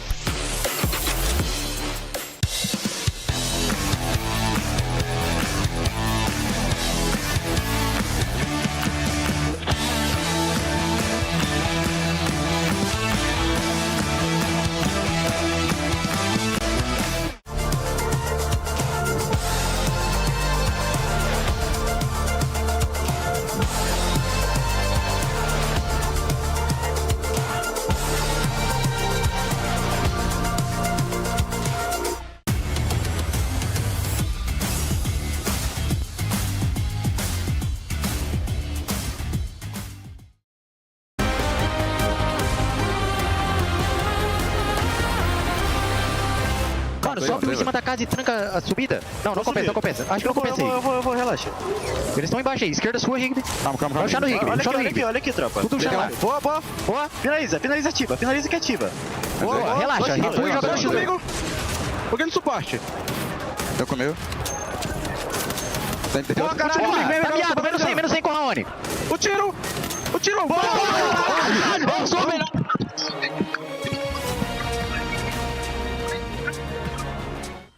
Lost pick up their first booyah here for Champion Rush Day, but I think the more important news here is EVOS. We have our first team to unlock the win condition today, and unfortunately, there is no team in sight that is on their tail. Neptune and I looked at the numbers, and the competition is now looking very stiff, very desperate, and now all of a sudden, EVOS have put a big, bright red target on their face. This is going to be such a scary moment. Solara is going to be our next map, but welcome back to the panel, folks. We have a lot to break down because that map, that was supposed to be an opportunity for other teams to pick up points, another team to grab the booyah, but EVOS, Rasia said he didn't care about points. What was that?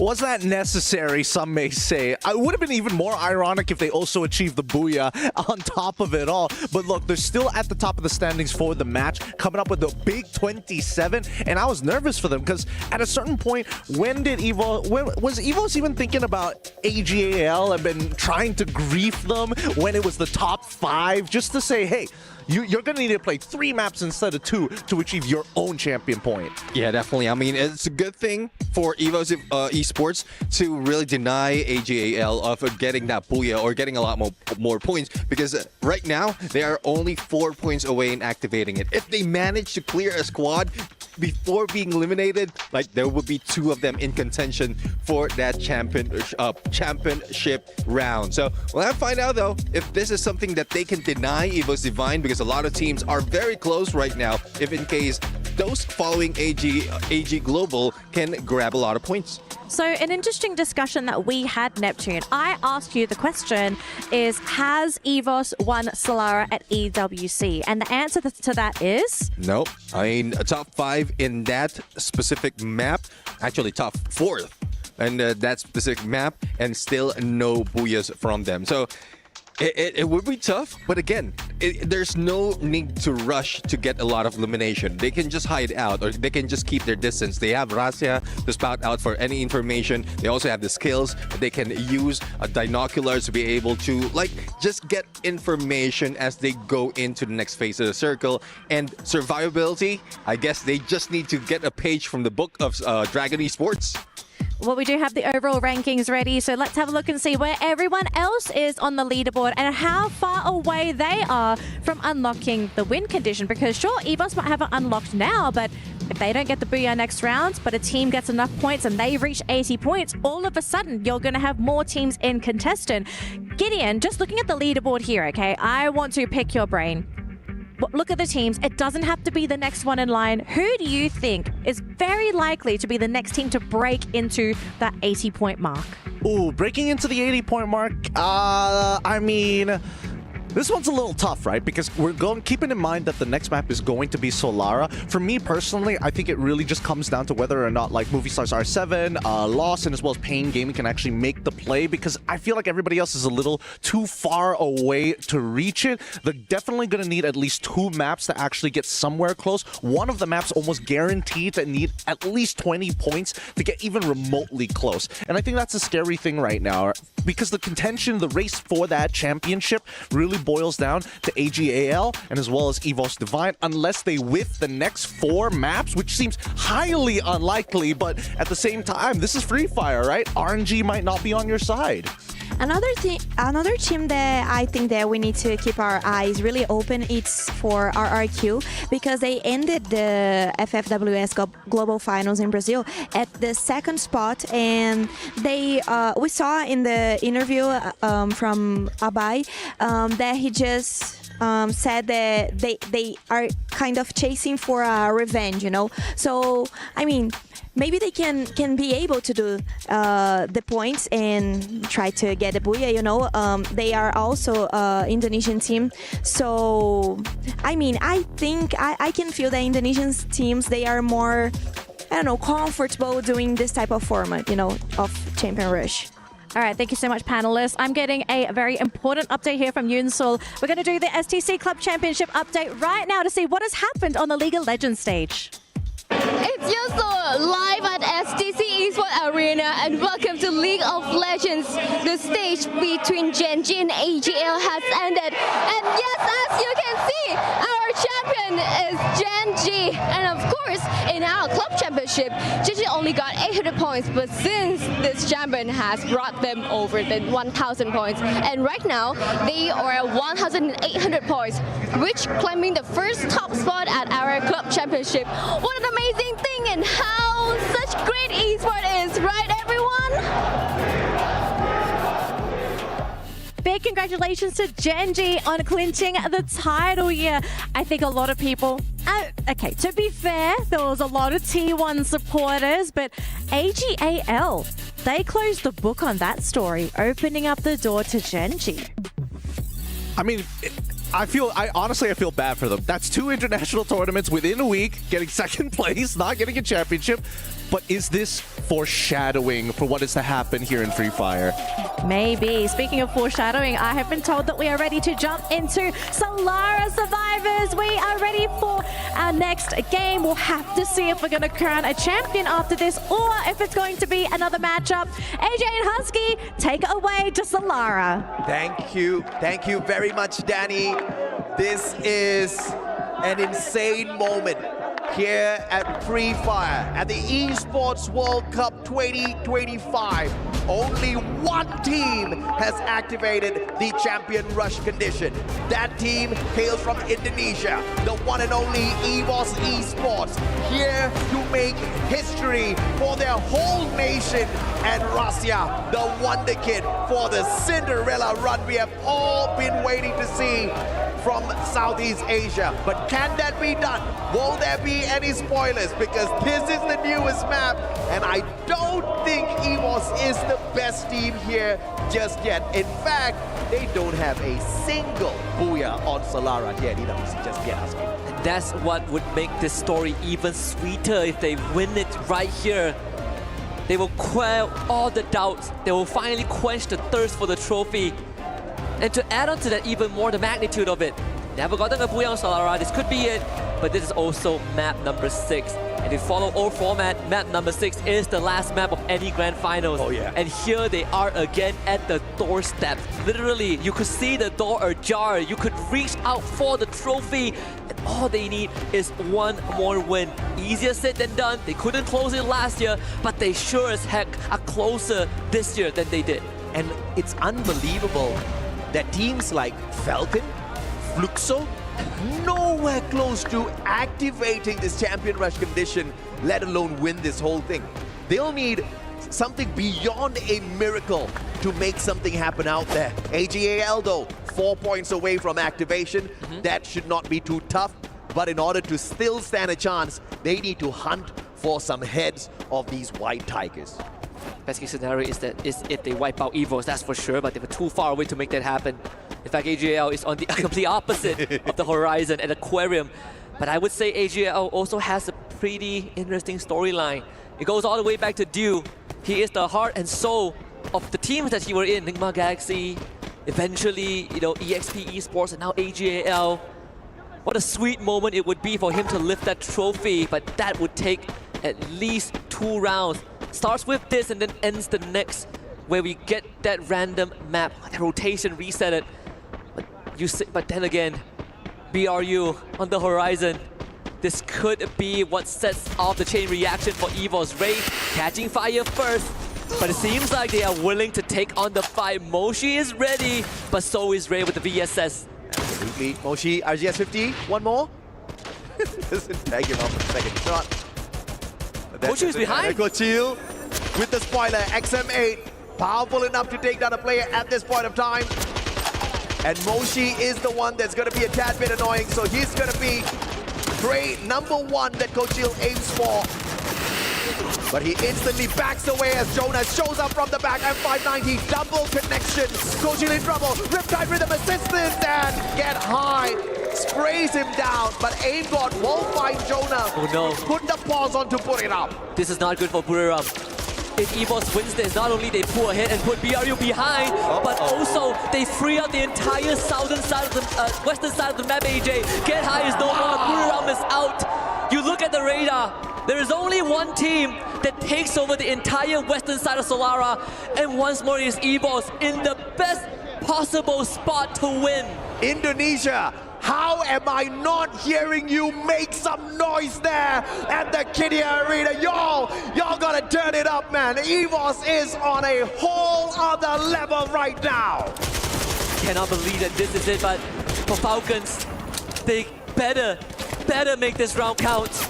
They better make sure that by hook or by crook it's not EVOS. Same goes out to the other 10 teams.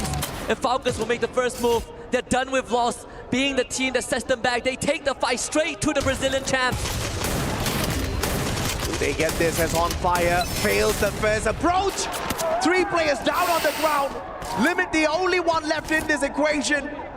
And Lost turning the tables onto Falcons, the reigning champions of Free Fire from EWC 24. The performance here is pretty similar to what they did at the Southeast Asian Finals, Husky. Yep. But I'm a tad bit surprised because they started off the knockout phase as if they are the true champions. And how do you want better? We've already set EVO's storyline out to be so impressive, almost like a magical fairy tale. But what if it's them and Falcons in the final circle again? That would be insane. But right now, Dragon Esports, they gotta somehow survive Movie Star R7, and the fight's pretty even. Seafox and Yasir putting up some numbers. Seafox obviously down on the ground, but he's not out just yet. His teammates keeping him in the game, or at least keeping him protected. The revive is gonna come through in just a little bit. DRG once more holds back the ties of the Latam representative, and Hacks left alone in the building. Yasir taking contact first, but makes it out of that. AGL on the horizon. This could be the 4 points that puts them in champion rush condition. And they pull this one away though. Up against Dragons from EMEA, Saudi Arabia. They have represented the nation well thus far. They could just play spoilers in the world of AGL, but on the replay, you see exactly how Aim God brought this to an end with the triple taking out Buriram, taking out their hopes of getting anywhere close to that point rush, so that champion rush condition. Everyone except for Rasya popped off in the face of BRU. Rasya is locked in. He's so close. His first championship in his first year. I cannot believe how that... On the debut, EWC. to become the world champion at the age of 16, and to not just get there accidentally, to be one of the MVPs time and time again. My goodness me, this kid is something else. Nice try, Games King. You gotta be faster with that wind up on the uppercut. Because clearly, that was a punish. Games King goes down, Haone gets brought back, Lost stays in the game. Again, there's a world. I mean, we get a Falcons EVOS final circle and EVOS ended just like that. I don't think there's a script I could have came up that could match what we already have in store, potentially in store. Look at this map. How could you not root for EVOS? It's like, you can't plan this. It's ridiculous. It's ridiculous. It is just ridiculous at this point of time. They are all in the clear. Everybody else just focused here towards the southwestern side. Fluxo outside the circle. Wow. But they are about to meet a world of Pain because for some reason, Pain rotating in towards Bayside. This is just not looking good for Brazil. This is incredible. That rotation through the grind rails, EVOS will make it closer to Eco Drain, but most crucial of all, they would end up coming in from the southern side of the circle. It's another free passage. You call it luck, I call it just efforts to do research. This rotation, I don't think we've seen it in previous rounds, and that's what's mind-boggling. Yeah, I mean, this is definitely the Indonesians just doing their homework during the knockout stage as well as point rush. And clearly they've done it really, really well. EVOS hunting for the circle into Eco Drain, which provides a lot of cover. Rain Gaming, on the other hand, does not make their full rotation towards Bayside. Changing their minds, cutting in towards the circle. As soon as the zone revealed itself to them. Dragons up against Vitality. FGL to the wall. That's just a teaser. HGAL, core memory. This is a party. RRQ. Yeah, this is just pure insanity waiting to unfold, Husky. He was smiling upon stars right now. We did see RRQ having one of their members knocked down by AGAL, but no confirmation on that. So AGAL is still sitting at a total of 77 points if we include the elimination that they got earlier. 3 points away from unlocking champion rush, but again, they need at least, they need one more round. That's the bare minimum, but EVOS, they could end it right here, right now. That grind reel, EVOS, they're not going to make the full trip, are they? No, they are, because they just scanned out the area with the binoculars, grind rails, straight in towards the petrol bunk. And this is just, yet again, another clear area for them. Everybody else just avoiding the action that EVOS can bring to the table. And this is just the championship awaiting EVOS. And they've got the loot, they've got everything. Oh no. But the money and now deeper into the circle, but this is where it starts to get a tad bit risky for the only team that has activated the champion rush condition. They haven't overstepped just yet. I think their presence not yet detected unless someone uses the binoculars on the southwestern side of Casa Vista, but I would say it's been quite a while since we've seen Free Fire as clean as this and as consistent as this. Very few teams have been able to show that in a grand final setting where the stakes are this high. BRU, Fluxo to name a few, E-Arena, Nigma Galaxy. But from Indonesian, RRQ is probably our closest second choice. And EVOS doing it 2 years in a row, AJ. Yeah, man. This was a team we wrote off 3 years ago. Yeah, absolutely correct. Absolutely correct. And Indonesia rising up to the occasion. And obviously, you have to credit that to the fact that they get to be in the Southeast Asian server, playing up against Buriram time and time again. These mad monsters from Thailand, torturing Indonesia for years, and they didn't back down. No. They just used all of that torture. Every single stone that Thailand threw up against Indonesia, they put it on the ground. They used it as a stepping stone to climb up higher and higher. And it will be insane if this comes to an end right here, right now. The circle read is just perfect from all these squads, including EVOS, who once again has a clear area around them. The only thing that could throw that off the winning trajectory is the fact that we still have 11 squads. Maybe the chaos is what's going to stop EVOS, but nothing is going to stop Lost from trying to get past R7. A tough fight UAV sent out earlier on, and R7 has plenty of cover and resource to work with. Couple of buildings behind them. Lost making a long rotation to the southern side. If you avoid R7 right now, AGAL awaits, and that is a team that is hungry for points. I have a feeling this competition is going to end right here, right now. Because pandemonium about to ensue as Lost finds R7. Revenge is sweet, baby, they say as they take those shots. Putting down two of their players, especially Della down on the ground, looking for the elimination, instantaneously hacks out, Games King straight down. The only one is Joker. And he ain't laughing at this point. AGL bagging 2 more eliminations. Ever so close to that champion rush condition. If 2 more teams get wiped out, AGL is guaranteed to have a shot if EVOS don't win this round. And movie star R7, they don't really got much time left. The rest of the teams, they sure as heck have a chance. Once more, only 2 teams are safe, EVOS and Falcons. But even for Falcons, feels a bit uncertain coming in from the northern side of TV Tower. Joker take that shot, Nando 9 goes down. Beautiful by Joker, but that's just 1 extra point. But that does slow down the rotation of Lost. Someone scanned out Falcons, and I'm willing to bet it was EVOS. If that was their scan, it would be an unbelievable game sense. Presence of mind. Because they obviously see all of the movement around the right-hand side of the map. Yep. That was the only angle they needed to cover. Yeah, absolutely, man. And now, oh, Falcon's not waiting. You want to scan us out? We're going to hunt you down, Tigers. Fly straight in towards EVOS. This could be it. But nobody shoots them out of the skies just yet. Limit is left behind, but those utilities, they are not going to make it easy for Falcons. If EVOS clears them out, it would be a disaster. We will not see that dream rematch. Oh, what but a for EVOS, split. it's a dream. They are going to split Falcons. Pina already knocked out. Pina does get Ray.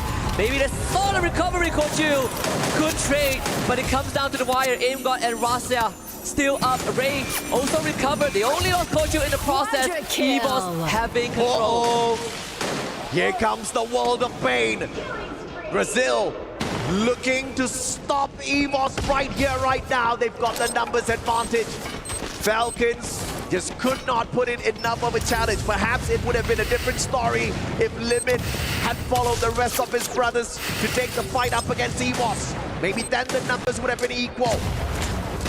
And play spoilers, Luo melted multiple, thrown out by Ray. And now this is survival mode. EVOS making it out is not going to be easy unless a separate team sees Pain Gaming, which they truly understand. And the stairwell!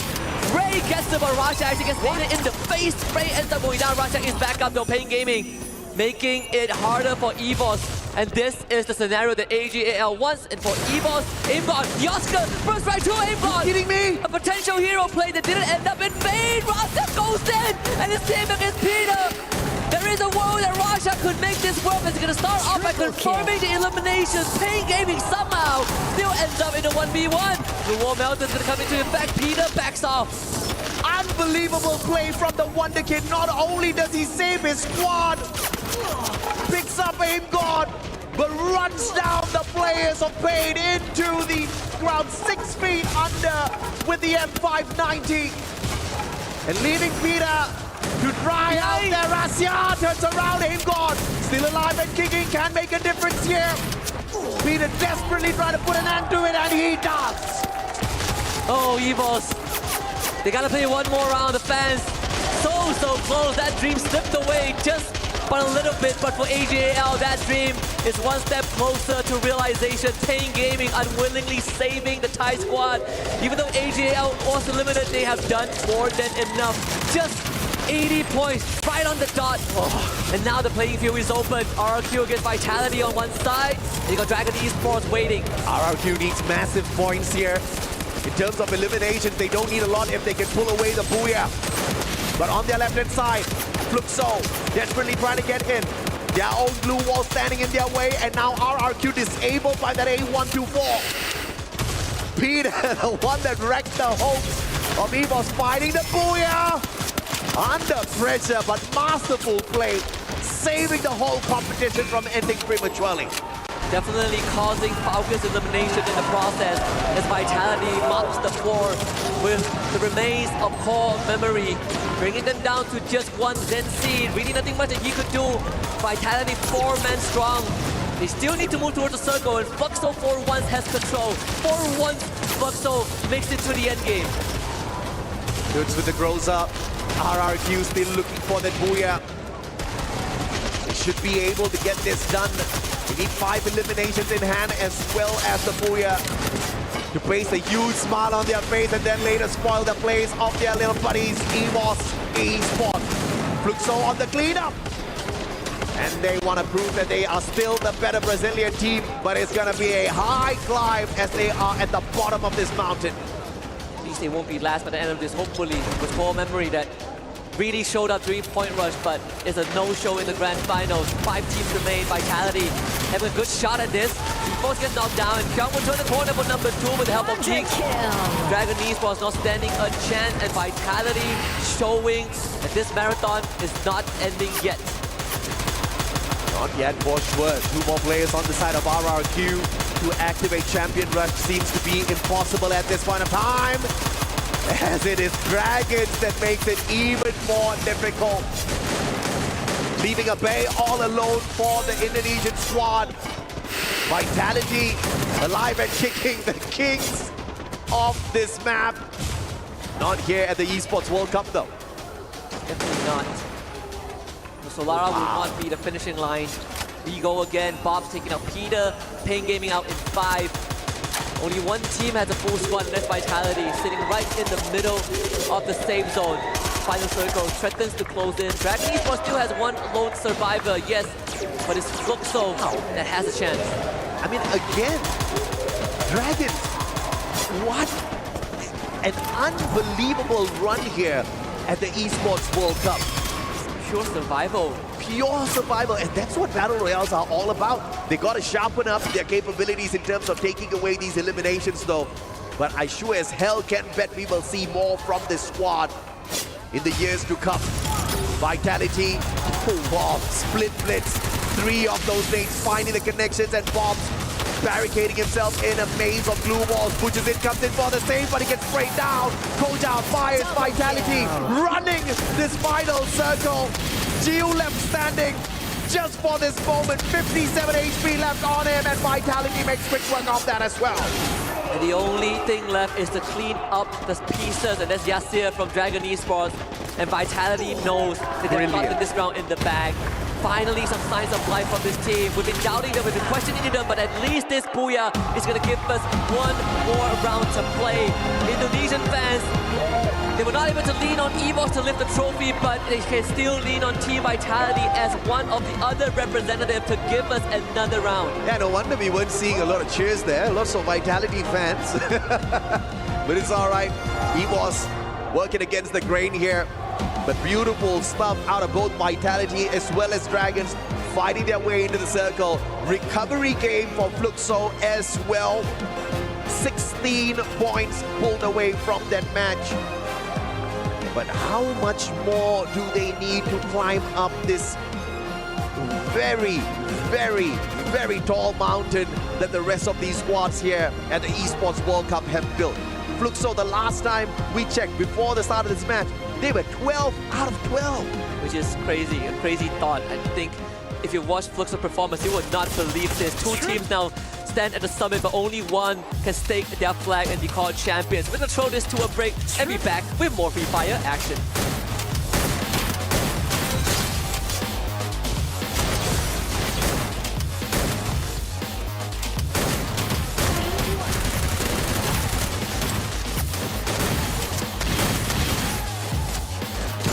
Double kill.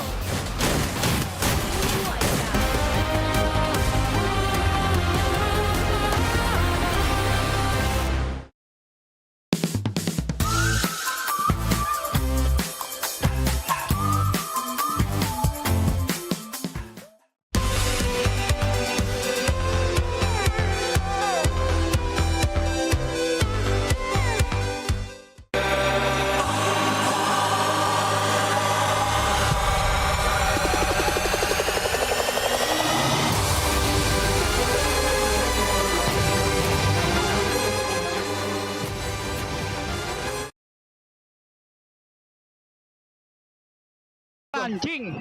Di gua. Bareng-bareng, Respect. Sini kasih sini kok. Gua jujun. 100. Alhamdulillah ya Allah. Alhamdulillah. Let's go guys, masih bisa guys. We have wrapped up a full 6 maps, and we now have 2 teams that have unlocked the win condition here for Champions Rush. Welcome back to the panel, folks. Things are really starting to heat up because we thought it could have been EVOS again. They looked really good at the start, then they got caught out by the worst possible team, and things just kind of went downhill from there. But it did open a door. AGAL now a contender for that crown. Yeah, definitely. I mean, not only that, if in case RRQ could have done a lot more, there could have been 3 teams in there in contention. But I would say EVOS Divine felt a little bit of pain in that game, and that was the downfall, especially with Peter. Just a surprise hit. In those moments, it feels like we have to make this move. We got to do this now. If not, we can't let these teams run away with these points. Now, speaking of points, we have the match rankings on the screen right now. Something interesting to note, though, right, is the majority of the teams that got the top end of the leaderboard were a lot of our teams struggling towards the bottom of the bracket, right? Leading up to this, Dragons, Fluxo, as well as Team Vitality, they're not really anywhere to be seen towards the top. So much needed points for them. They're slowly catching up. It's just, can they survive a little bit longer and deny our qualified teams? Yeah, definitely. I mean, denial is not just a river in Egypt. It's something that they need to really bring in and extend the match even more. Again, we still have 4 potential match, and another one might break up. And if I'm not mistaken, the map itself was shown earlier, and Team Vitality might be taking advantage of this once again. I think this is where it gets really scary, right? Because now once you finish with the fixed format of the 6 maps, we start going into the randomizers. And so far, as you heard it from the in-game comms, Team Vitality, we are the kings of Solara. It's so evident that they know something that all the other teams seem to be lacking here in this new map. Well, maybe they can be able to get another Booyah, but I thought that EVOS will be able to do it right now in this match. So, unfortunately, you can blame Pain Gaming for it. So, it was such a sad history, but I think they can, research for the next match, and they also are playing really good. So, I don't know. I think I need to stop talking about them, because maybe I can give to them like bad luck, because as you guys can see, my team, it's not really doing that good. Have you seen my power rankings? I mean, Core Memory have not gotten like any points at this point. I think I'm the best. Oh yeah. Okay, so right now I think you were in a worst. You are having a worse experience. I love how this woman's so blunt. Okay, so interesting proposition, right? Coming into this next map, the odds of Vitality getting the Booyah, it's pretty dang high, meaning there's an opportunity for other teams to unlock the win condition. This is kind of a bad thing for EVOS and AGAL, because they kind of want to win now, right? You don't want to allow the other teams to have the win condition, because the more opportunities you give, the more opportunities to lose. Yeah, definitely. I mean, it's similar to what we've seen in Southeast Asia. There was one team, which was United, who got it first, but unfortunately they didn't get that Booyah afterwards. Denied overall, actually not surviving longer compared to what we've seen EVOS Esports is doing right now. So I guess this is one thing that EVOS really needs to be careful. If there's a specific rotation that they have, all they have to do is just keep distance. But it's difficult as well, because when we saw it, 10 teams still alive, still in, and it's gathering towards Casa Vista, it's making it difficult for them to survive longer as well. I also think that the the quality of these fights are getting very, very messy. There's a lot of mismechanics, a lot of like awkward glue wall positionings that we've seen teams do within their own compounds, which doesn't really make any sense, especially when you're thinking about windows. There's only one line of sight, so therefore, how could we, throw these types of leads? EVOS, on the other hand, I think they're in a prime position to do so, but they need to start showing presence in those types of positions because Falcons clearly going out of their way, knowing that they initially initiated upon them, and Pain Gaming taking full advantage after. Absolutely. Now we do have the overall rankings, just in case you guys missed it previously, but at the moment we have two teams that have met the win condition, EVOS Esports and AGAL.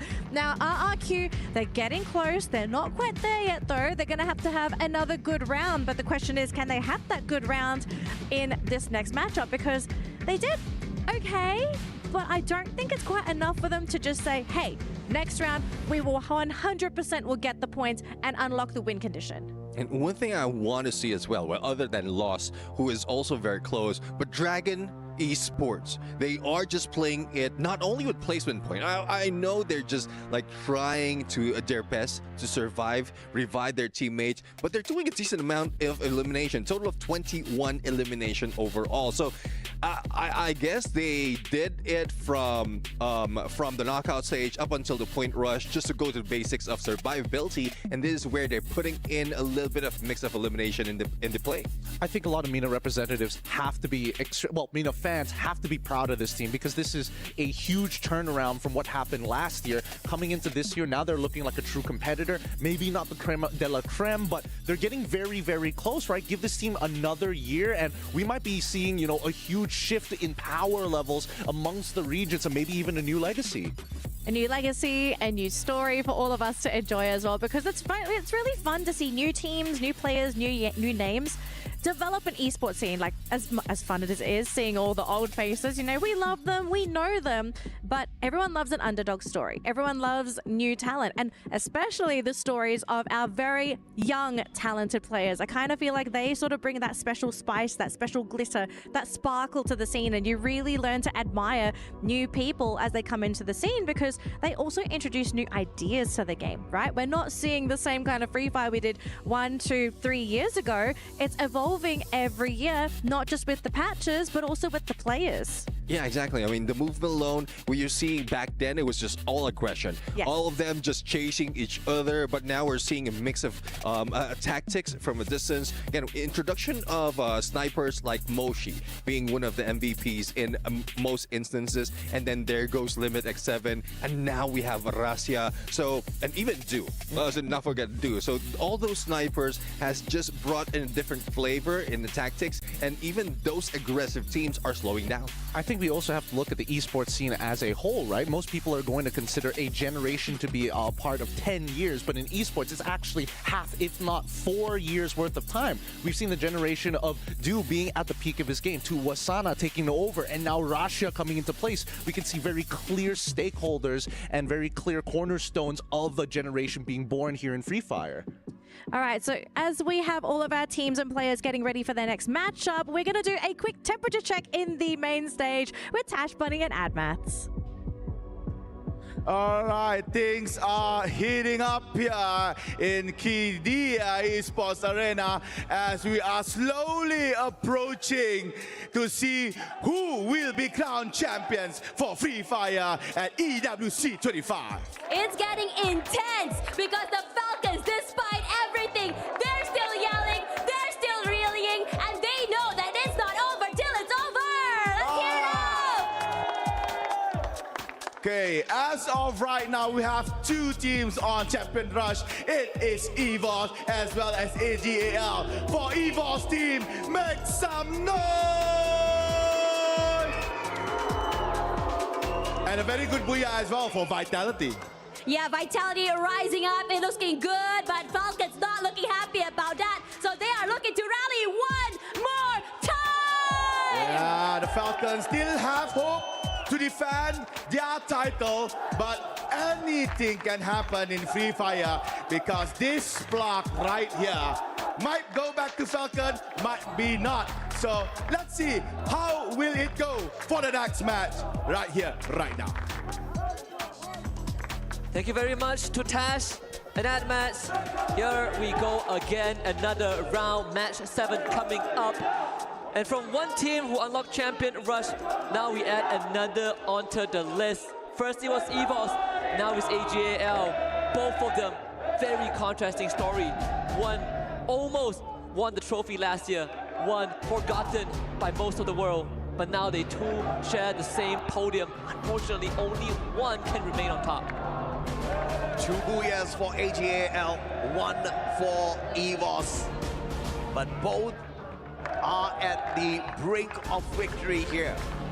Regardless of the number of eliminations they bring into this next game, if either one grabs a booyah, they will make history, they will become the champions of Free Fire at EWC 25. And after coming in twice at the club championships, I think it'll mean a lot to AGAL. Not just that, right? Like we saw the League of Legends division. They came in second against Gen G earlier on. It's a 3-2 result. But I guess you could say the same for EVOS. The pressure is on now. They have no more safety net. It doesn't look like they're under pressure though. I mean, I hope they're not, right? I hope that that is the case. I hope that they still know that they are in control. Oh, yeah. Only AGAL that is the contender for now. But they have used up the extra life, right? There's no more one up. And this is the hardest part of this Champion Rush condition. Yep. To close out the competition, getting to the top obviously is difficult. It wasn't easy for these two teams, but it's just about to get even harder. We saw how EVOS was just trying to avoid all of the attention, avoid all of the action. But at the end, action still came hunting for them. Falcon swooped on in. Pain Gaming came searching for them right after. A streak of bad luck in that Nextera map. And obviously, in the Solara map, sorry. And obviously, we are looking at a situation where that could just happen again. The one way to prevent this from happening, of course, is if they become the apex predator out there. But the question is, do they want to take such a risk? It's either that or this might be a crazy idea. Comes up to Russia. And I'm not talking about him popping up again. We know he pops off. Yeah. But what if he is the one that keeps the team's emotion under control? Because the other three, they've been here before. Yeah. They know how this feels. They know how high the stakes are, and they tasted defeat last year. But for Russia, it's his first time. Maybe that's the key. Maybe this kid is more than just an in-game predator. Maybe outside of the game, the fact that it's his first time, he gets to tell the rest of his team that they got this in the bag.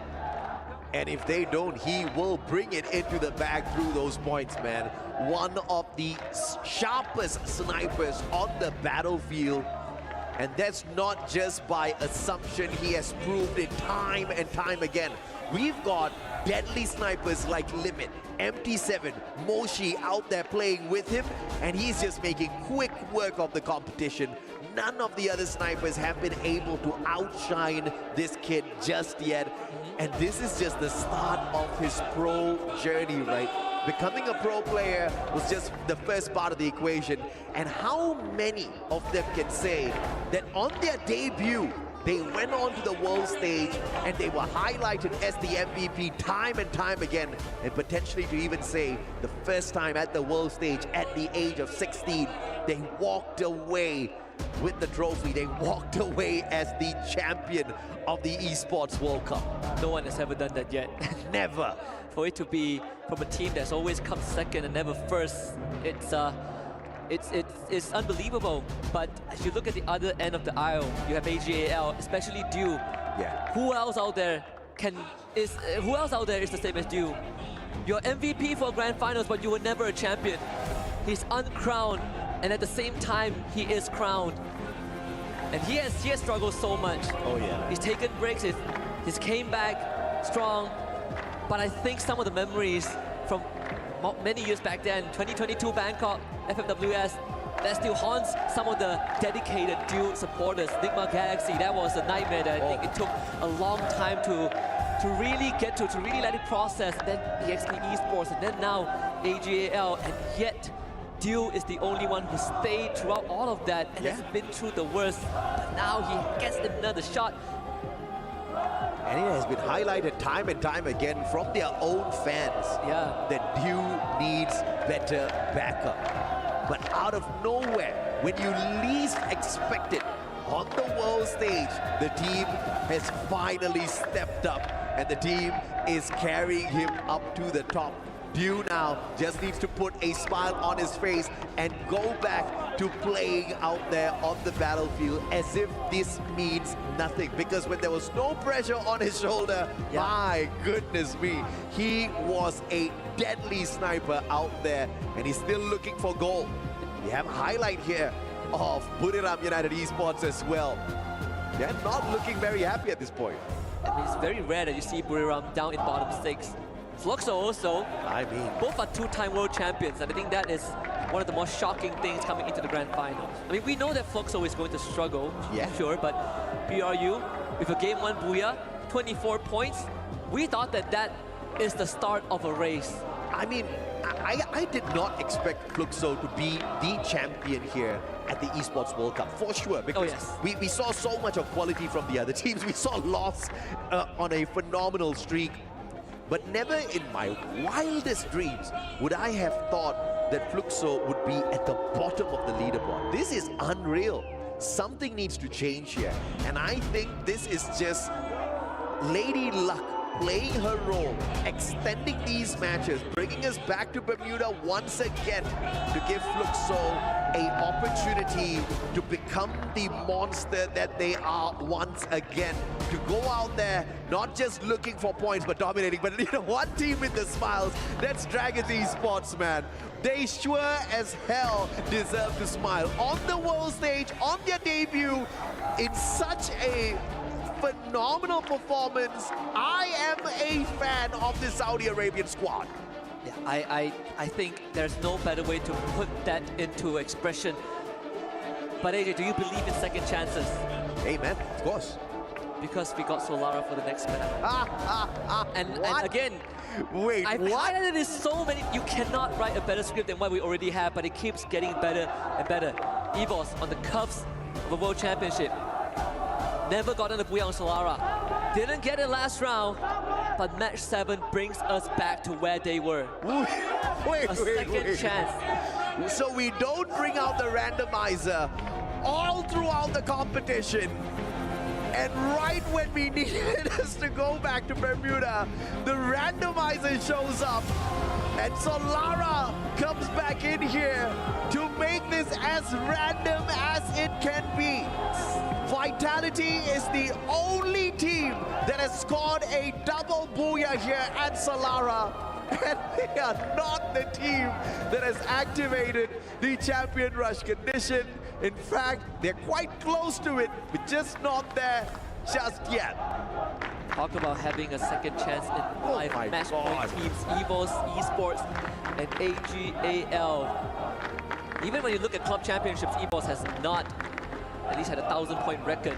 They've come close, 750, that's as close as it got. Yeah. They don't really have too many teams participating in EWC. This is one of the most valuable ones, one of the most precious ones.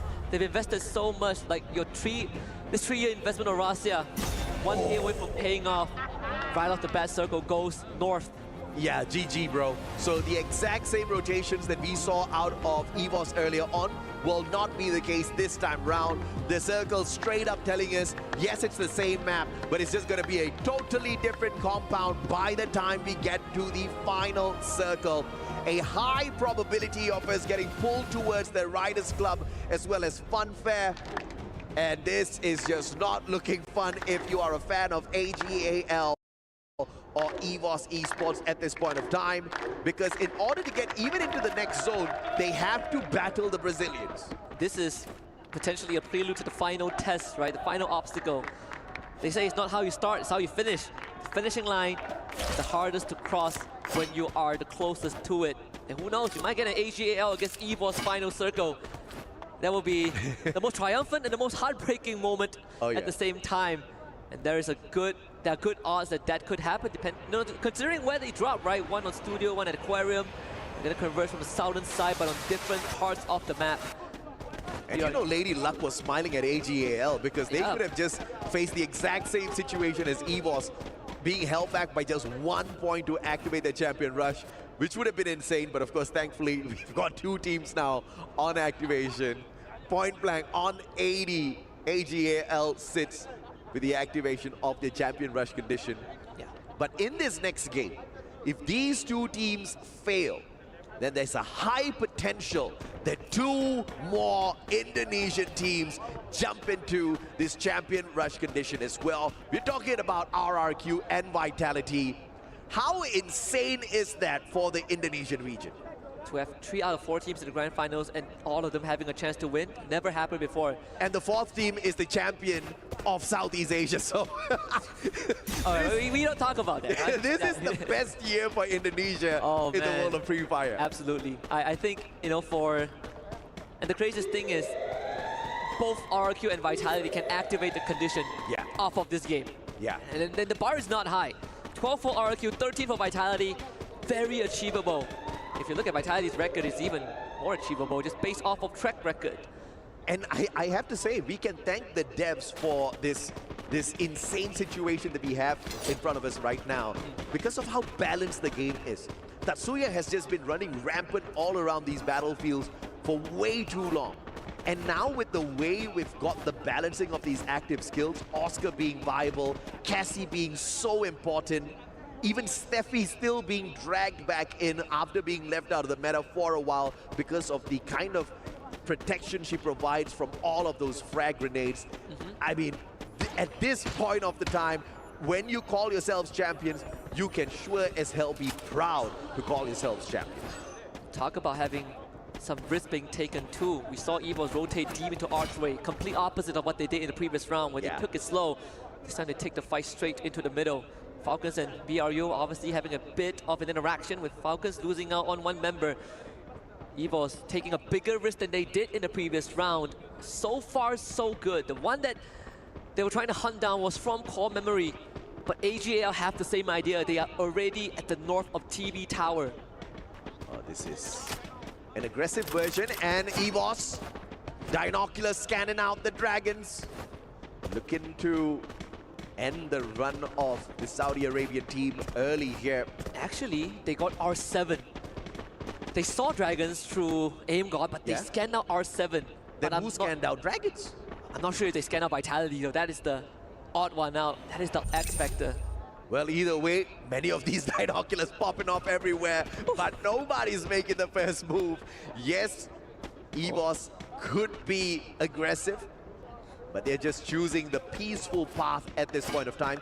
And because the circle, the very first circle, was pulled so high up north, teams are pretty much confident the following circles will be approaching the northern side of this map as well. You can see everybody going in here for a mad rush to look for these defensive spots, but thankfully Solara has quite a number of those.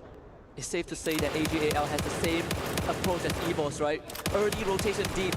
Last round they played it slow, but this round they played it fast. Double Dinoculars used. They take the grind rail into a safe spot as Falcons continues to just trade fire with BRU. Nothing much out of that. This could get very messy, AJ. If you look at the radar, look at where. Bro, look at how poetic is this, right? 9th, 10th, and 11th.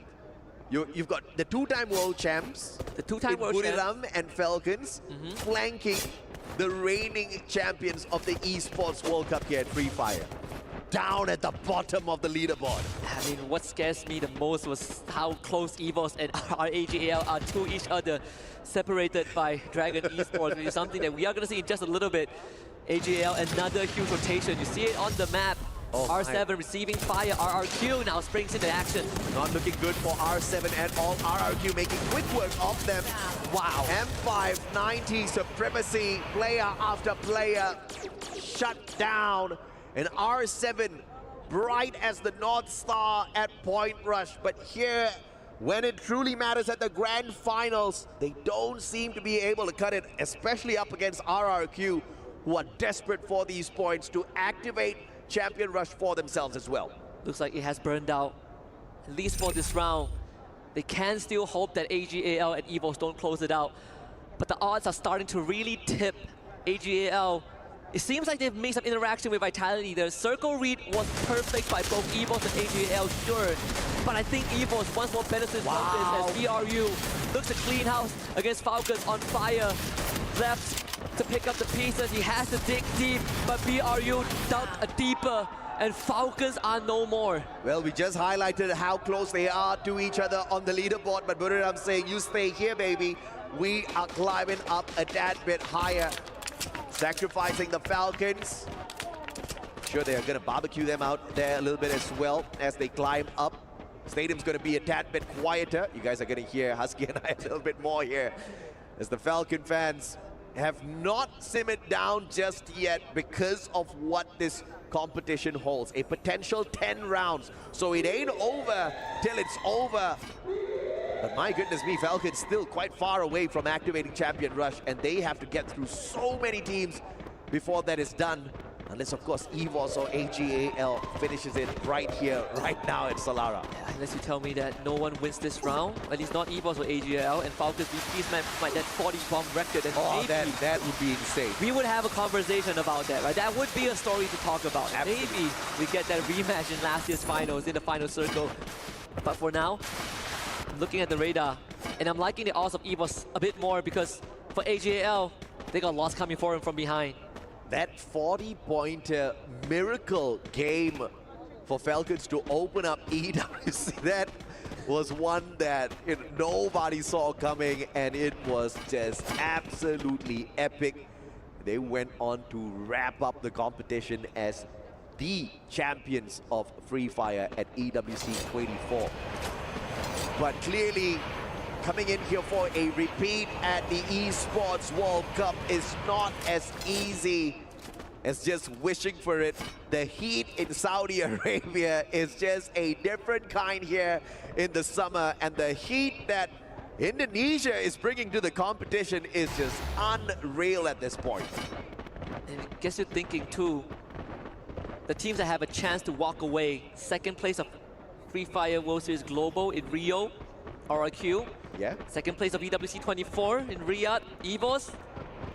AGAL, of course, in the conversation. Hey, Vitality is in there as well, man. They are the kings of this map. They are. I think that's the craziest thing. We've got two teams that have tasted second place on the global stage. Oh, yeah. Of course, the stakes were different.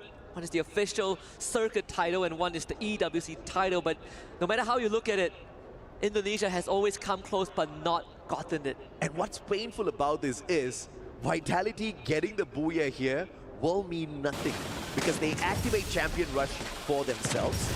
But the next map, are they the conquerors of that map? That's a huge question. AGAL looking for core memory. The battle between the two Thai teams. Only one can stand, and AGAL cannot afford to fall here. Lost chipping in as well. The Thai squad in a lot of trouble. And this is what I'm worried about. AGAL, they took the same risk as EVOS, and now they might have to end up meeting against Lord General. Has just found Barros. There's a body on the floor. Chinoy next on the target. The hopes are starting to be extinguished for AGAL. They got two more left, and both sent running, but into the hands of RRQ. They see this happening, but will make it number 3 and deal. Not like this. Not ending it here. He doesn't want it to be the case, but AGAL once more got struck down when they were so close. EVOS right now screaming, Viva la Brazil! All hail loss for that phenomenal support. And unfortunately, AGAL off of the jump pad straight into the hands of RRQ, who are so much closer to activating the Champion Rush condition as well. But of course, RRQ will smile with the takedown of AGAL, but they've got another prey that they are hunting for, their brothers EVOS on the battlefield. If EVOS can survive this, I think we might just be looking at our champions right now. You got Fluxo right behind them. And Fluxo just made a rotation. That was EVOS' scan, 100%. Oh, wow, they have dodged a bullet. Memory on the revive. Don't tell me they are going to do the absolute insane work. I think EVOS just don't move. Pain Gaming, don't tell me. 2 game in a row. They wrecked the chances of EVOS. Maybe not this one. EVOS is in a way powerful position. As much as we praise Pain Gaming, this one is so much harder. Out in the blue, on the low ground. I don't know how they're gonna get past this. They sure as heck know that EVOS is there. Maybe Fluxo can come in and play spoilers because they are rotating those EVOS. But I think Fluxo is making the choice to get into the circle first. Either way, Pain Gaming is cutting down the distance. Here comes Fluxo. Avoiding damage from the blue. Fluxo spotting out EVOS on the approach. Two Brazilian teams squeezing out. EVOS, the team that has activated this champion rush condition. Rasia, the deadly sniper, down courtesy of Chiu. My goodness me. We are going to get a game number 8 here by the looks of things. A very good chance. With the Wonder Kid down, it's down to the veterans, the old guards, to keep the fort standing. But it ends up being Fluxo against Pain. EVOS managing to disengage. Pain Gaming now will have to fight this on. Fluxo is not going to back down, and EVOS once more breathes a sigh of relief. Bomb grenade launcher takes out Motovia. Bomb finds Peter. Fluxo coming to life. And Vitality now joins in. EVOS somehow scrapes by. They have the blue to contend with, but being able to survive longer is better than being dead. Ray takes a grenade in the face and he gets knocked out by inability. Inbot now exposed. Maybe this is not it for EVOS. Nah, man, Fluxo's just playing this on another level. They've woken up, they've heard the chants, and they have heard the insults, and they're not about to give up just yet. Coach Hill hanging on for his dear life, but he needs a booyah. As a single player, at this point of time, more than the booyah, he needs a vending machine.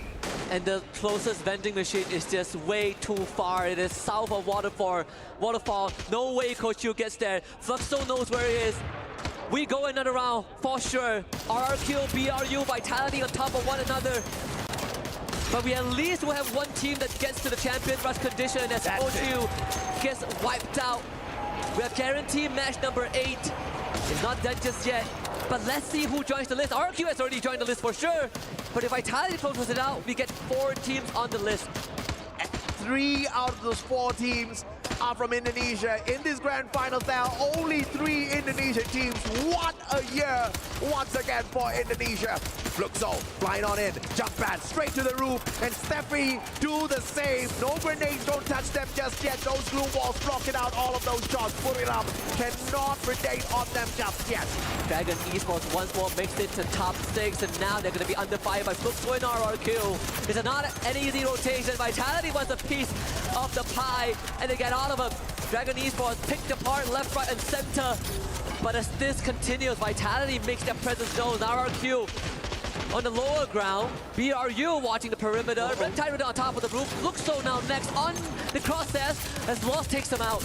I wanted to say not every day is Sunday for Dragons, but today is Sunday, and Remind is still alive and kicking. A great survival play coming through from the players out of Saudi Arabia. Remind sneaking on in, Barahene with the F. This is just the way you use those grenades. Dragons Esports out of the race and Lost looking for the booyah. Not just Lost, but Vitality. I mean, Lost doesn't need a lot of points Lost at all. has a point too. I mean, we completely, sideline the story of some of these players. NetShoeMiners.gg. Yeah. 4th place last year. Underdogs last year. They came in with a lot of promise, but when the grand final started, they became the underdogs once again. But if Fluxo cannot deliver, if Pain cannot deliver, we will deliver. The Lost Boys once again ain't lost anymore. Looking for the booyah. And for the time being, all of the action has managed to avoid them. Vitality makes the first move. Riptide Rhythm takes out the blue wall. Keong needs to be able to get to safety, and they sure do. That puts them at the edge of the perimeter. BRU makes the first move into the circle. They don't want the power of this, but they run into MT7 and Lost as well. The Brazilians not letting BRU rest. The grenades just barely bounced by the members of Vitality. RRQ now making initiative, but if RRQ doesn't survive this, Vitality has a good shot of being a champion rush mode. And RRQ, they don't want Vitality to be in a position of power. They make sure that Vitality stays down for another round. Oh, brilliant play by RRQ, but now it's up against Lost. The Brazilians who desperately need massive points off of this game. They need 21 points to activate Champion Rush.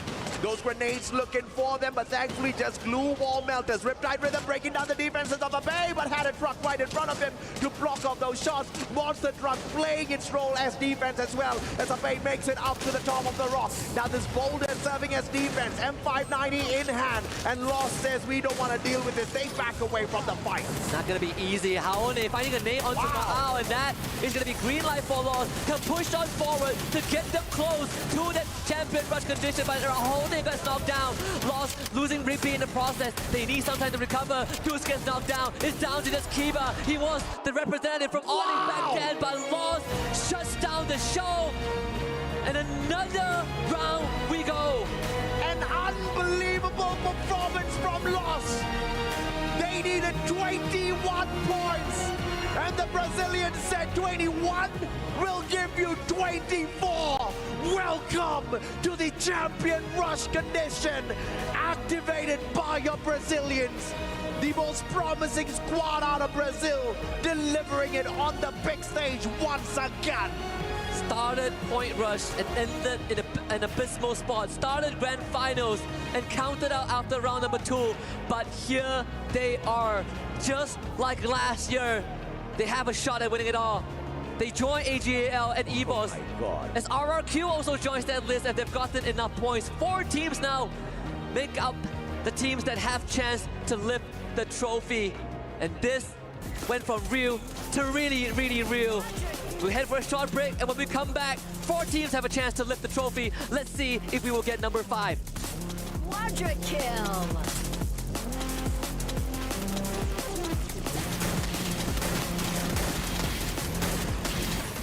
Triple.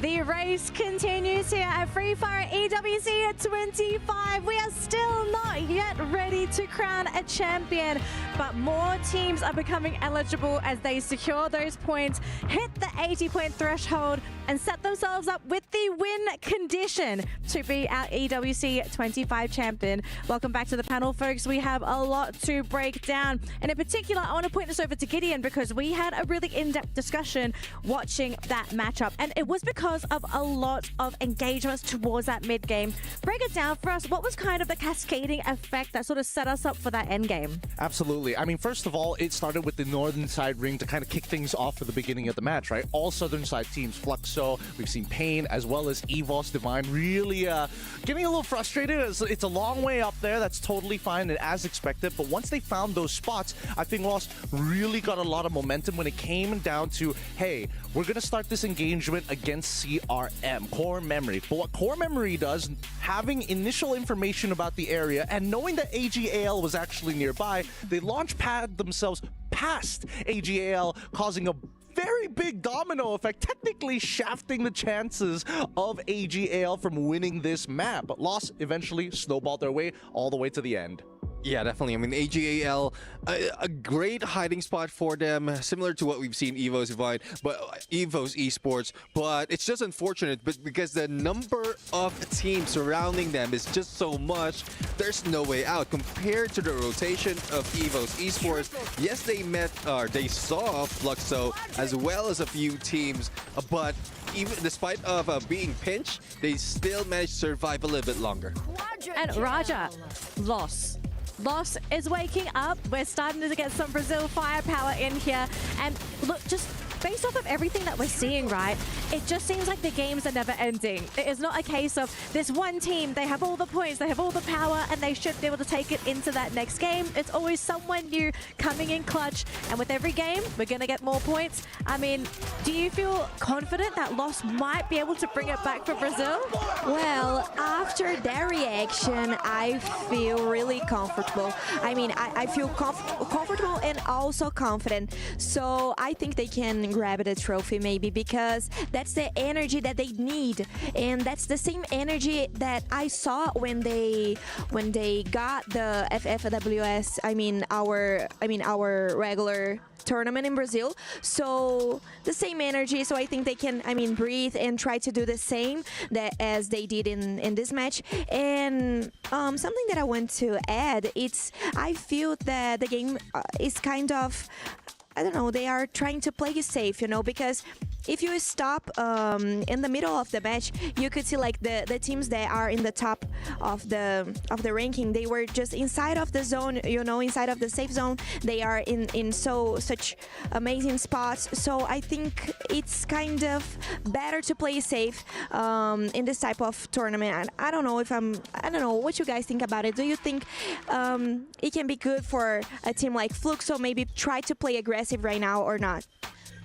I'd love it, personally. Because Fluxo need to play aggressive. They need eliminations. But, talking about Los, what do you think about it?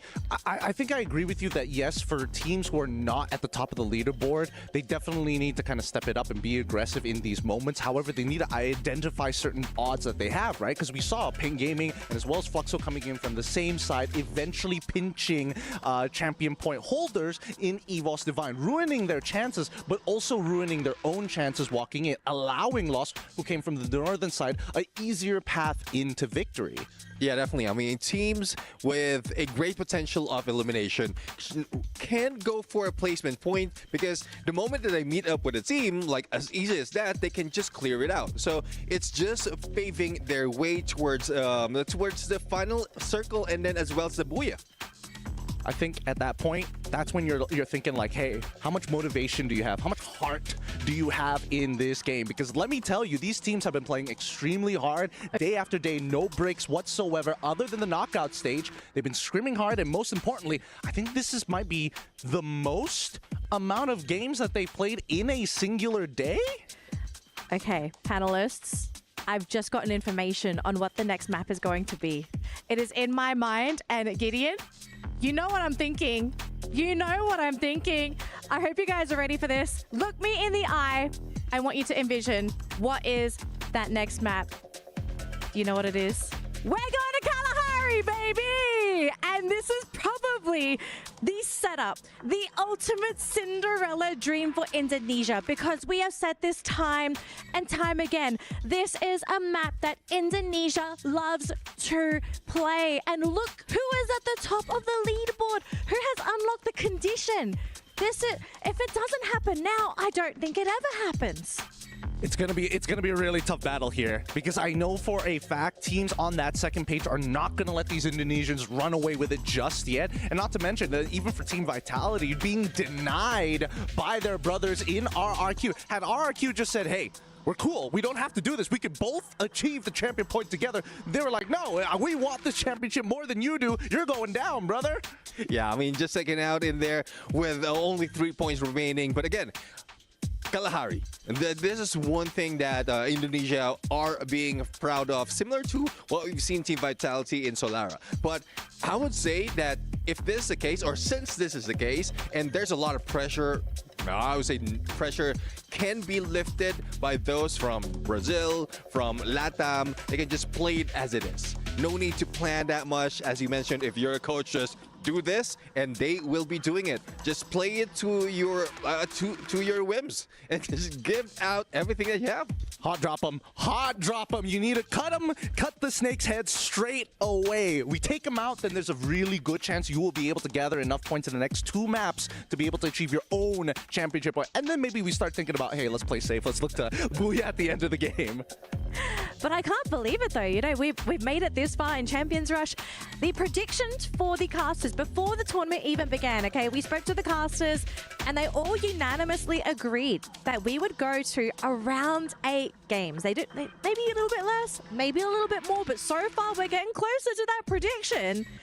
I mean, we're kind of there.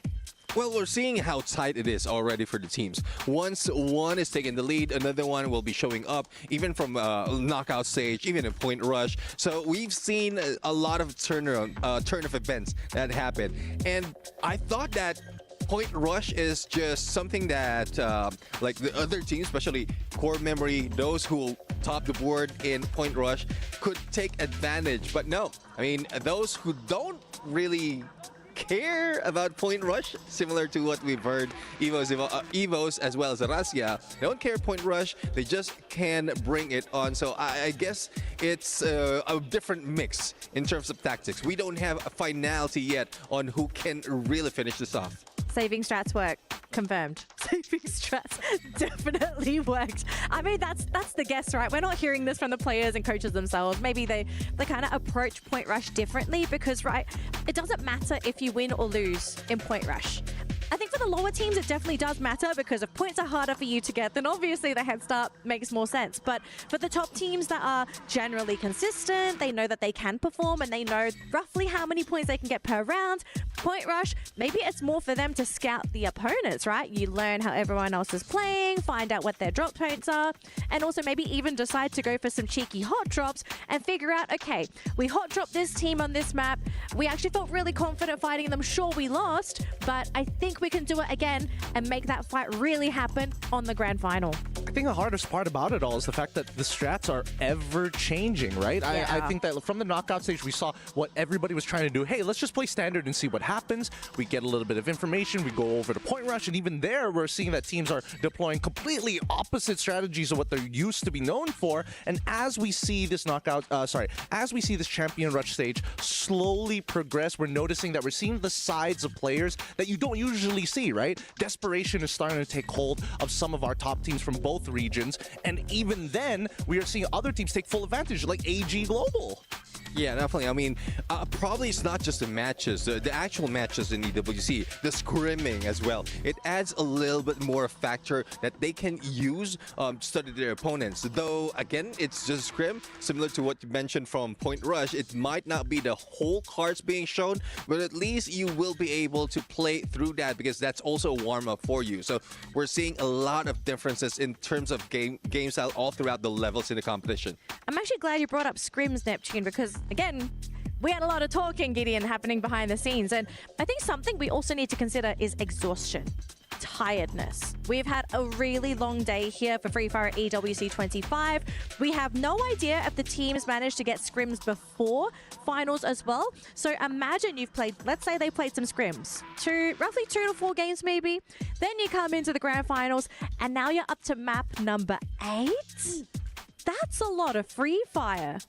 12 matches already, and there's still more to be played, right? There's still potentially up to 14 in total before this all rounds out. So right now, some of these players, they're running on fumes. They're trying to fuel themselves up. Some of them are literally, it's all heart at this point to not just mentally break down at the current position that they're in.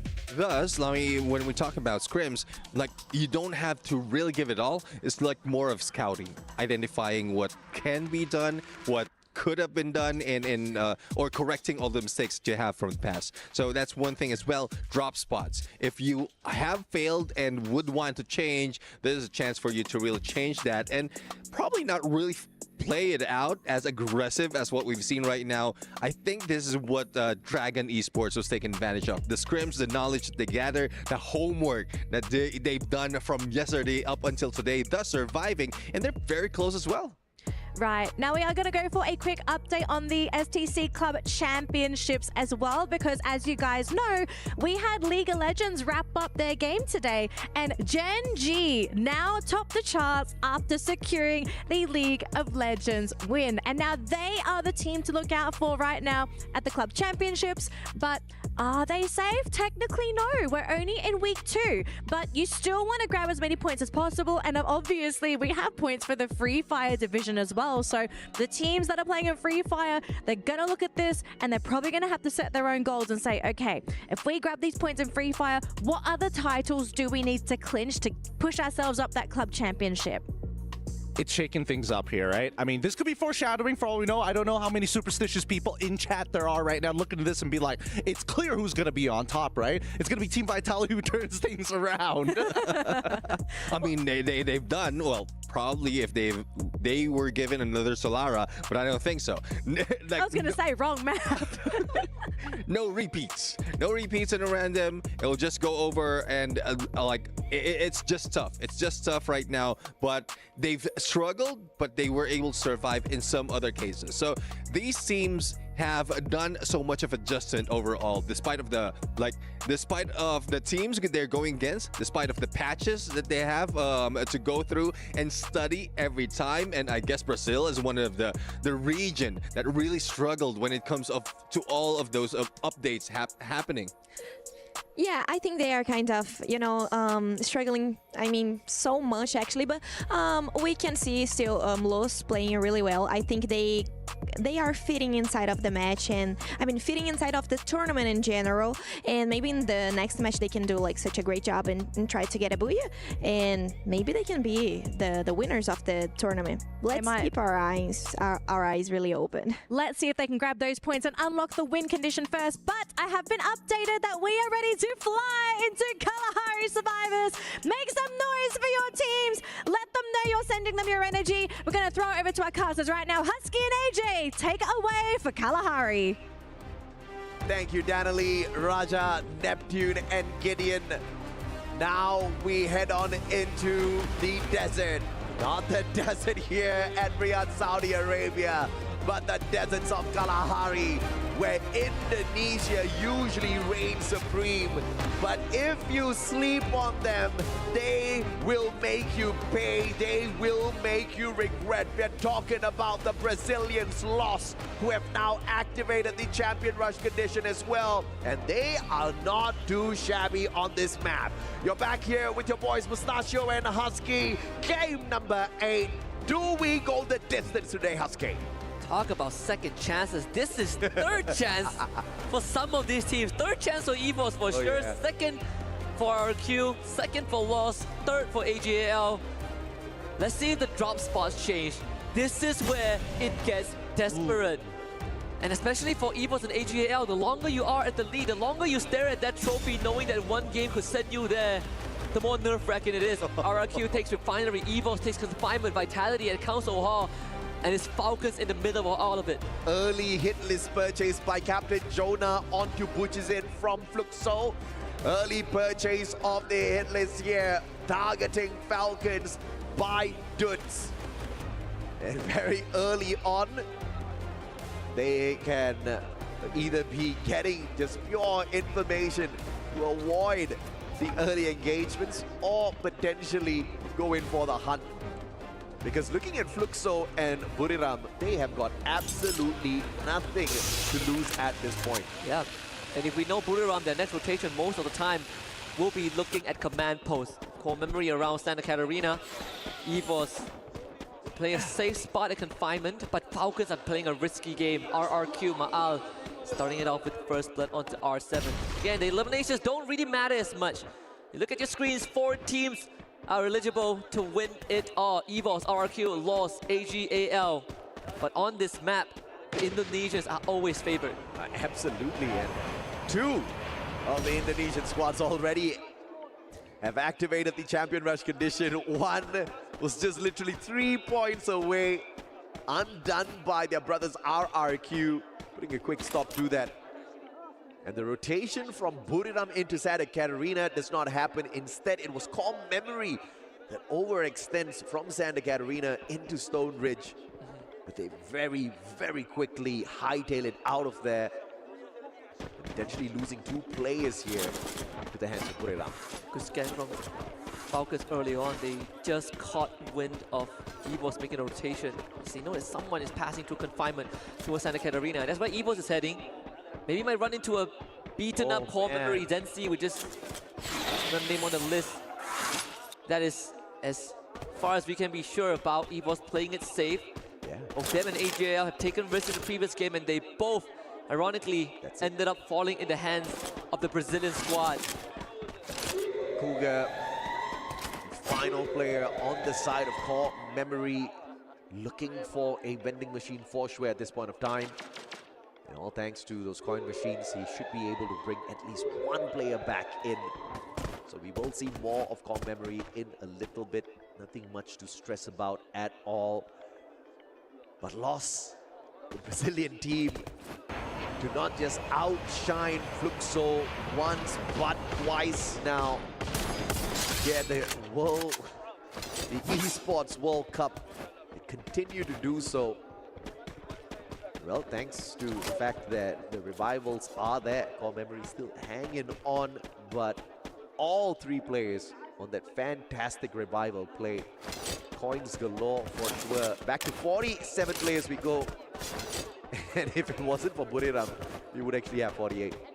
Tell Buriram, if they have a good game, they would be the 5th team on the list. You know, Vitality 3 points away. Oh, Dragon Esports, could you believe it? And they would have one more game to close it out. And Buriram has to close it out on the 10th game if they activate Champion Rush. Sorry, they have to close it out on the 9th game if they activate Champion Rush.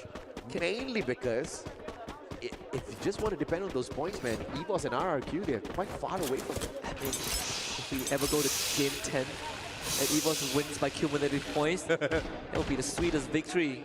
I don't know. It will be the most stressful, but it will be sweet. That's how they lost last year, but it seems like that will be put on hold if EVOS wins this one. They've already gotten the initial elimination onto Moshi, and that's already a pillar down.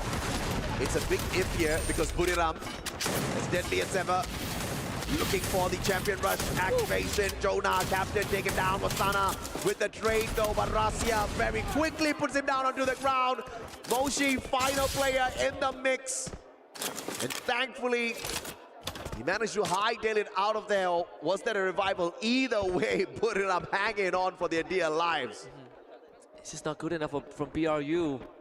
But the fans are disappointed. BRU, they get to live on, but for how long? I think that is a question that only the survivor could answer. But if you are EVOS, you just cleared out Stone Ridge. It could not get better than that. And Dragon Esports, they just made contact with Vitality. That is the team that wants to make it to Champion Rush. RRQ, they left Refinery and made it to the southwestern side of Command Post. This is going to be a wild card. Unbelievable rotations coming on through here. But the circle, the first zone, is pretty central. So all the teams are just staying put. They're not going in for any wild rotations just yet because of how unforgiving the move of the circle could be for zone number 2. So this is just a game of wait and see exactly which sort of a direction the next zone is going to take, because it's pretty much 50-50, and as Loss just absorbs these shots, it's very clear they do not want to get into a scuffle just yet. At the same time, Buriram just made a full recovery. Everyone brought back, thanks to the initiative of Moshi. Saifa getting down, eliminated. Shinoy does find an exchange on the hacks. Deal with the Joker. This dream needs to live on, and the sure as heck is not going to let R7 take it away.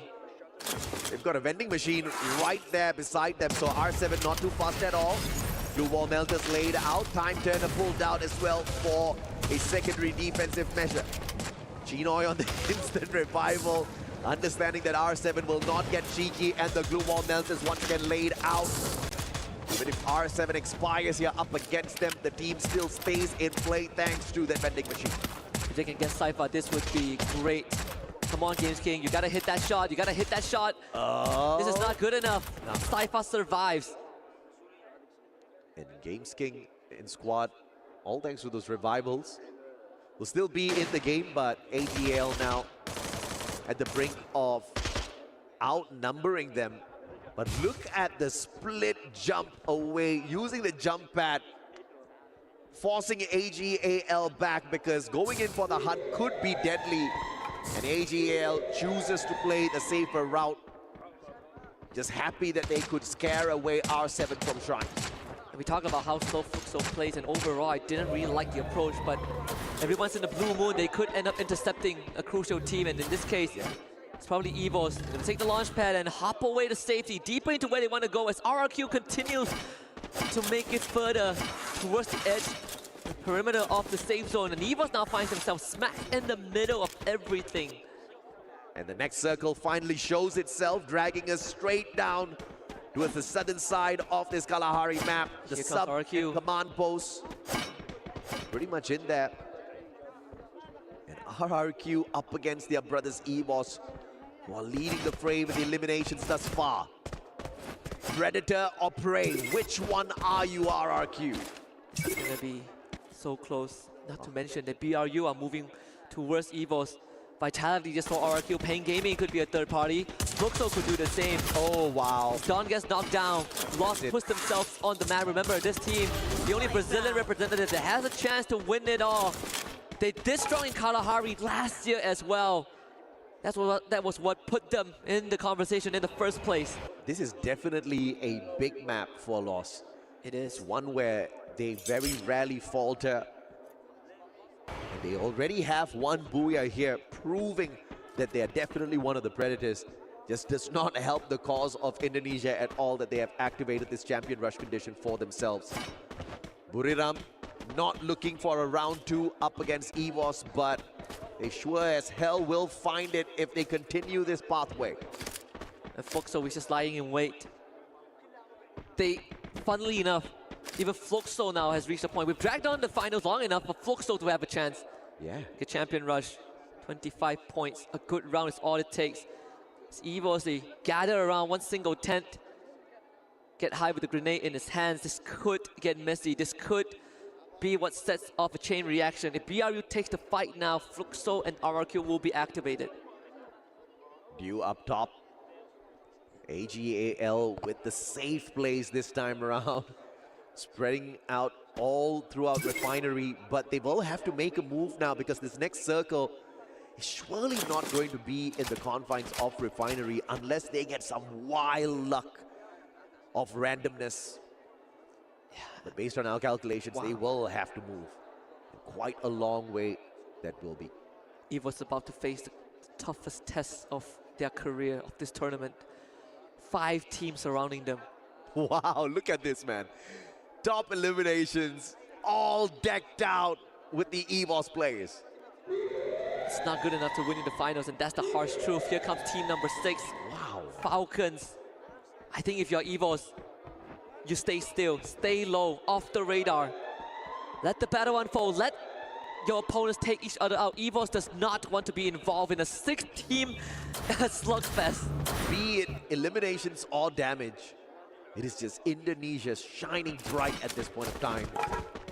But here comes the team that is about to ruin their experience, their dreams. Lost looking for the shutdown onto the Indonesian squads, but they potentially have to come across the pathway of the reigning Esports World Cup champions, Falcons. Even Dragon has started making a move, and that's going to prompt BRU to start firing. This is getting from bad to worse for a lot of these teams, especially the teams who have a chance to win it all. Again, EVOS right smack in the middle. Lost needs to go through the dungeon run all the way from Stone Ridge, go through Falcons, go through Dragons, and maybe BRU. EVOS still not making their presence known, at least to most of them. A big binocular scan from Lost. That is going to ping out Fluxo members. 11 teams alive. If the Brazilians spray on each other. But Fluxo focusing on the players of R7 and Pain Gaming, bumping into AGAL. But the circle is going to be the bigger predator as it forces everybody to scurry on it. If the Brazilians spray on each other and none of them get the win, it would be a throwback to 2022 in Bangkok. Ooh. That was how BRU won. Yeah, man. That was how BRU won, not just... That was literally how BRU won, just by methods of infighting between the Brazilians and Nigma Galaxy not able to hang on. And you do that callback and you look at Dew again, he always is in one of those storylines. Russia getting a knock onto Rigby. Pain now springs into action against AGAL, and they are winning. This AGAL side They want to keep on going because if Pain takes them out, this could be the final round for AGAL. Due is sacrificed in the process. The main character is out, and now it's up to the rest of the team to keep it intact. Can you get it done without your prime sniper? They still do have the backup marksman in Cypher. High ground advantage. And AGAL does not need to rotate too far away, but they will have to sacrifice that high ground in a little bit.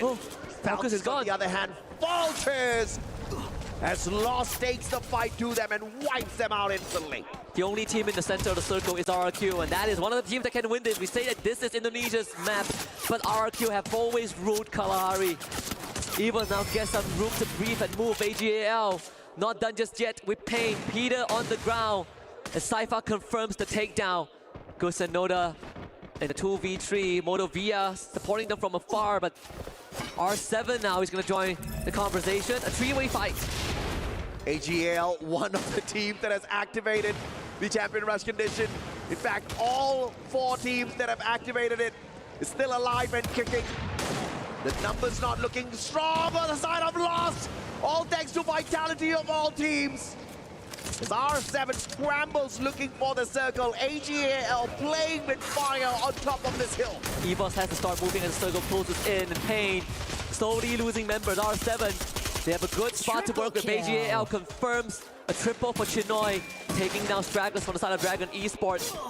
As R7 out in a spot, AGAL continues to run, but still Pain not done just yet. And AGAL, they're gonna run straight in. Lost gets eliminated off screen. Pain Gaming, bodies dropping, barrels getting dropped, but AGAL stands strong. Buriram's out of the race as well. Pain Gaming deleted. Oh no. Unbelievable. AGAL very low on the chances of walking away with a booyah, looking at the numbers that they have alive. RRQ almost losing one, but you see the focus on the pickup. The Mets are out. EVOS looking for their brothers. They want to end this right here, right now. Steffi Pop, your grenades can't touch it. 3v4. If EVOS pulls this off, it would be a miracle on top of one, but Fluxo don't want to let it happen. Fluxo, they want a piece of the pie. They can feel that they are close to it. Ray is low, needs some time. Grenade launcher in hand, but doesn't have the space to use it. Aimgot absorbing pressure, grabbing attention, but he can't hold on for too long. Vitality now is in the radar, and in fact, Vitality will help up EVOS a little bit, taking down one of the Fluxo members as Menti7 strikes back. Evo is now stuck in the middle with RRQ and Fluxo around him. GG for Jiu! As Ray returns fire with the M79, grenade launcher fighting him, and Fluxo, they don't get to ruin the chances of EVOS just yet, and the next circle goes to the 2 Indonesian squad. This is insane, RRQ. They need some time to get their health back up, but EVOS finds time, and they have space. Another shot granted. Chinoy taken down from afar. Aimgot making sure that he gets the base cover. EVOS smells it once more. They believe in second and third chances, and now they have it! This is a big one for EVOS. They need to put Vitality down and out. They are the only team that can prevent the championship from going to either EVOS or RRQ. They've got the numbers. Cypher trying to play spoilers on the side of AGAL. But who does he stop? Oh no. Probably no one. 3 Indonesian teams. We call this the Indonesian map. And these 3 squads proving it. And RRQ now receives heat. Vitality from behind. RRQ in the rough spot. EVOS helps them out. Rasha continues to deliver, taking down members by members of Vitality. But the next point of contact is going to be RRQ. EVOS. Oh, they could just let this happen. Vitality, they're going in here for the sweep. RRQ in an unfortunate predicament. Cypher. And EVOS allows it to happen. Cypher, bye-bye. Koja steals it. Look at this, AJ. Look at where EVOS is at. Look at where Indonesia is at the world stage, Husky. This could be the final lap. We are so close to it. RRQ, they need to leave the compound now, but if Vitality moves now, it draws attention away. RRQ makes the move onto the southern side towards the EVOS. Vitality splits to the north. RRQ makes contact first. Rasha delivers 2 in a row. A bye. He needs to shut Rasha down. They caught, trapped in the same spot. Rasha finally gets knocked down. RRQ though, they need to finish the job, but it's not done just yet. Vitality wants to play spoilers. Unbelievable what we are seeing here at the Esports World Cup. Riyadh, Saudi Arabia, the heat is just of a different quality. Keep our overshoot down with the Bison. Kyung gets the shot from afar, and now RRQ very low in probability. We still don't crown a champion here yet at Riyadh. Aim God, down you go. Vitality showing that they are a monster. Indonesia, you can ride. You are the best nation in Free Fire right now. From the grave, Team Vitality wins it in map number 8 and puts themselves on the pedestal. All 3 Indonesian teams now have unlocked the condition of champion rush. Vitality were 3 points short off of Game 7 on Solara, their best map. They were stopped by RRQ, and now in Kalahari, they stopped RRQ on their best map. Write me a story better than this. You cannot script this one, man. What a journey for Indonesia. And it will all come down to the randomizer once again. Where do we go? Vitality stopped the 2 teams that could have won it all. But you know, this could just be the prayers of the millions of the Brazilian survivors, hoping and praying that it doesn't end, hoping and praying that Lost still stands a chance to bring it back to Brazil. But holy hell, it's going to be hard up against 3 Indonesian squads who are right there with them with the champion rush condition map. 5 teams out of 12 that have a chance. My God. Who's to say that match 9 ends with another team that gets a booyah, but it's not one of those 5s, and then we get 6 teams for Game 10, and we might still be staring down the barrel of the classic cumulative points before a team gets crowned champion, and that would have been EVOS. But for now, we're gonna head to the stage for Carol, as she has an interview on standby. Oh my gosh. Today for sure will be a day for we never forget. What we are watching here, the grand finals at EWC 25, it is amazing. But of course, I know you guys are very curious to talk with the Evils right now. Let's have a word with M-God so we can understand what they are going through right now, because it must be really hard to be in the grand finals. Thanks so much for your time. So basically, you guys had 3 chances. Right now, your 4th chance to go and get a booyah and finish with this grand finals, but it's been really hard for you guys. I'm pretty much sure. Be honest, did the pressure hit you? Jadi tentunya di sini kalian sudah punya 3 kesempatan untuk bisa mendapatkan booyah, dan kemungkinan besar ada juga di map keempat atau map ke-9 nanti ya.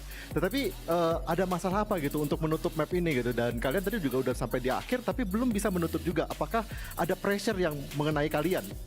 Mungkin karena zonanya juga jauh, tadi match selanjutnya gitu sih. Okay, I think not really about the pressure. It's just that we're a little bit unlucky about the zone and the map on how we are positioning. So we're just gonna do better next time. Okay, that sounds good. That sounds good. Just change the mindset and come back for the game. But right now, we are watching a different game style from you guys. You start the day very aggressive, but you slow down a little bit. Do you think you have missed your shot because you have changed your game style? Jadi kalau kita lihat dari waktu kalian main di awal itu mainnya sangat agresif gitu, tapi masuk ke dalam sekarang sudah ke championship rush point, kalian tiba-tiba terlihat sedikit lebih pasif atau lebih slow gitu. Apakah ini kesalahan dari permainan kalian atau menurut kalian gimana? Nggak juga sih, mungkin apa ya? Ya kalau udah dapat zonanya emang santai aja lagi gitu, lebih santai. I don't think so. I think we just that need to play according to our plan. And if we get the zone, we get the zone. We don't need to play aggressive anymore. Okay, that's fair enough. I understand that. Yes, aggressive game for the start of the day, and right now just focus on the last zone. So good luck on their next match, as we have been watching great action, great performance come from Evils. And right now, guys, we have watched a lot of action come here to Esports World Cup 2025. But hold up a little bit. We are gonna go for a quick break and we'll be right back with more Free Fire.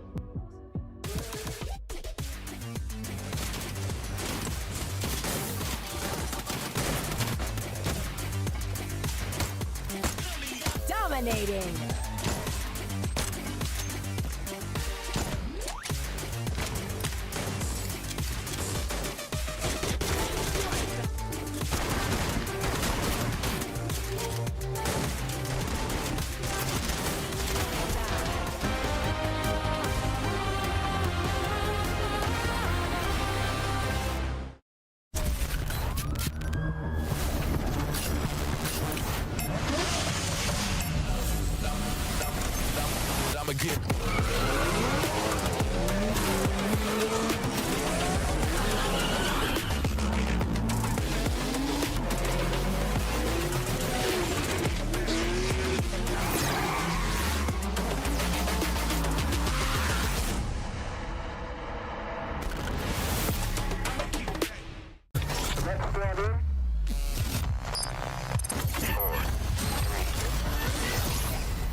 Sabar. Kanan dua. Tiga lagi beda. Tuh dia naik tower tuh.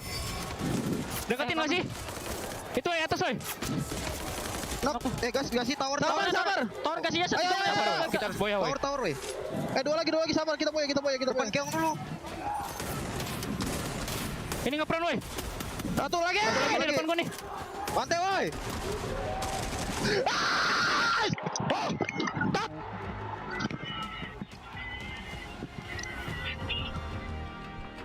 What a Indonesian final we saw there on Kalahari. We did say it was a map that is extremely popular in the region, and they gave us an absolute masterclass in that final circle. And of our teams remaining, Team Vitality secure their booyah, and not only do they grab a booyah, but they unlock the win condition. We now have 5 teams who have unlocked the win condition for Champions Rush, and somehow, some way, we still haven't crowned a champion.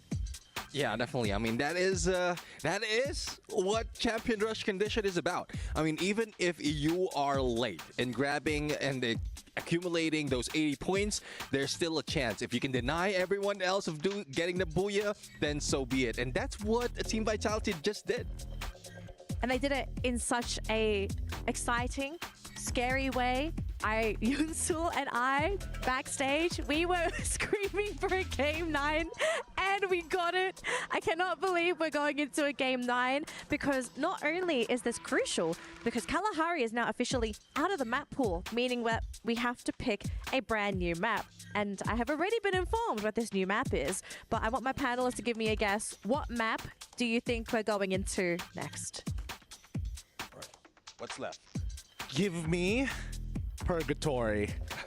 I would love to see like a match in Purgatory, so I want Purgatory too, but I'm not sure if it is. You know what would make it difficult for everyone? Don't say it. If it was in Bermuda. Everyone knows this map. It will be troublesome for everyone. So I sure hope it's Bermuda. All right, I hope my viewers have their guesses as well. Put a map into your mind, and we're going to find out in just a second what that map is going to be. Have that map in your mind. Close your eyes. The map that we're going into next is Purgatory! All right, okay. Now, things are going to get really, really exciting here. A classic map, of course. All of the teams from Latam know how to play this map. All the teams from Southeast Asia know how to play this map. But at the end of the day, I mean, there has been teams that perform significantly better. And when I say significantly, I truly mean significant.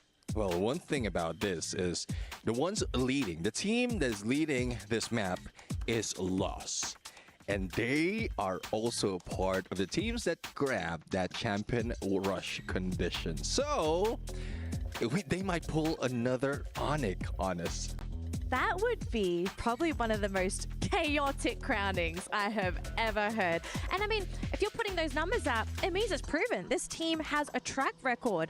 But does that mean all of a sudden they're probably going to be targeted by somebody. Because if you know you're playing a map and you know there's a team that is an absolute monster on that map, do you let them be a monster or do you become the monster and you get rid of them first? I think it depends on the situation, right? We saw that RRQ did the exact same thing on Kalahari against EVOS Divine. They literally walked up, knocked on their door and said, "Apa atas anjingku," and just went in. For translation, that means "What up, dog?" And they just gunned them down, giving Vitality that win. They knew they weren't able to close it out with a man disadvantage, but it was so important that they deny it from EVOS Divine. Well, one thing though, it's easier if there's only a few teams that has that champion rush condition. But now that we have 5, I don't think they will be chasing on them that easily. Yeah, there's 5 chances that you might win or lose those gunfights. Yeah, I think maybe it will be complicated for a team that it's trying to get the booyah. I don't know. I don't think that they will like to struggle with the situation of low. So I don't think they might, you know, try to fight against lows. I think everyone will try to do their games, like, so they need to be solid. It's really balanced. So I don't know if they will do it, but if they do, probably lows will struggle in the next match. All right, we do have the overall rankings again on the screen. Now, there is still a chance we could push this to game 10 because it's game 9. We've still technically got one more round to go. There are a few teams left on the leaderboard that could still scrape by, but they've got to have a good round. Neptune, you've got the numbers. Who do you think, realistically, who hasn't hit 80 points yet, could possibly be the next team to scrape on by if we get another game? Well, I'm looking at 4 teams. First is Dragon, who needs 12 points. We have Fluxo and Pain that needs 14 points, and we have Boulevard United who needs 15 points. All those number of points, very achievable even if you don't get a booyah, as long as you play it safe, get a decent amount of elimination as well as good placement points, they can activate it by the next round. What are you talking about? They need to get the booyah. They need to deny the other 5 teams that champion point. But I mean, if they got this point, like this eliminations, it will be, such a I don't know. I don't even know the right word to use. Talking about the final. Yeah, amazing. Actually, that's the right word. There's too many teams that need points. There seriously are too many teams. And I mean, the odds of getting to game 10, I think it is relatively low. But okay, Neptune, I have one more question for you just because you do have stats to work with. Of the 4 teams that still need points, who is the most likely of them to get a booyah on Purgatory? Let's see at the booyah potential at this point. But I would say in Purgatory, the closest that we have right now is... Oh, actually none of them. None? Oh? Like from the past 4 maps that has been played in this, 4 games that has played in here. We have Lost, we have 2 from AGAL, and we have 1 from Core Memory. So if we just base it on the number of points that they've grabbed, Pain would be the next in line. Pain. And they have been a pain, though. They actually have been quite a pain to a lot of teams, especially the ones trying to get the booyah, because they seem to conveniently run into all of our win condition teams. So maybe Pain? They might be the reason why we go to a game 10. We're going to have to find out, but thank you so much to my panelists. We're ready to jump into game number 9. It is Purgatory. Let's fly into the match with AJ and Husky. Thank you very much to the panel. I'd say, we've come this far. We might as well go game 10. It comes down to the teams. Out of 12 squads, 5 of them have a chance to lift the trophy by the end of Purgatory. You're here with me, Husky, and alongside the Mustachio AJ, we have had quite a journey. We wanted 8 games. We talk about potential speed run. Let's toss that out the window. Let's enjoy some good Free Fire. And let's see if the teams can finally end it. The panel talked about the 4 teams that could join the rest on this champion rush condition, but let us casters walk you through which one of these teams that have activated this champion rush condition is the closest to bringing our competition here to a close. Lost the Brazilian squad is the number one team at the very top with the most number of points picked up on Purgatory so far, which is ridiculous. They could just be the party poopers of Southeast Asia at this point of time. AGAL, you guys witnessed it in the Purgatory map that we just saw today. They grabbed a booyah. They've got the most number of booyahs here on Purgatory, which means the Thai teams, all of the Thai fans can smile wide. EVOS is right behind LOS, right behind Lost with those points. But the insane stuff is not a single booyah at Purgatory so far. So they all have to work against whatever sort of bad luck that has been holding them back so far and make this one happen. Because like what the panel discussed, we have got 4 teams who are not far away at all from activating this champion rush condition. And can you imagine a world where Buriram activates it and the next random map is Bermuda? GGWP. Yeah, I mean, Lost have been the best team. AGAL got an earlier booyah on Purgatory, match 2. Something to look out for. You look at the drop spot, EVOS smack dab in the middle. South of Brasilia, AGAL with a split. Brasilia and Fields, Core Memory, Dragon Esports as always. Lost taking Ski Lodge. We got Buriram and Marble Works as always. RRQ at Fire Brigade, central controlled by Falcon, something that we expected. Vitality, not to be forgotten, taking Forge. I think for EVOS, once more, just like the previous 2 rounds, they put themselves in a risky position, but we've seen them get out of it time and time again. Oh yeah. Vitality and Forge, the team. And don't tell me Indonesia does this twice in a row, right? Come on, man. To be the last team that activates Champion Rush and then the following game hits a massive booyah and calls themselves champions. I mean... But either way, once again, Husky, what a year for the Free Fire fans in Indonesia. One thing I would say, at least it's not like Sea Spring. We have quality Indonesian teams, consistent, but display consistency and caliber. I think that's the most important thing, right? That's why they are in this spot. Early rotation from Dragon Esports onto EVOS' side. That could end the dream for EVOS on the map. Falcons against RQ. Their dreams could also be smothered if RQ loses out on here. Karoro with the first blood and on the pan to the face. Abai is out. Oof. The Wonder Kid of the RRQ squad down in the dumps very early on. Dude's going to be charged at RTS-50 in hand, but could not make use of a grenade. Instead, will be pounced upon. And these Falcons, you hear the cheers once again. They are trying to boost Falcons up from the 11th spot. Remember, Panel also brought up, we also brought up, Dragon Esports, they have a good chance to join the rankings. You underestimate them. Never would I have ever thought. I mean, they're 12 points away. Well, they have to. Unfortunately, get rid of EVOS. Yeah. Unless Core Memory helps them out, and Core Memory has just arrived in Brasilia. So far, Ray, and it's not looking good. You know, the one thing that's up against Dragon Esports is the fact that you need a booyah to win the championship. Oh, yeah. And they have not gotten anywhere to a booyah so far. Russia, he just knocked himself with a grenade launcher, not like this, EVOS! Hey, 4 times! Spoiler time, Core Memory appears out of nowhere. There's a vending machine, Aim God, you can do this. Bring them back. And a wild Pokemon appears, Aim God brings them back. Core Memory just saved the chances of EVOS Esports. Unbelievable. Don, time turner, he pulled it out, but Aim God is the one that uses it. Strikes him. Unfortunately gets taken down by Cougar, who appears from the back. But the Wonder Kid has been brought back in. And he has a strong chance to loot up Central here and bring back the rest of his team members. Just in time for Falcons to have rotated away because they fought RRQ early on. Russia once more called to action. And he accepts that duty, brings back Ray. EVOS gets another chance at life. And I could have sworn I saw the fear in their eyes, just like last year where they came so close only for this to happen at the worst possible moment. And Russia knocked himself out with the grenade launcher. Yet he's here to save the team. You gotta pull yourself together, Wonder Kid. Pain up against Buriram. A fight Buriram just cannot lose.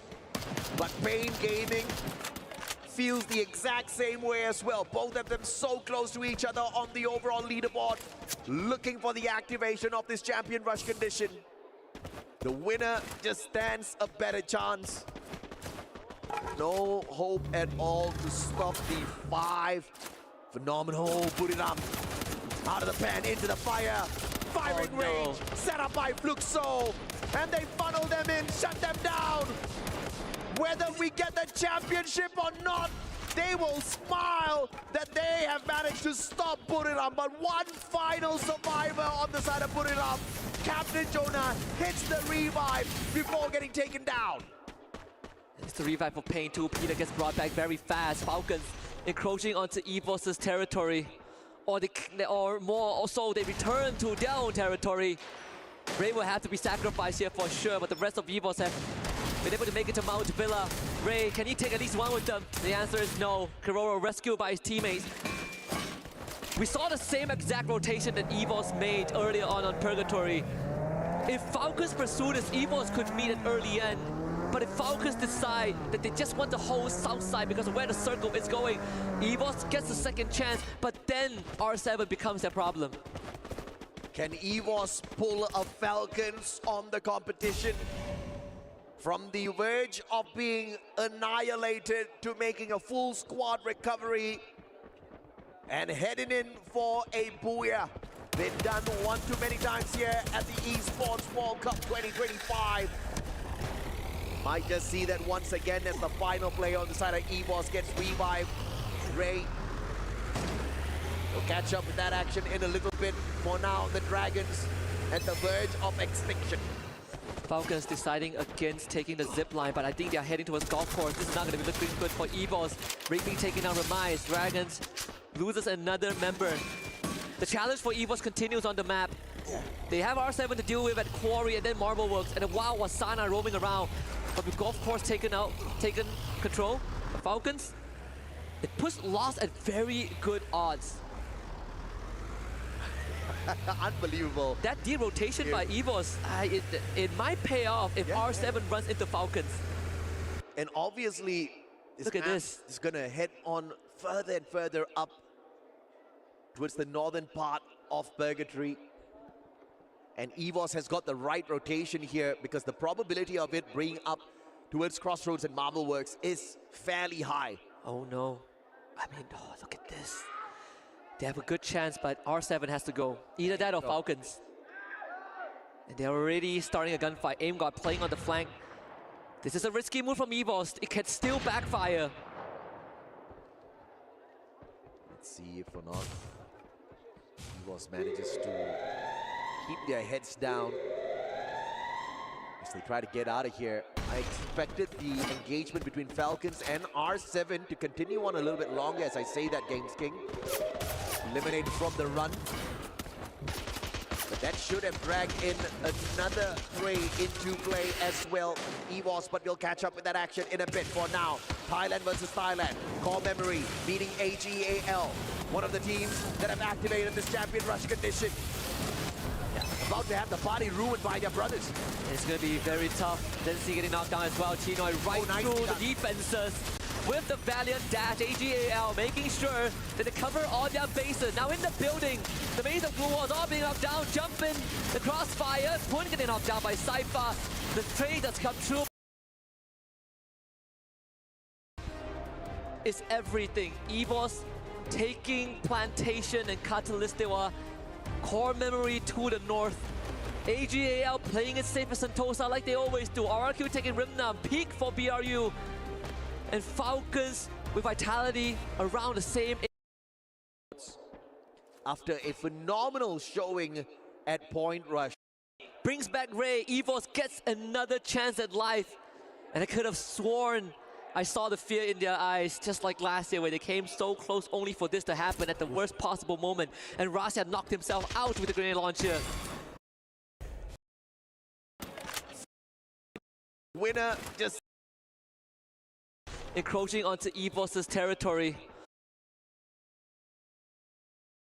I expected the engagement between Falcons and R7 to continue on a little bit longer, as I say that, Games King. Eliminated from the run. But That should have dragged in another three into play as well. EVOS, but we'll catch up with that action in a bit. For now, Thailand versus Thailand. Core Memory meeting AGAL, one of the teams that have activated this champion rush condition. About to have the party ruined by their brothers. It's going to be very tough. Density getting knocked down as well. Chinoy right through the defenses with the Valiant dash. AGAL making sure that they cover all their bases. Now in the building, the maze of blue walls all being knocked down. Jumping the crossfire. Point getting knocked down by Cypher. The trade does come true, but AGAL pulls it out from the hat. And they wipe out Core Memory. The run continues. Oh my, that was way too close. Barros with the grenade launcher, finally making it work for them. And unbelievable stuff here out of Core Memory Esports. After a phenomenal showing at Point Rush, I guess they used up a lot of that creative juice. All of their manifestations for the top was sent in for the wrong day, Husky. This is not gonna be easy, right? I mean, AimGod was revived. They sent him into the circle because they needed information. BRU could do the same, but they are late to the party, right? It's been so late. Wasana hasn't got a single revive yet because there was nothing left for him.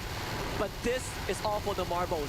EVOS knew they had to take this risk, but R7 is waiting for the interception, and there's nowhere to go but forward. In a 3v4 with minimal resources, 3 glue walls for Ray, no medkits. Well, I say that he picks up some, but still minimal to work with. R7, like you said, could just play spoiler for EVOS Esports.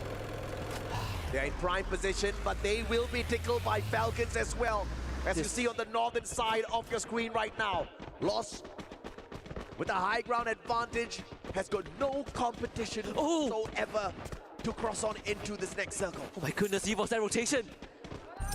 If we look at the radar, they just made one of the best rotations ever. Dodged a big bullet.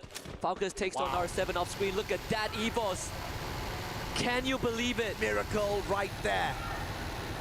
This being able to call such a rotation, Husky, is just incredible. They've got the jump pad as well. Oh my goodness. And AimGod gives the info that is all wide and clear, brothers. This is recovery. They have completely recovered from the poor start that they have, and supply drop waiting for them. To unlock it, AimGod has been sitting here for quite a while already. Goes in for the full unlock. He gets it. With this airdrop, EVOS is right back in it. This whole grand final has been about second chances, and EVOS keeps getting it. This is like what, fourth chance? Yeah, this fourth chance, right? But you know, it doesn't sound as good. No. I mean, here nothing is granted. Everything is earned. As long as they can wrap it up as the champions, it doesn't matter how it sounds. They've earned it for sure. Yeah, but it's getting tougher and tougher, and this is one of those teams that have a high chance of walking away with the Booyah at Purgatory. Problem is, the previous Booyah's loss has grabbed on Purgatory. They have been very aggressive. Now this is the passive version, which I'm not too fond of. And Vitality just spot the loss out. EVOS needs to continue this rotation, but Buriram right on the horizon. Buriram is a bit more ill-equipped compared to EVOS. Yep. If they get to Buriram right now, they get another shot at the championship, and Buriram knows this. Right around the corner, here we go, Ray! Missing it, get high with P90, drops Ray, and that is not what you want if you're EVOS. They block out BRU, but Rasya, he needs to take this fight. He's forced to engage. Kochu and AimGod trying to respond, but Moshi wins that one out. And EVOS falling apart. Kochil has got the grenade launcher here. Deadly weapon! And with the tag team of Rasya, 2 players down on the ground. Kochil needs to go for the continuous shutdown. And Rasya will give the backup that his brothers terribly need.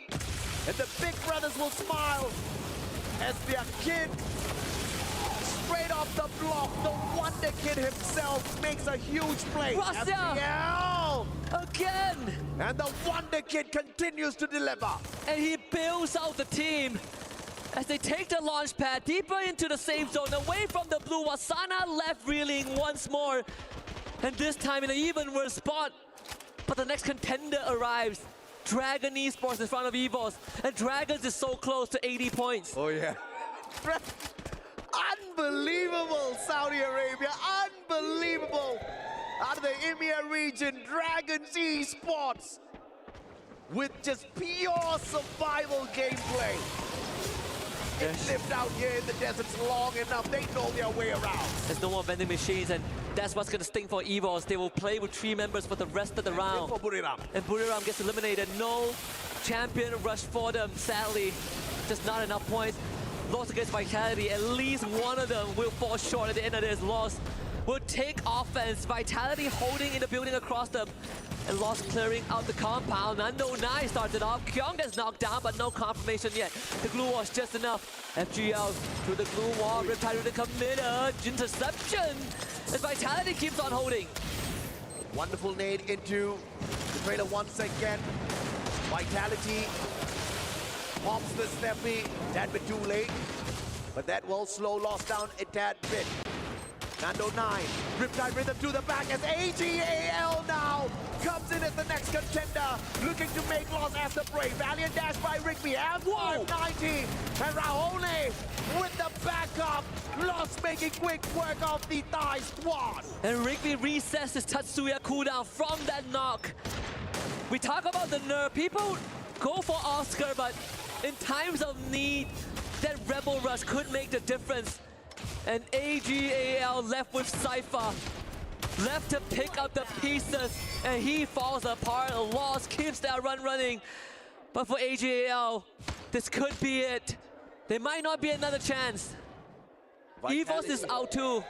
Vitality smiling at this point of time. So much of resources used up here by Lost just to fight AGAL off. And now, look at Rahone move on in together with Rigby and 590 in their hands. They want a big fight, but A124 bombed as well. And Vitality has no way out. It's a firing squad. General down on the ground. Is this worth it for Lost? They have no choice. And they make it out of there with the skin of their teeth. General. Riptide Rhythm, Rahone, down you go as well. Dragons of all teams are saving it for Southeast Asia as they take those big shots up against the Brazilian squad. Only Pain and Dragon Esports. Actually, Pain Dragon and Falcons can stop the trophy from being lifted. Wow. They gotta stop RRQ. They have to stop Lost. And with Lost out, it's only RRQ left. We might go to a game 10. It might come down to the wire.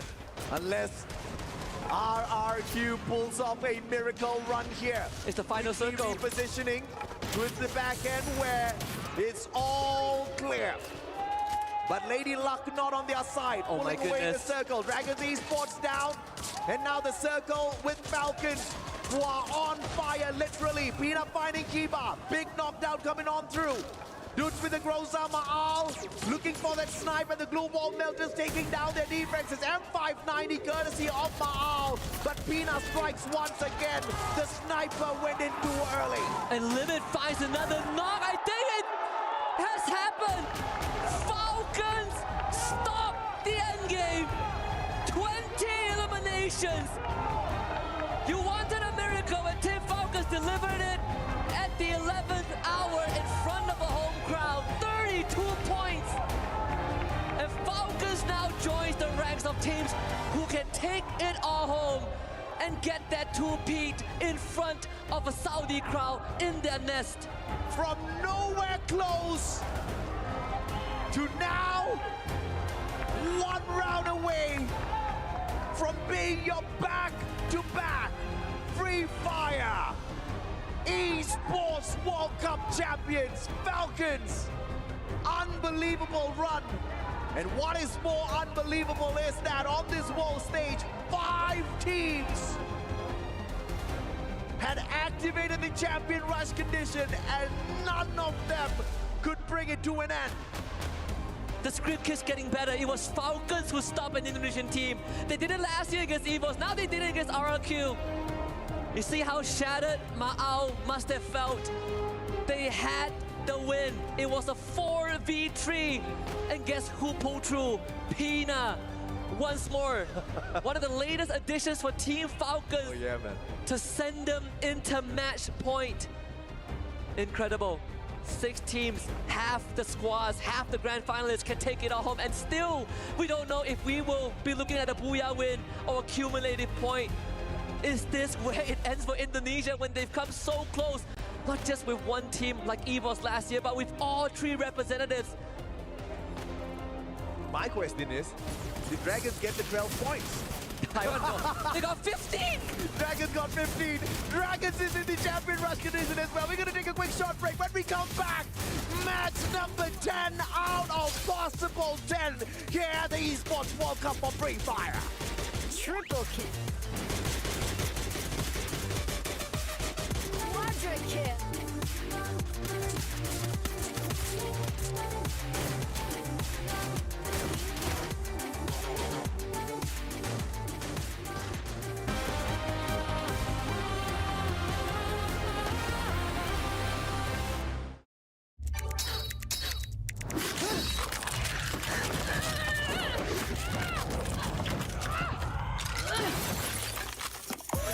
Reach your impossible, Lenovo Legion.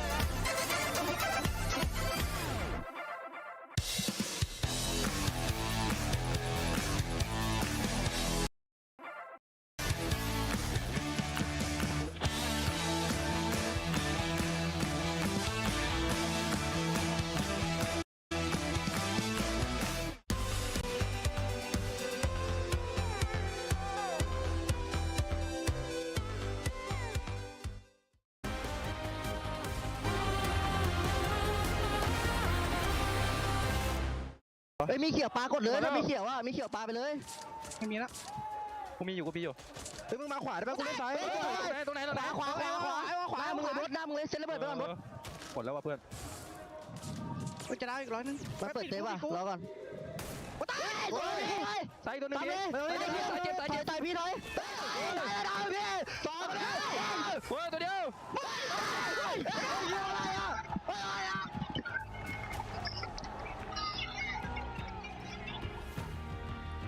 This is the grand final that keeps on giving, and we have made it to game number 10.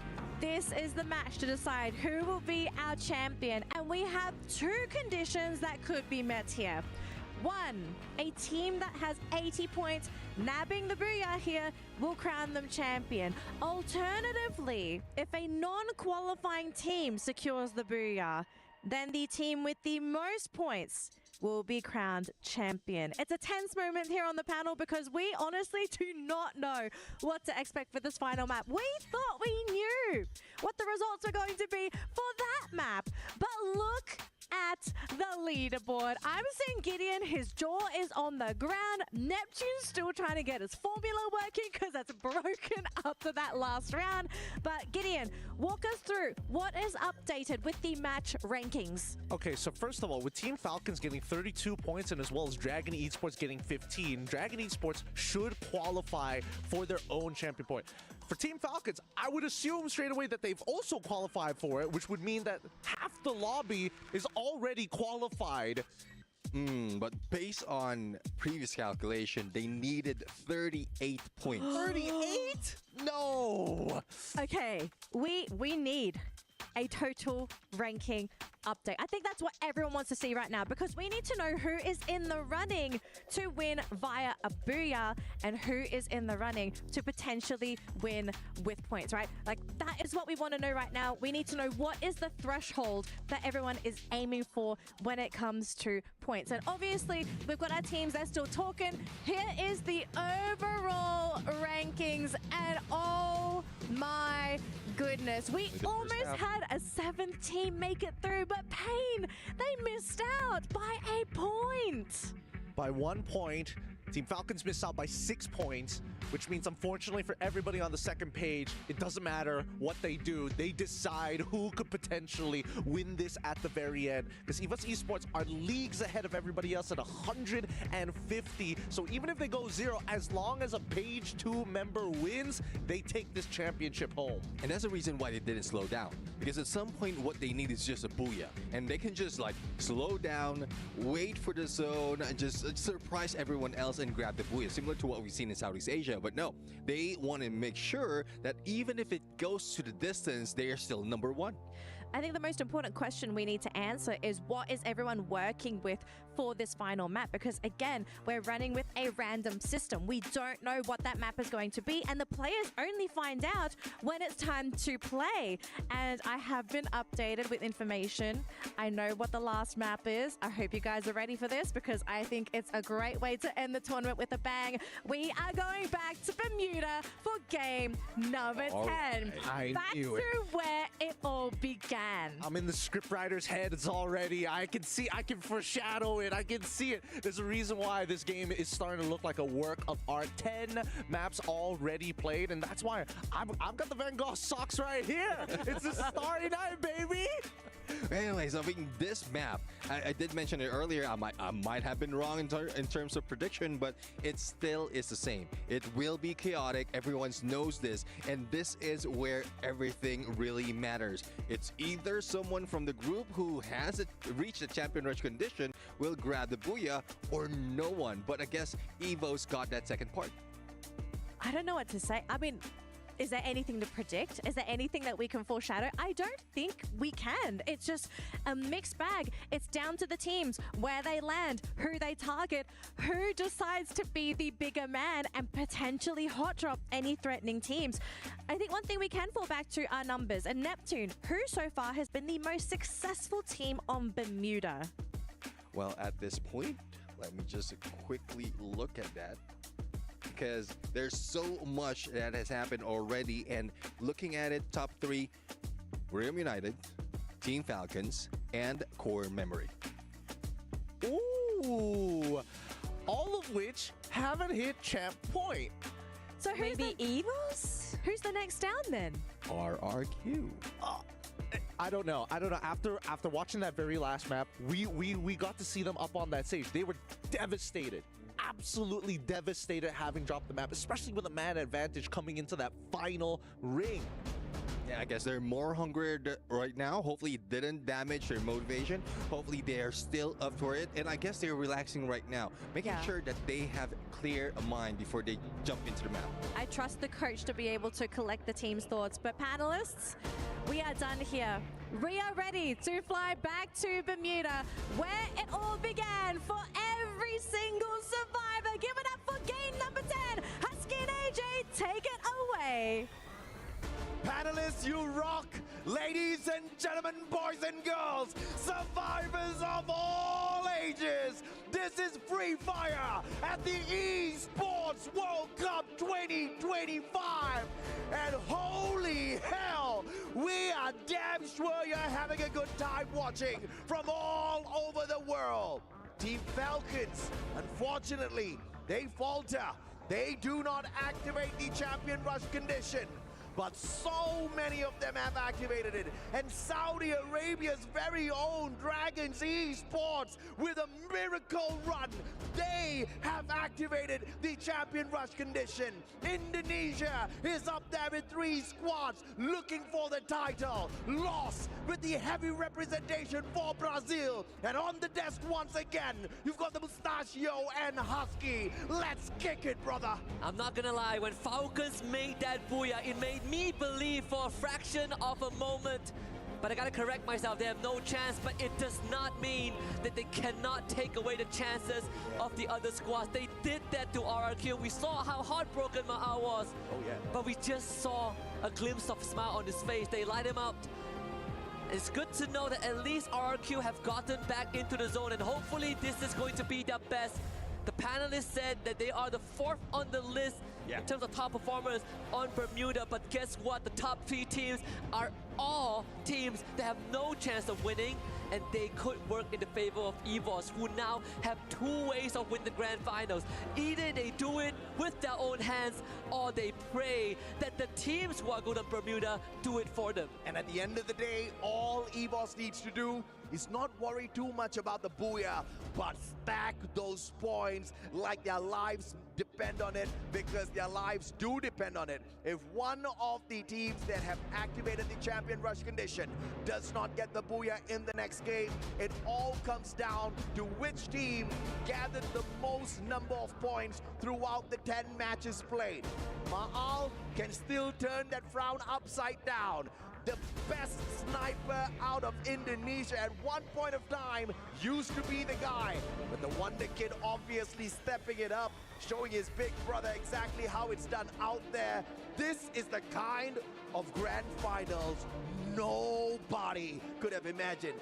Champion Rush delivering every single intense action possible out there, and I am all for it. Husky, what a day, man. We have grown so much since the Corinthians lifted the trophy back in Rio almost 7 years ago. And since then, every single trophy lift has been a lot more intense, a lot more closer.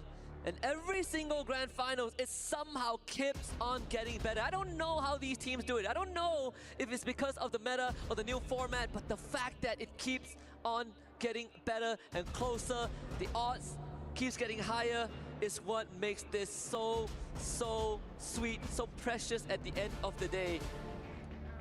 I think for RRQ, again, there's a chance to wipe those tears off. Yeah, man, yeah. Same for EVOS. They've come this far, and now this is truly the final stop. There's no more do-overs. EVOS, they had 5 chances. That's 4 more chances compared to last year. It could not have gotten any closer than this. The MVP of the FFWS Global Finals. Big smile plastered on his face, Bob's chance of becoming champion here in Riyadh, Saudi Arabia. Non-existent for Falcons, just as it is for them. But who do they hunt? Which team's party do they spoil? Luxo's not out of the race just yet. They can definitely smile a little wider. It all depends on some heated rivalry out there that has not been settled just yet. And I dare say, I think, of course the prize pool matters. Of course you want the biggest slice of the cake. But the teams on the second page, the 6 teams who have no chance of lifting the trophy, it's time to accept that and play with nothing to lose. This is the best moment to let loose. If you can't get it done, you might as well stop someone else from doing it. We saw glimpses of that from Dragon Esports in the previous round, because maybe they thought that they couldn't do it, they wouldn't be in this position, and yet here they are. Dragons Esports, one of the most phenomenal debuts from a squad that was the underdog of underdogs. Saudi Arabia has never had a lineup for Free Fire as good as Dragons Esports. Regardless of where they landed at the grand finals, I was a fan already, but them being in the top 6, them activating Champion Rush just makes this miracle so much better. Free Fire here at the EWC 2025 is just that miracle that keeps on giving. We can't wait, man. This is game number 10, the final game. And we talked about this so many times in the past as well. Oh yeah. Can you imagine Champion Rush? We actually go through a competition where we go through 10 games and reach to the very final bitter end for some. And it looks like the curse of activating Champion Rush early still continues. Buriram could not close out at the Sea Championship. And now, for quite a while already, EVOS Esports has been sitting on that Champion Rush condition activated. We've seen them come so close. There were a couple of opportunities that they could have just lifted the trophy right then and there, but they just could not conclude the match. And I don't blame them. The teams, they get hungrier and hungrier every round. RRQ, First it was AGL, and then it was RRQ, and then Lost showed up, and then Vitality. Vitality stopped them, and then Falcons stopped RRQ. It's a food chain, it's a cycle that keeps on going, and there's no end to it. Again, EVOS, they've been in this spot before, but instead of last year where they had Falcons to worry about, to lift the trophy at the end, at least we know a new champion would be crowned. But it would be devastating for Indonesia if they have all three teams able to win it and not pull it off. And the only way for that to happen is for either Lost, Dragon, or AGAL getting a booyah. Hey, you know what? FFWS, Southeast Asia 2025 Spring Battle Royale. The last team to activate Champion Rush condition walked away with the championship. Yeah, at Free Fire, at EWC 25, the last team to activate the Champion Rush condition. Dragons Esports. Are we flirting miracles with luck? This day has been a day of miracles, Husky. It has been. I remember when Team Falcons, quote-unquote, saved Dragon Esports from elimination by denying a booyah from Vision System in the last day of knockouts. The Arabian casters, they shed a tear or two for Dragon Esports. Oh yeah. This has never happened. And yet they're here. I know for a fact, or at least a lot of us know for a fact, deep down in our hearts, Dragon Esports is not the team to win. But I don't know what to believe anymore. I'm willing to believe that this could be it. I know. This is the tallest mountain. This is it, Husky. You know, crazier things have happened in the past, but not one as eventful, as dragged out as this insanity that we see ahead of us right here, right now. In a few seconds, we are about to kick off one of the most decent flight paths that you would have ever seen on this map of Bermuda. And one of the conditions that you did bring up before we came back from the break was, this is the map where Buriram shines the brightest. What if we still don't have one of those who have activated the Champion Rush condition walking away with the booyah? What if Buriram makes this phenomenal comeback at the end just to smile a little bit? They would have a good ending, at least to their own run on Bermuda, right? Yeah. Starting it off with a win and ending it with a win, but at the end of the day, they're just a Robin Hood, a side character to what's gonna push EVOS onto the podium. But this drop is everything. EVOS taking Plantation and Catalyst, they were core memory to the north. AGAL playing it safe for Sentosa like they always do. RRQ taking Rimnam, peak for BRU. And Falcons with Vitality around the same area. This is peak Free Fire action. The very first circle is pointing us towards the final circle, dragging all the teams somewhere around mill, which means the early rotations are going to be key, and that gives advantage to the teams like Buriram as well as R7. Pain barely needs to move around. Even when I am looking at the radar, this is madness from RRQ. Yep. And EVOS too. Especially EVOS, I think they're taking the challenge straight to core memory. That works out, they take control of Shipyard. The northern side of the map opens up for EVOS, and that's going to set them up for success in the future 5 minutes. Because Limit gets knocked down, Vitality springs into action. And your reigning champions, Falcons, having no chance whatsoever at the title, regardless of how they perform in this final game. Unbelievable. Massive game that they hit earlier still wasn't enough to activate the Champion Rush condition. Just one of those teams that woke up a little bit too late, but Pina! What a 180! But the backup was not too far away. Max 7 to his back. And Falcons, 2 players down so early in the game. Ironically, they needed another 40 bomb to be on the list, but this time it wasn't possible. There's just not enough bodies. And the quality of the competition this time round, man. Yes, this is improved. I mean, and how equal the playing field is. all thanks to the interference of the devs. Yeah. Nerfing those active skills that deserve to be nerfed, but Not like EVOS Double kill. losing players that should not be lost. And once more, Rasia left alone, but no vending machines. They took a risk. They paid such a hefty price. Rasia can head back to Plantation to bring his teammates back, but we've seen this last year. They start the final round to the worst possible start. It's all in the hands of the guy, of this kid who has never been in this spot. Core Memory is looking for it. Vitality is nearby. Rasia needs to get further away. Bima Sakti Strip is the next best stop, and thankfully he has a vehicle to get him there. He uses his binoculars on the way into Bima Sakti Strip as well.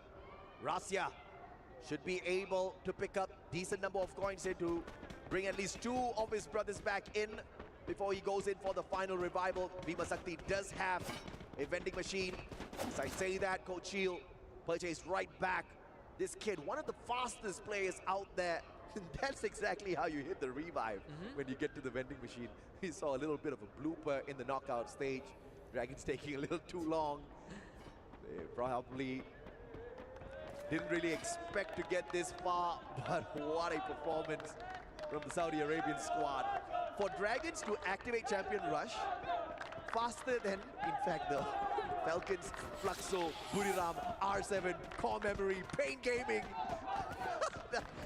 I mean, you have to be here to believe it. You have to see it to believe it. No one would believe you. Nobody would believe you if you told them this. Some of our survivors are already asleep. They wake up, you tell them this story, they'll be like, yeah. And do you know that DRG was top 6 in the finals? And they'll be like, shut up. They activated Champion Rush. They were contending for the Esports World Cup 2025. Over BRU, over Falcons, over Fluxo, get out of here. I say Cougar almost ruined the dreams of EVOS. I mean, they Double kill. if that earlier fight worked out for EVOS, they would have been in a prime position to win. But once more, put to test. And guess who's knocking at the doorstep at peak? Loss is arriving like a storm, and Rigby started off. Rasia is now gone. The rest of his team, they don't have much time to pick themselves up. Another survival run now, forced to be activated. Ray brings the Wonder Kid back in. Thankfully on the revive now, you drop back in with 2 blue walls at least, as well as the P90, which is a viable SMG. But what can you do when you are outnumbered? What can you do when you're a sniper who has an SMG in his hands? Rasia needs to drop safe here at peak between his brothers. Not just that, they go to Pochinok. Maybe they could think about Kotatua. Kotatua is definitely safer, but lesser stuff to work with, lesser resources. You go Pochinok, sure, but then Mars Electric is where Fluxo is at, and that's where they're going to rotate towards north side.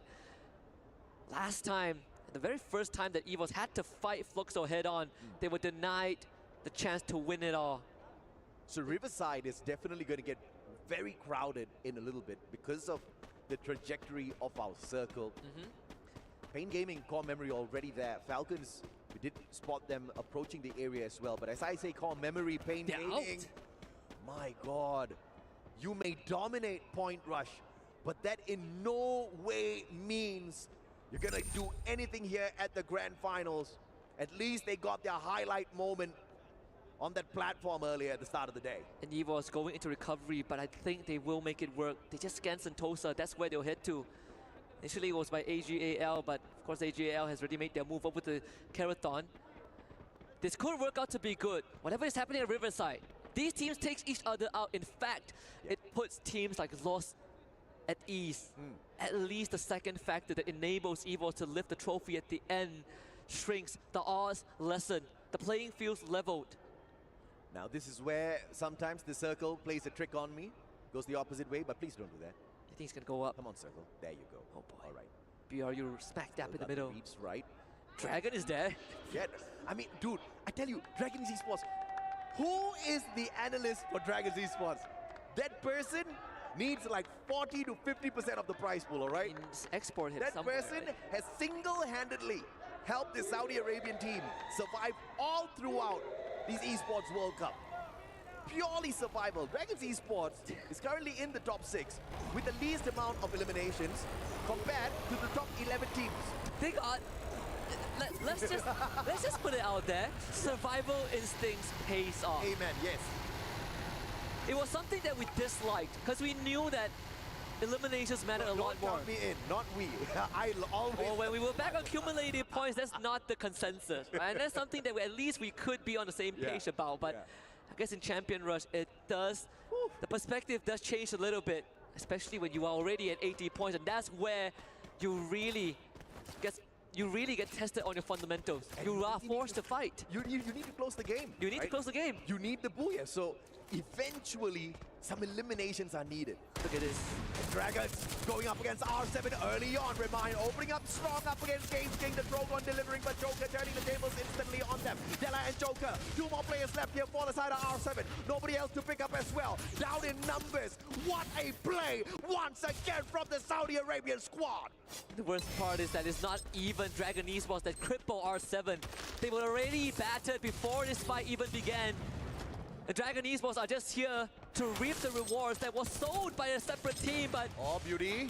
Hell, if I'm Dragon Esports, I would take it any day. Della with a good ricochet from the nade takes that remind, and maybe R7 can flip the script. Deal now joins the party. R7 is out. Dragon lives on, but Deal continues. Okay, AG, this is where you hold back, man.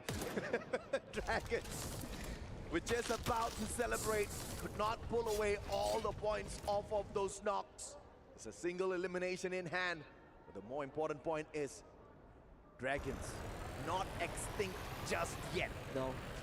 Every time I look at EVOS' rotation, this entire grand finals, usually when a team makes such a great rotation, such a big and wide rotation outside the circle, when they're behind, it worries me. We've seen that happen to Flux so many of times, but for EVOS, it's a different feeling. It's a feeling of assurance that they are going to make it happen. And guess what? Right in front of them, if EVOS heads towards Karathon, it's AGAL. Level 2 loot for RRQ. Not the best, but it'll have to do for the time being. EVOS up against AGAL. RRQ, potential third party. Right in front of them, Dragons. 4 teams that have activated the champ. And Dragons with the read once again on the circle. You give that analyst a raise, man. And EVOS with a good rotation too. Launch pad, and they use the binoculars. They move north side. If they can just avoid detection, EVOS puts themselves one more time in a powerful position to win it all. We've said it so many times, and EVOS keeps on proving it. That they are in control, at least for now. Full squad revive. Unbelievable. Everybody tortured. But it's all about the recovery play. But we have to acknowledge EVOS cannot sustain battles out there at this point of time. They need one clean team fight, and they need to loot up their team, and they need to pray to God that team has decent loot on them by the time they take them down, or else it's gonna end pretty early for them. RRQ is going to take on AGAL2. EVOS was scanned now, I would like to believe, by Falcons. But the dream will end for one of these teams here. The nade on top of the roof doesn't really connect with RRQ just yet. AGAL playing with the building. But the RRQ DNA, when it comes online, they will be in your face. The Oscar Bellin dash. Ma'al from shedding tears to tearing AGAL apart. Baros, he's left alive, but RRQ have just done the unthinkable. They shattered the dreams of Deal once more and put themselves one step closer to glory. The recovery play from the sniper that unfortunately went in for the push a tad bit too early. But now, contender number 2, Fluxo, a tad bit late to the party. We asked exactly who can they mess with. Do they mess with the Indonesians right here, right now? Bob's leading the fray. RGS 50 has got the F39 in hand as well. A double launcher set up. Bob gets 2 for the price of 1. RGS pulled out once again. And that's a wipe for Fluxo! And you can hear the hearts of RRQ fans break into a million pieces off of that intervention. Fluxo extinguished the flames of the Kings of Kings right as they were about to step up to the occasion. And what does this mean? EVOS gets freed up. Lost now next on the chopping block. Give me more, Brazil. Give me more. What an unthinkable lineup of events. Back-to-back Pain Gaming though. Under the bridge like trolls, wiped out. Lost versus Buriram. One has the high ground. One's right down below. Taking the spot of their Brazilian brothers, Pain Gaming. EVOS with the mad rotation. Everybody's playing a troll at this point. Vitality knows where they are. They share the same freeway as Fluxo, but BRU is there. We got 4 teams that can win it all, but BRU is on a tear. Falcons is still around. Fluxo just got a big team fight win. 4 teams have activated the champion rush condition, still alive. EVOS does not have a lot of loot. Loss just doesn't seem to be threatening just yet, and they have got Buriram to deal with, who have that high ground advantage before they can think about anything else. This circle, this day, this game just keeps on giving. Dragons need to get in though. Jump pad, Buriram spotting out the opportunity, looking for 4 extra points, and the time turner landing. Again, brilliance, but the Riptide Rhythm. Glue Wall melts the response from the Saudi Arabians, but Seamox gets sprayed down. MD7 with a mad spray on the AWM. They tried, but I think this is where it all ends. Fluxo once more delivers. BRU now puts them in the crosshair, and Fluxo is going to be the next to get eliminated. If pushes in, doesn't get it together. It's him and Bobs, but BRU springs into life. EVOS down under the bridge. Falcons know where they are, but no one could touch them. Circle in favor of Vitality. He who laughs last, laughs the loudest, and Buriram shutting down 2 Brazilian squad back to back, making sure they don't stand a chance for the Booyah. Rigby, the final survivor of Lost. On the opposite side, you've got 2 players on Fluxo. Buriram, the best team here on the world stage at Bermuda, is heading on in for the victory once again. But you've got 2 teams capable of pulling it away, and they both belong to Indonesia. It comes down to Vitality against EVOS. Fluxo might ruin all of this for EVOS. All they need is for Lost and Vitality to get knocked out, and EVOS can just lie down and win it all. It doesn't get any easier than this. Fluxo gets wiped out. That's not what you want as EVOS, but you sure as hell want Vitality to go down. But that would have to wait. Falcons against BRU on top of the bridge. Can Falcons play the spoiler as well? Yes, they can, says Spina. The newest addition to the squad gets the first strike and the second as well. Get high down on the ground. Limit now with the backstab. M590 working perfectly. Jonah out of nowhere throwing in his dowel as well. Oh no! Fortunately for Buriram, this is where it all goes down. He was up against Vitality on the other hand. Is not looking good at all. This is the most important fight. It ends under the bridge. Riptide Rhythm. Oh, too early. Barely missing. Lost Rigby. Who do you choose to punish? Who do you make a martyr out of? Koju dangerously up on the bridge. Ina might just end it, and Koja connects. EVOS so exposed. Falcons can ruin it. And Vitality, they just need to win this, but Falcons being alive means that Vitality cannot breathe just yet. The relief is not yet there. EVOS survives longer. Unbelievable. Falcons! What we are seeing in front of us here right now. Oh, Monster Truck fails. Faiz and Russia going for the spray down. EVOS, all their players back up on their feet. Vitality did not manage to put all of their players down and out of it just yet.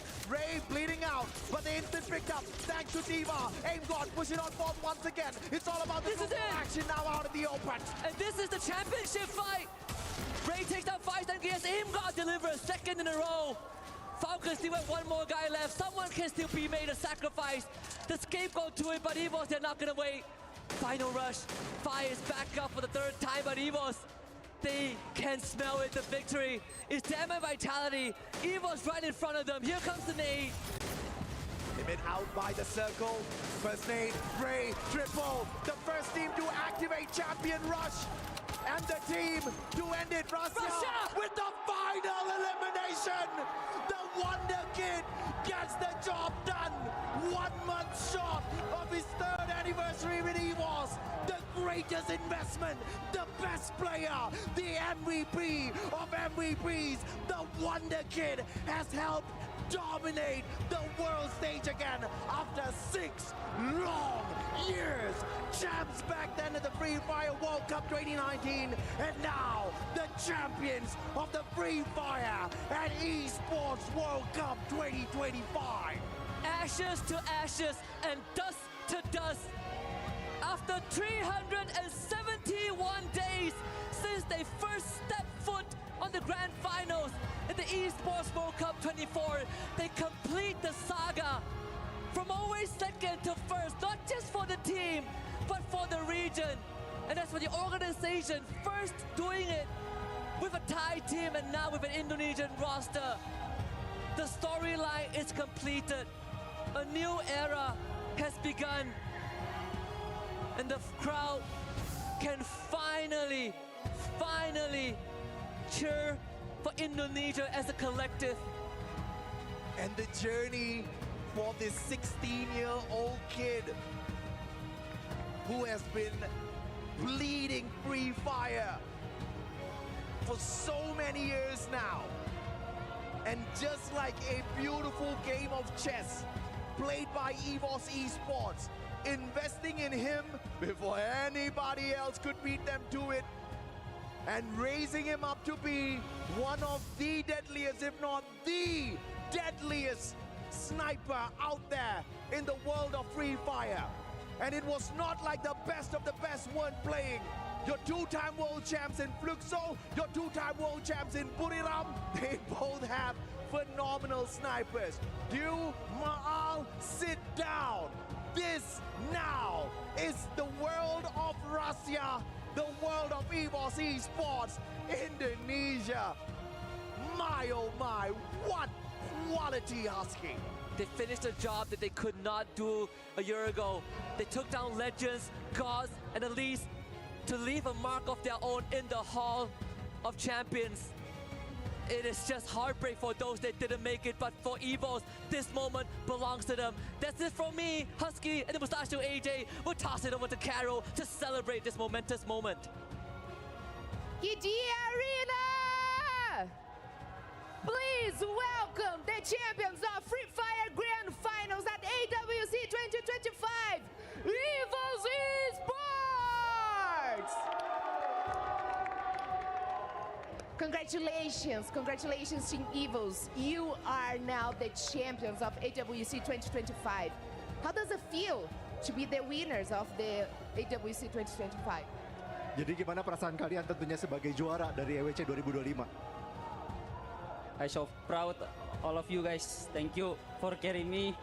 Thank you all of you. Thank you for all manajemen, semuanya. Terima kasih yang udah dukung kami. Gak nyangka sih ya di FFWS saya di turnamen yang kayak kecil gitu kita banting ancur-ancuran, pokoknya semua kita tuker role, kita tuker kapten, kita tuker semuanya. Orang satu baru, raser satu ya. Yeah, it's just like we're just very happy, and we don't expect it at all, because we go from the lowest tournament, we're losing in the lowest tournament, but now we are here and we are champion. So I don't have anything else to say. I'm just very happy. Incredible, guys. You have made it. You have saved your key. And now we are happy to give it back to you. Please bring EVOS Esports key. Kalian bakal terima lagi ya kalian. Ini pegang salah satu. Diambil aja, diambil. Please, Indonesia, can I hear you? Yang apa? Wah, aku nggak lihat juga. Soalnya aku di depan udah langsung. Amazing. I know you all are all excited about this moment, but before you lift your trophy, you gotta select 3 keys to smash, to crush, to send to the crush, and put below your trophy. Jadi kalian boleh memilih 3 key untuk kalian hancurin. Tim siapa yang kalian bakal pilih kira-kira? Please, right now, choose your key. Satu-satu. 3 keys. Ya, satu-satu. First key. Who is the drop in shipyard last game? Who? I don't know which team dropped in shipyard last game because I'm not sure actually. CRM, yeah, core memory. Core memory. Core memory is the first choice. Please, second player. The other key. Pilihan kedua. Movie star. The first choice was core memory, and right now they have selected movie star R7 key. Wow, that's a wise choice, guys. Congratulations. Amazing choice. And right now you gotta pick the last key. Please. Satunya Buriram. Buriram. Buriram! Thailand team! Yeah, are you happy? Yeah! Amazing! They have choose their keys. They have choose core memory, movie star R7, and Buriram. Congratulations, guys. And now it's time to crush those keys. Please help me with the 4 steps, okay? So, player number 1, please turn the key. Paling pertama putar kuncinya. Ya. Player number 2, open the switch. Buka aja. Come on, Indonesia! Stop. Player number 3, flick the switch. Di flick di switchnya. Switch. Ya, switch. Ya, Switch ya. first. Ya, didorong. Yes. And 4th player, now it's your job to crush those keys. Go ahead and press the button. Ya, pencet aja. Semuanya ya? Iya, semuanya tetap dihancurin. Cuman yang kalian pilih nanti bakal kalian punya trofi langsung kan. There we go. They are all crushed. Congratulations. The message is clear. The process is complete. So now it's time for you guys to place your key in the trophy and claim your prize. So please walk to the trophy, place your key, and claim your trophy. Claim your prize right now.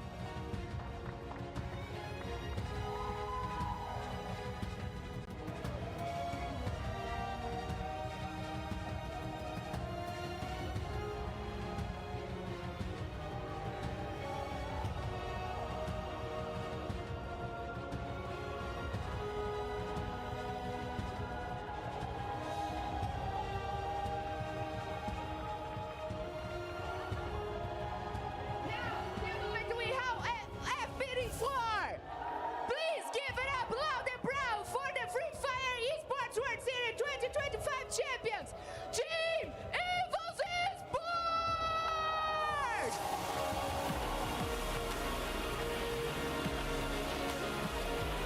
Come on, Indonesia!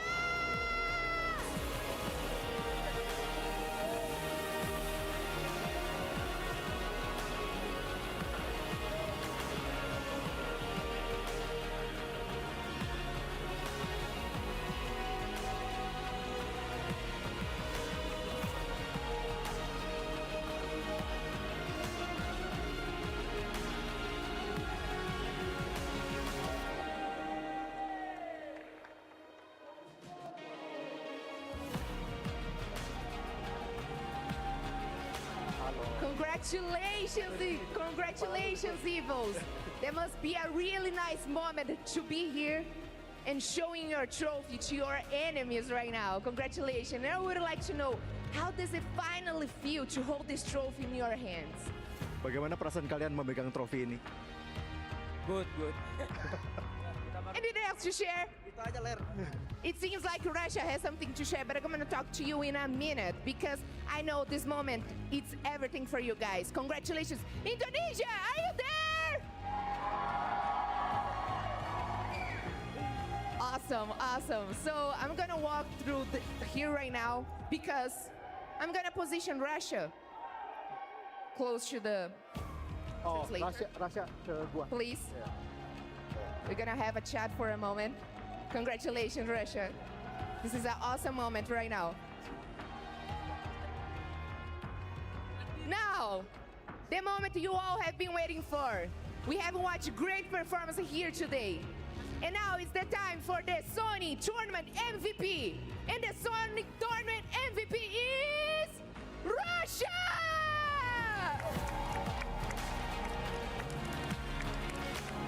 Congratulations, this is your moment, and now you will receive your one and only key. Please bring Russia's key. Oh, is there a lot to hold? Congratulations, Russia. And not only this key, you also are gonna receive $10,000. Give it up for your MVP, Russia! Amazing, amazing. So this is a symbol of your incredible performance here. Congratulations, Russia. And how does it feel to be named the Sony MVP of the tournament here at the Esports World Cup 2025? Bagaimana perasaan Rasha sebagai MVP dari EWC 2025?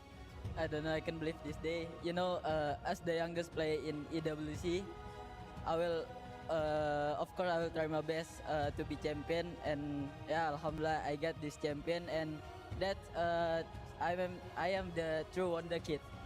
Wow. I love that. I love that. For sure, you're the king of the game right now. Today, it's your day, and it's Evil's Esports Day. For us to close our interview in this moment so you guys can all cheer up, I would like to know if you have a message to send to all the Indonesia's fans, to your family, to your friends, to all the fans out there.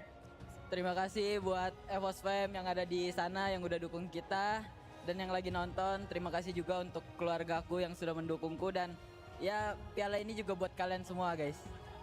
First of all, thank you for EVOS fans who are here supporting us, and whoever EVOS fans that watching on the TV, they also supporting us until now, and especially my family, they are also part of the winning championship. Ini dari Allah juga. It is also from God. Thank you, I love that. Once again, congratulations, Evils. You guys are the champions of EWC 2025. And now, KD Arena, give it up once again to the one and only champions of EWC 2025, Evils Esports!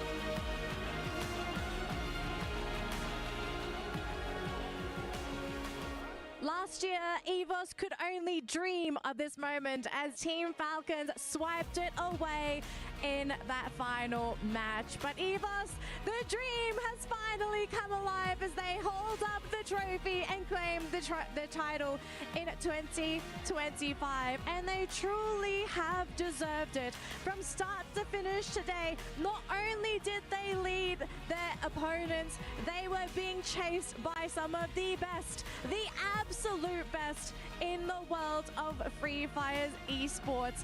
And it has been an absolute wonder, a showcase, a spectacle to witness their journey from start to finish and finally ending the tournament as our champions. Panelists, it's been amazing watching this journey, but I want to hear your thoughts, your perceptions, your story. What do you think about EVOS's journey at EWC 25? Well, definitely they've shown great performance.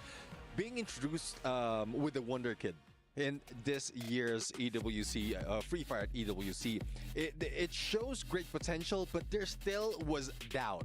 And this has broken all those doubts overall.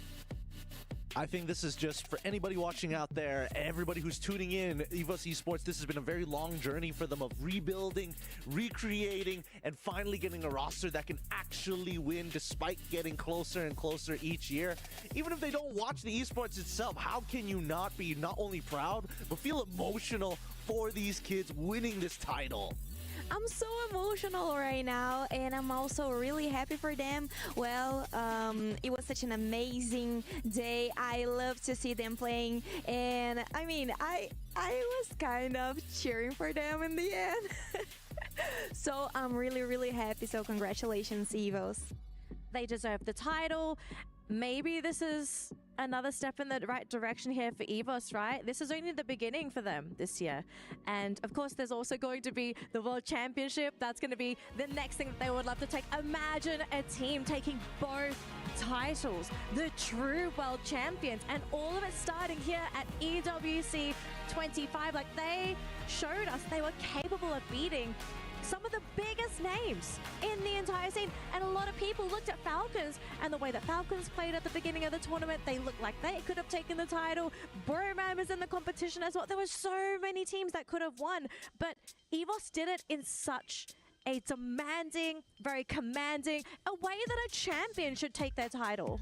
Yeah, definitely. I mean, at this point, there's a lot of hate for the champion rush condition because of how even the underdogs, even those late in catching up, will be able to grab that championship. But EVOS Esports just showed up that consistency is the key. Despite of being denied several times, they're just prepared. Even if they didn't get that booyah, they just secured themselves up towards the end.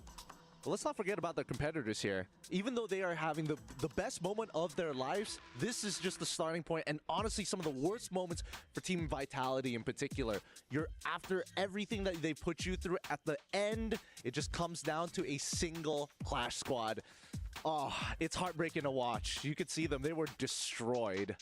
Well, we are going to be having a quick look at the Kidia top plays that we have prepared for all of you. We had so many highlights from today's matches, especially coming into those final circles. But the ones that you're seeing on your monitor right now, these are the top plays from today's games. We do recommend, if you were unable to catch the entire broadcast, at the end of this, go back, watch the entire thing. It was so tense from start to finish, just trying to figure out who was going to unlock the condition first, how many teams are going to unlock the condition, and how many games were ultimately going to be played today.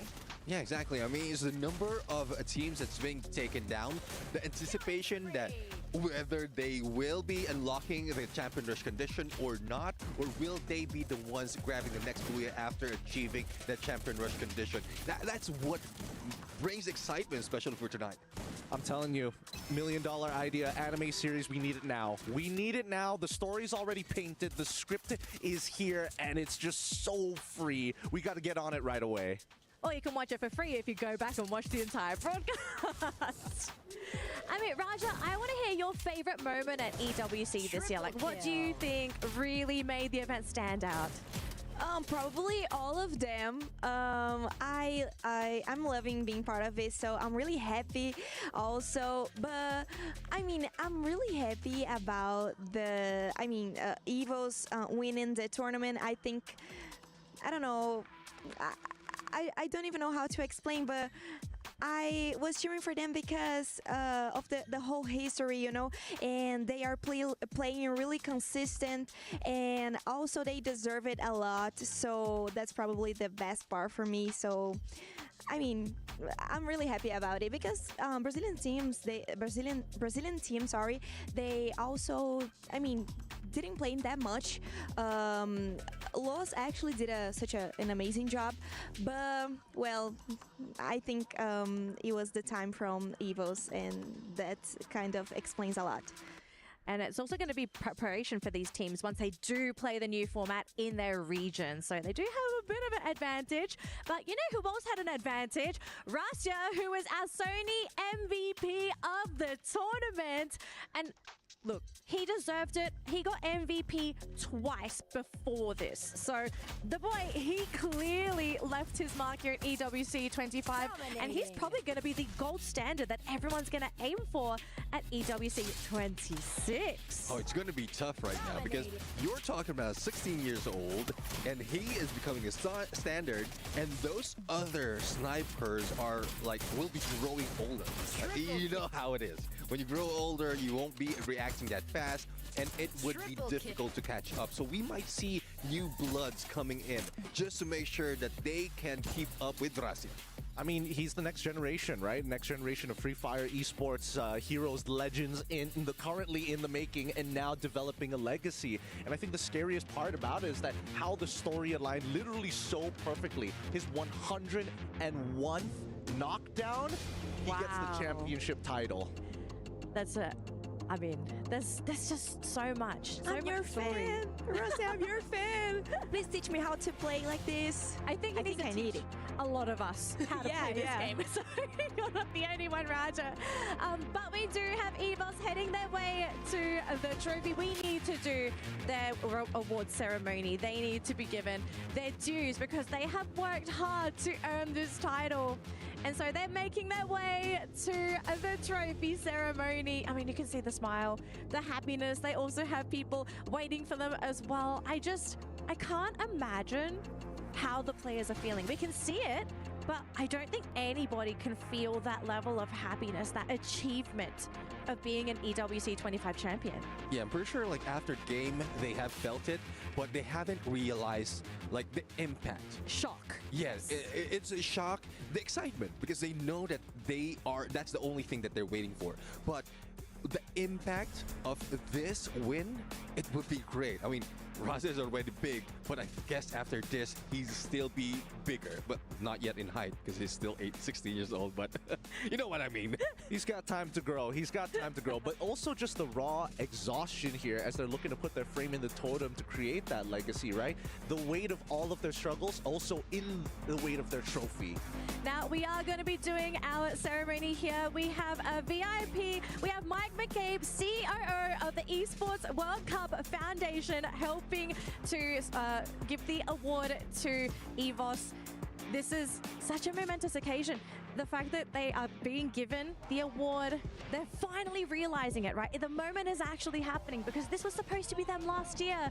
Just seconds, moments, points away that they lost this moment. But now in 2025, EVOS are going to be able to solidify their legacy at the Esports World Cup and set their key with other champions. Lined up to be part of the greats, turning things around. EVOS Esports names engraved in that totem forever for the next EWC and for everybody else to remember. Yeah, definitely. I mean, this is a record.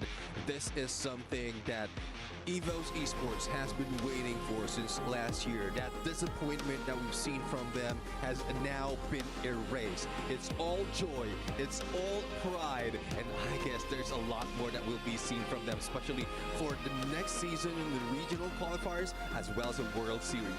I think we also have to think, you know, if EWC comes back next year, for EVOS, they now have a title they must defend.